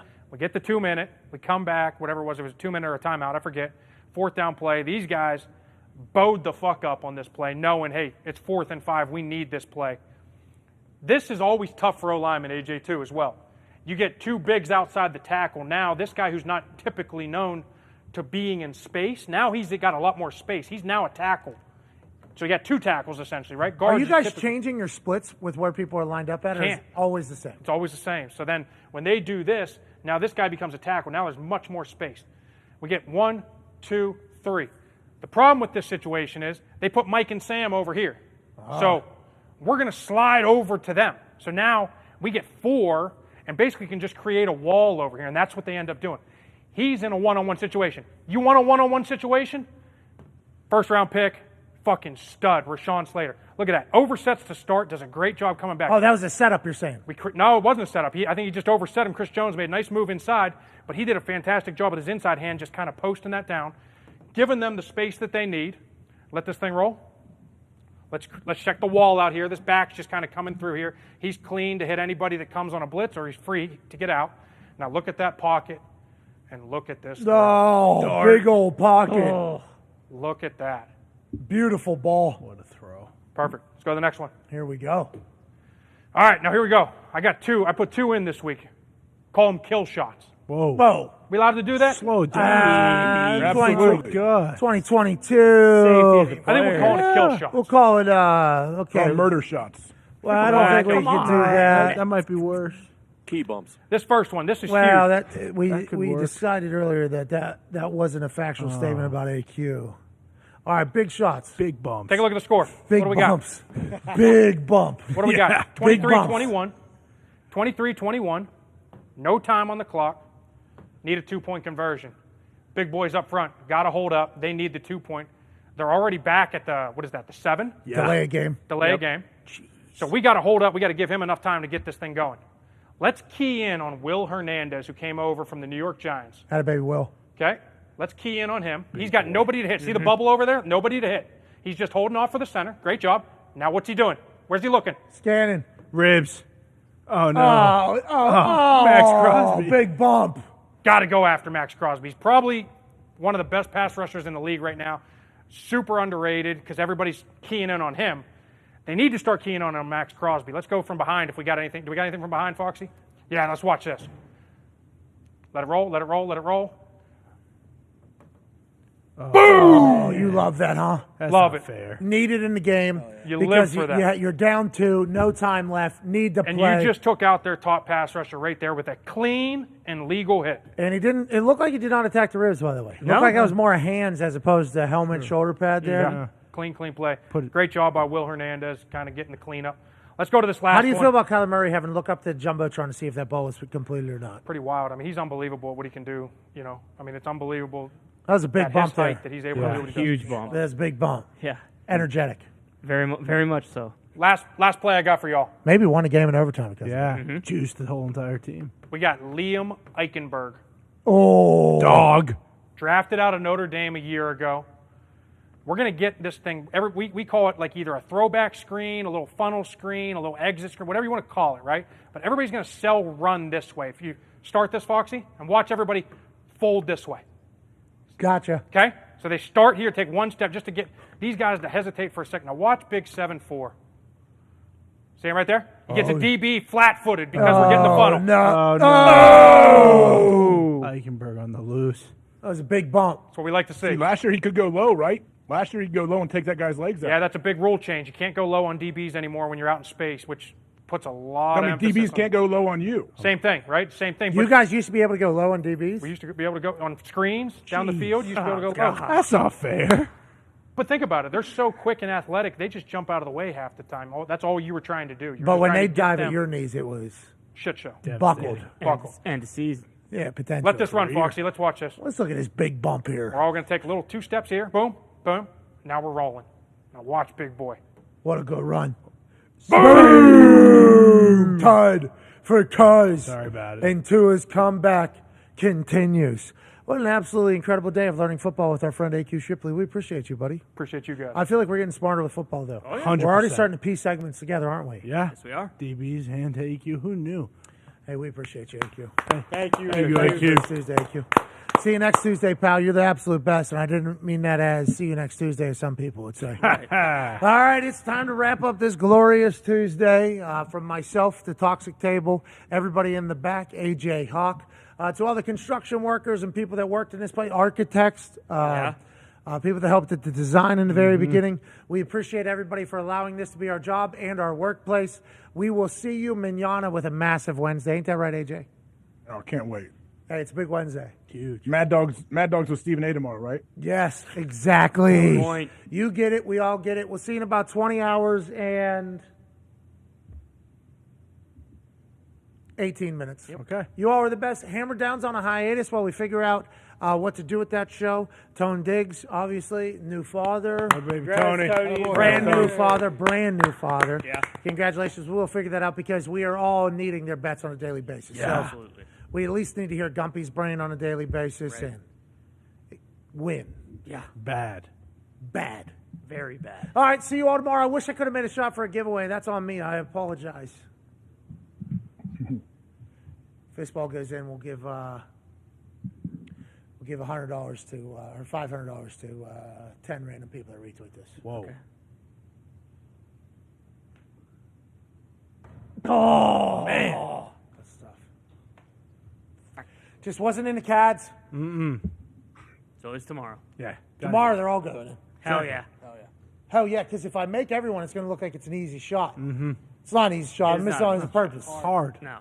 It's really hard. Fucking impossible damn near. Different levels. Yeah, Come on. Phil's celebrating. We're not giving money away over there. Of course. CFO Phil, very Classic. happy we're not giving away more money. We'll give away a lot of money tomorrow, hopefully, and we'll have a better show. We can't thank you enough for joining us. You all are the best. Goodbye. Be nice to people. See ya.